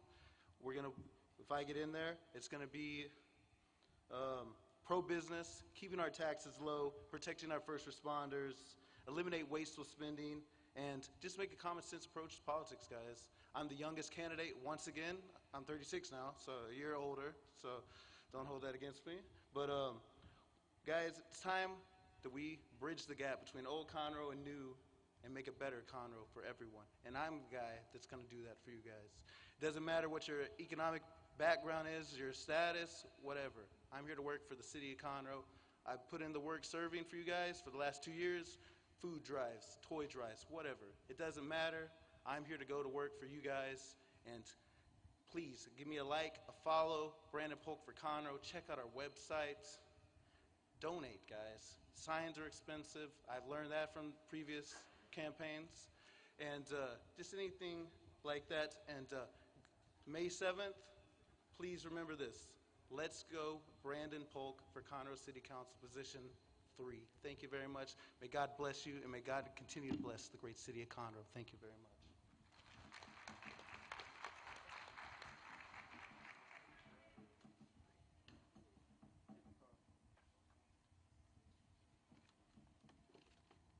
Hello, everyone. My name is Carl White. Born and raised in Conroe. That's my good-looking wife sitting out there with the phone taking my picture. So why do I love Conroe? Like I say, born and raised. I remember, as a little bitty boy walking down the Capitol drugstore, the Carter's drugstore. I remember going in Ben Franklin, the 5 and 10 cent store, I remember the Crichton Theater. We had to sit in the balcony, and it was a great experience because we threw popcorn down on everybody else, I remember getting my first bicycle. I won it at the Crichton Theater. Me, my brother, and my cousin, we shared that bicycle. My dad, he worked at Weiss Auto. He worked at Conroe Furniture. And at the age of 15, I got a job at Wackers, my first job. Then I migrated to Bonanza, went in the Army for 4 years, came back, did a little law enforcement, also served time, hospital district board of directors, a lot of nonprofits. But I remember people like J. Ross Martin, who we just talked about bringing music to Conroe. And now we have a music-friendly city. I remember people like Miss Sylvia Wiggins, that we had the Conroe Beautification Committee. We would just walk the streets of Conroe and pick it up everybody else's trash and everything, basically. Conroe is a great place to live. When I was in the military, people made fun of me because I was from Conroe, a little one-hit town. Look at Conroe today as the fastest growing city in the United States of America. Who would not want to be a part of that? Some of the things I want to do is start a neighborhood awareness program to address individual community needs. I want to get our youth involved, some of the college, bring them down here basically, because we spend a lot of money on consultants when college students can do the same thing free of charge and get credit for it. And why not pay the college students? Get them a little bit out. So, I also want to, work with various companies out in the industrial park, having them helping us with some of our transportation issues, basically improve some of our street lighting, develop the infrastructure to foster economic development, I even want to think about a junior city council, to train our youth. It's just so much that we can do. But I want to leverage the power of the people because people built the United States, they built Montgomery County, and they built the city of Conroe. So I want to get in touch with the people. Again, I am Carl White, running for Conroe City Council, position number 3, and I need your vote. Thank you.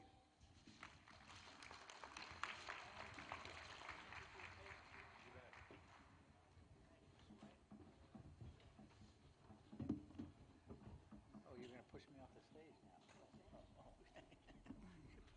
Pull me back.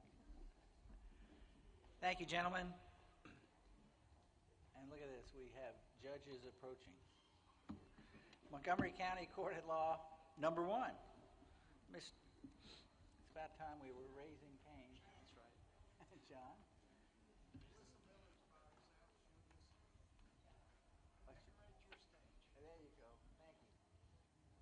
Thank you. It's, yeah, Brian first. Well, we're going to do this together. All right. Just put yours on that side. Yeah.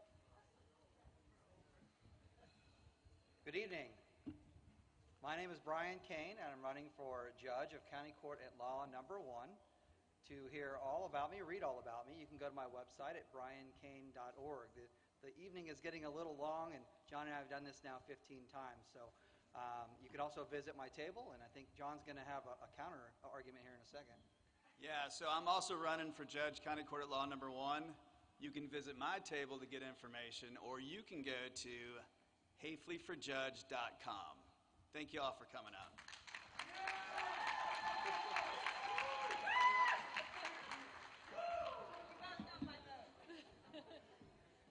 That's right. A lot of split votes on those two, right? Well, I believe Melissa's ready. I'm ready. You're on. Good evening, everyone. My name's Melissa Miller. I'm your current district clerk. I'm running for re-election to be your district clerk again. I'm unopposed. I would appreciate your vote and your support. Remember that I stayed here till, 10:30 tonight to earn your vote when I didn't have to. Have a great night.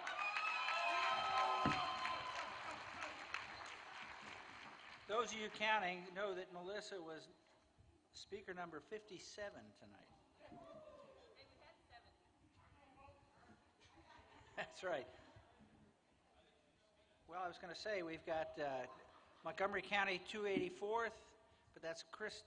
I don't see her. And Judge Hamilton. You can do English or French.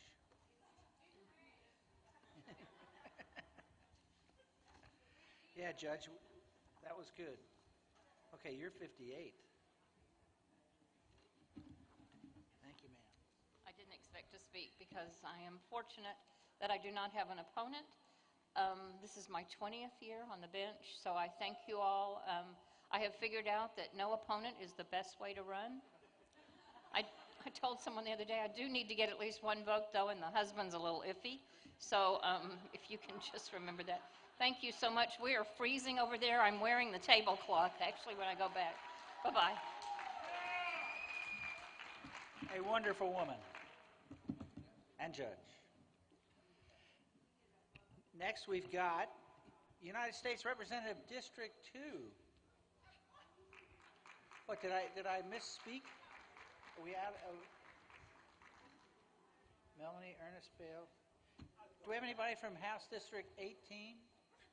No. Okay. All right, that's done. And this is U.S. District Representative 2. Yes. Okay, good. And in, okay, got it. So it's Ellis, Crenshaw, Etwap. So, Mr. You are first. Yes. That's how we do it. And thank you for your patience. Thank you very much. Hello, thank you very much. My name is Martin Etwap, and Mr. Langella here is being nice to me. I'd like to thank the Commission for having this. And for all of you who served and those who are still serving, thank you so much for your service. America was built on the backs of people like you who are still serving and those who've served and those we lost. That's what our freedom, our liberty is based on. I'm not going to talk long because I know Mylam wants to go right after me. And this is all I'm going to say. The liberty that you cherish, the liberty that you fought for, we need to protect that.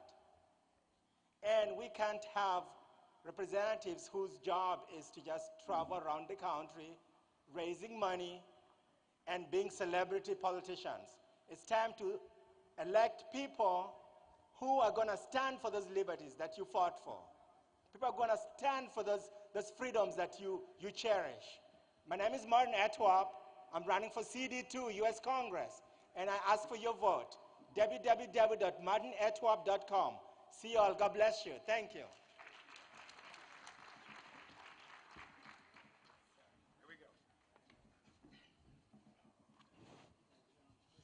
You cannot advertise on my time. Okay. No. Okay. Sheriff, keep me honest. I'm Milam Langella, and I'm running in District 2. I'm running because the America that we grew up in is not the America that we live in now. It is not the America that we want to turn over to our children. Unless, of course, they start to follow the rule of law, respect the Constitution, bring God back into the school, and respect the sanctity of all life. I'm a husband, I'm a father of 4. I'm very proud and happy to be here. I'm a U.S. Marine Corps combat veteran. I've worked on many staffs of large scale to operational to strategic war plans. I'm the best person for the job. I have a bias for action. I will teach DC the meaning of no, unless, of course, they are proposing bills that increase your liberties and reduce the size of the government. Semper Fidelis, God bless. Come for the politics, stay for the cake. Thank you very much. Milam for Congress.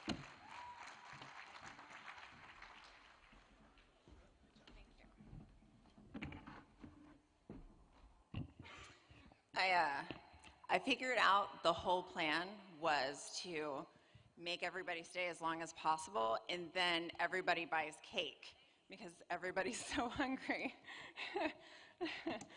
So, good evening. My name is Robin Fulford. I am the unopposed Democrat running for U.S. Congress in the 2nd Congressional District here in Texas.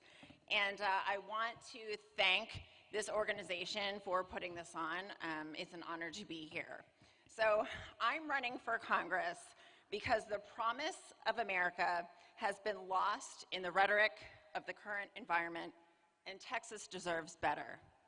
My values were shaped by my family discussions at the dinner table.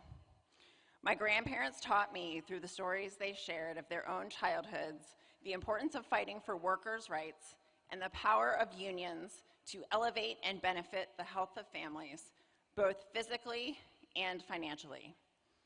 I came from a family where military service was an honor.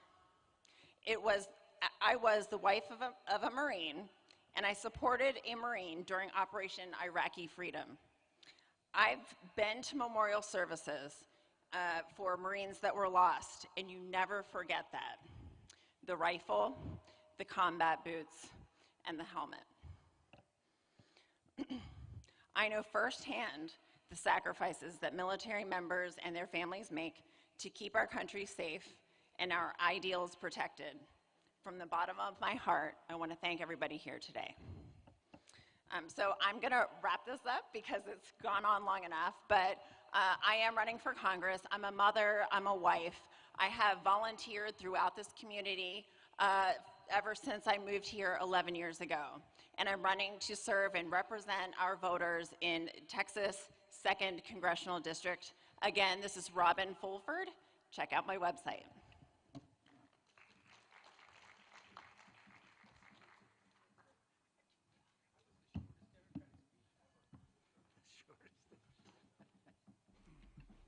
I believe we have Texas Supreme Court. Yes, place 9. David Schenck. Talk about a man with patience. Yes. Hi, everybody. I am Justice David Schenck. It is my honor to be here with you tonight, my 4th trip down to Montgomery County. God bless you all for staying for me, fellow night owls. I am a justice on the largest appellate court in the state of Texas, sitting in Dallas. I've been there for 7 years.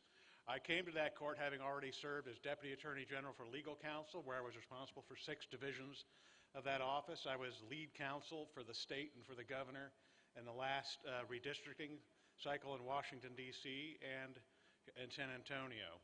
I'm a graduate of Baylor Law School here in Texas. I was proud to be #1 in my law school class, editor-in-chief of the Law Review, and then to serve the chief judge of the 5th Circuit, the federal court that oversees Texas and 2 other states.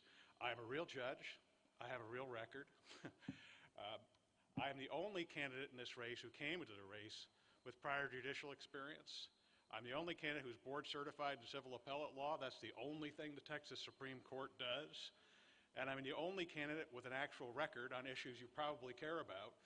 The Second Amendment, for instance, I was lead counsel in the Heller case in the U.S. Supreme Court for the Texas State Rifle Association and 40 other state associations. That's the first decision ever to recognize the Second Amendment as protecting your individual right.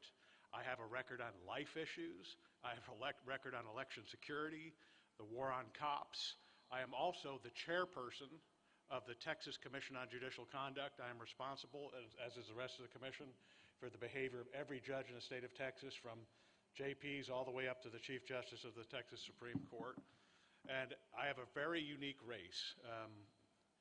As I say, all these things are true about me. I have been proposing some serious and long overdue ethics reforms that I advocated in the U.S. Supreme Court almost 15 years ago. The U.S. Supreme Court has approved those and said that states can and should regulate the way judges raise money to run for office. Other states have done something. Texas has not. We're long overdue.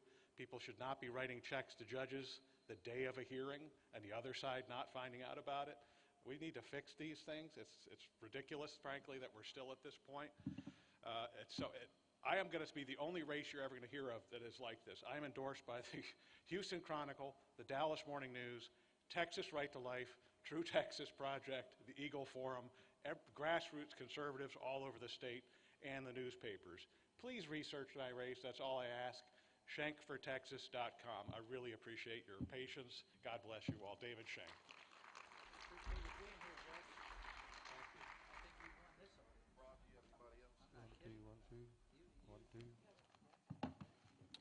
All right, let's close out tonight. We want to thank you for your patience, and those who are watching us on Facebook Live tonight, thank you so much. I've got some closing remarks here, but before I give you those closing remarks, we'd like to turn it over to the Colonel over here.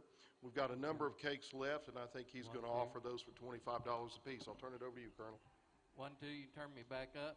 All right, we need to help out right here for a good cause. We got about 12, 15 cakes. What I want you to do is pick one out. We'll take a donation of $25 right here in the front, and if you want to give less, that's all right. But go get them, and then come up here and we're all Christians, so be honest and let us know. Just pick you out what you want.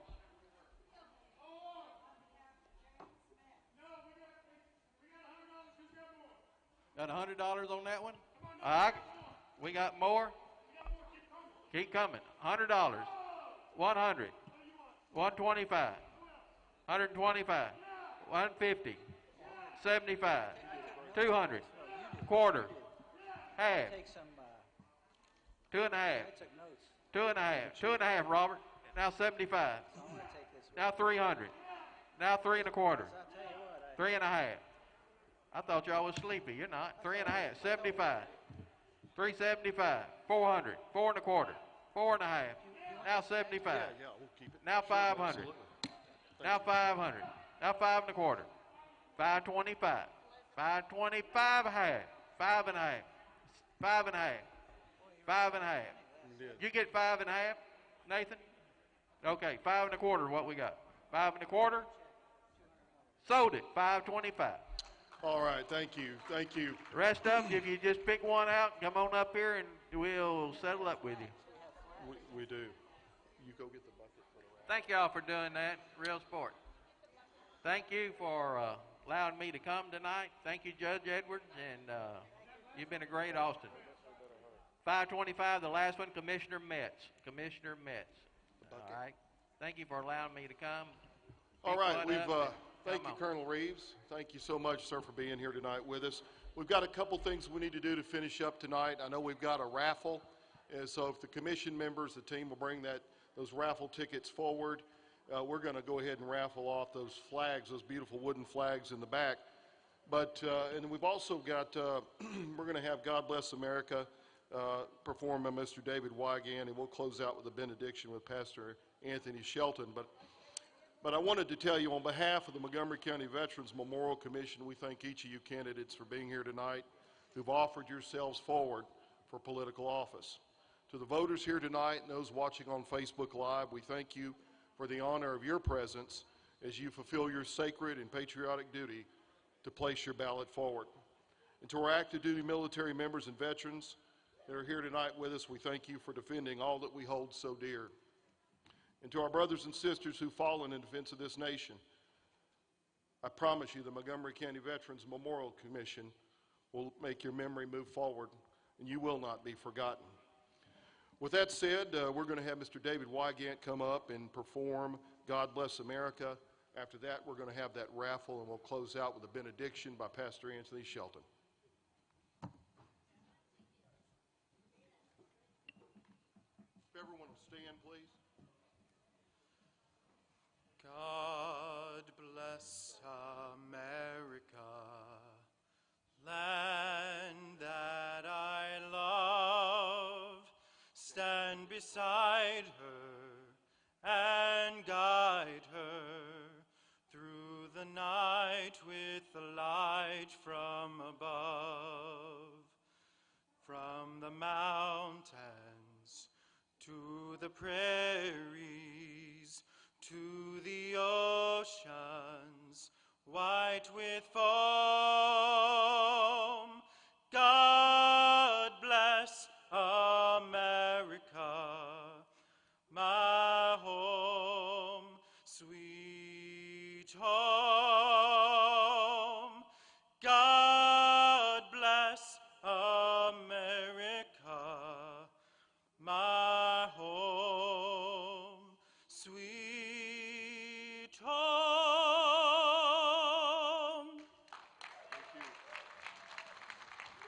All right, Colonel, we're going to turn it back over to you, Mr. Reeves, as we're going to go ahead and pull those tickets out with those beautiful wooden flags in the back. How many? Just one? We've got 7 flags. Got 7 flags.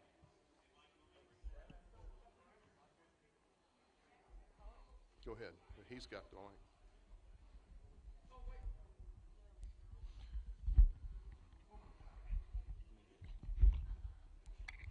All right, ready?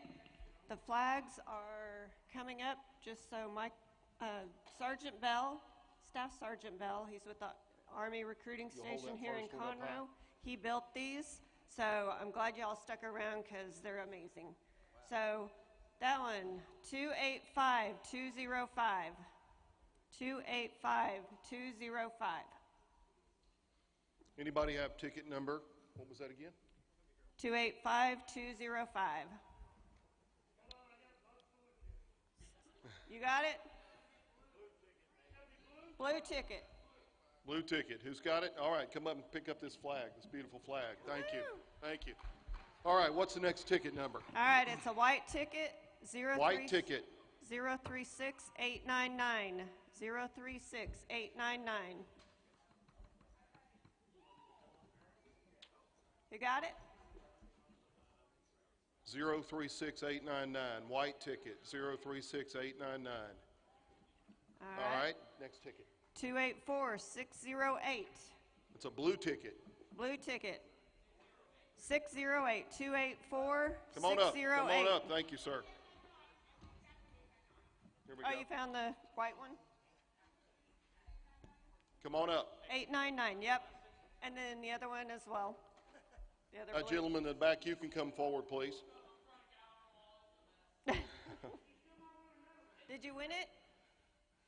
All right. Did you win it? Thank you. Okay. All right. This color ticket, orange. All right, thank you. 404-340. 404-340. Ah. All right. Look at that. Great. Thank you, Mr. All right. Arizati. It goes to Nathan. How many more we got? Four more. Left. Let's go. All right, red ticket, 425901. 425901. All right. Congratulations. Hey, Come on woo! up. All right, Justine, yay. All right. Ready, another orange ticket, 404. 404-010. Orange ticket, 404. Mr. Durham, that's you? Come forward. Congratulations. Thank you.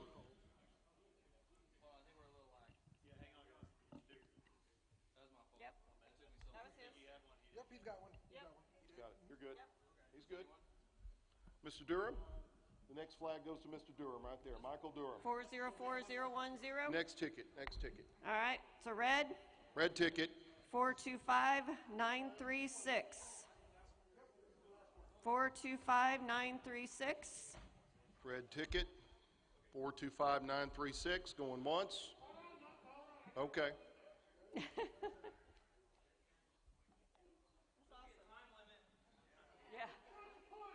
425936. All right, let's pick the next ticket. All right, orange, 404-014. 404-014. Got it right here. Congratulations. Wow, look at that. That is a beautiful flag right there. All right. Thank you so much, Thank everyone. you so much. And in closing tonight, I'd ask Pastor Anthony Shelton, member of the Montgomery County Veterans Memorial Commission, to please come forward for the benediction. Pastor Shelton.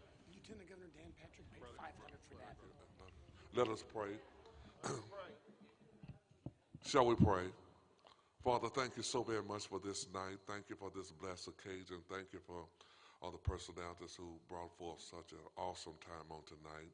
And now that we've heard the plans and the name of all the candidates, you know their hearts. And I pray, oh God, tonight that you would deal with them accordingly as they deal with your people. Now, dismiss us from this place, but never from your presence. In the awesome name of your Son and our Savior, we pray and ask it all. Amen. One more second. I just wanted to let you know that cake number 45 was purchased by Dan Patrick. We appreciate it for $500. Thank you so much.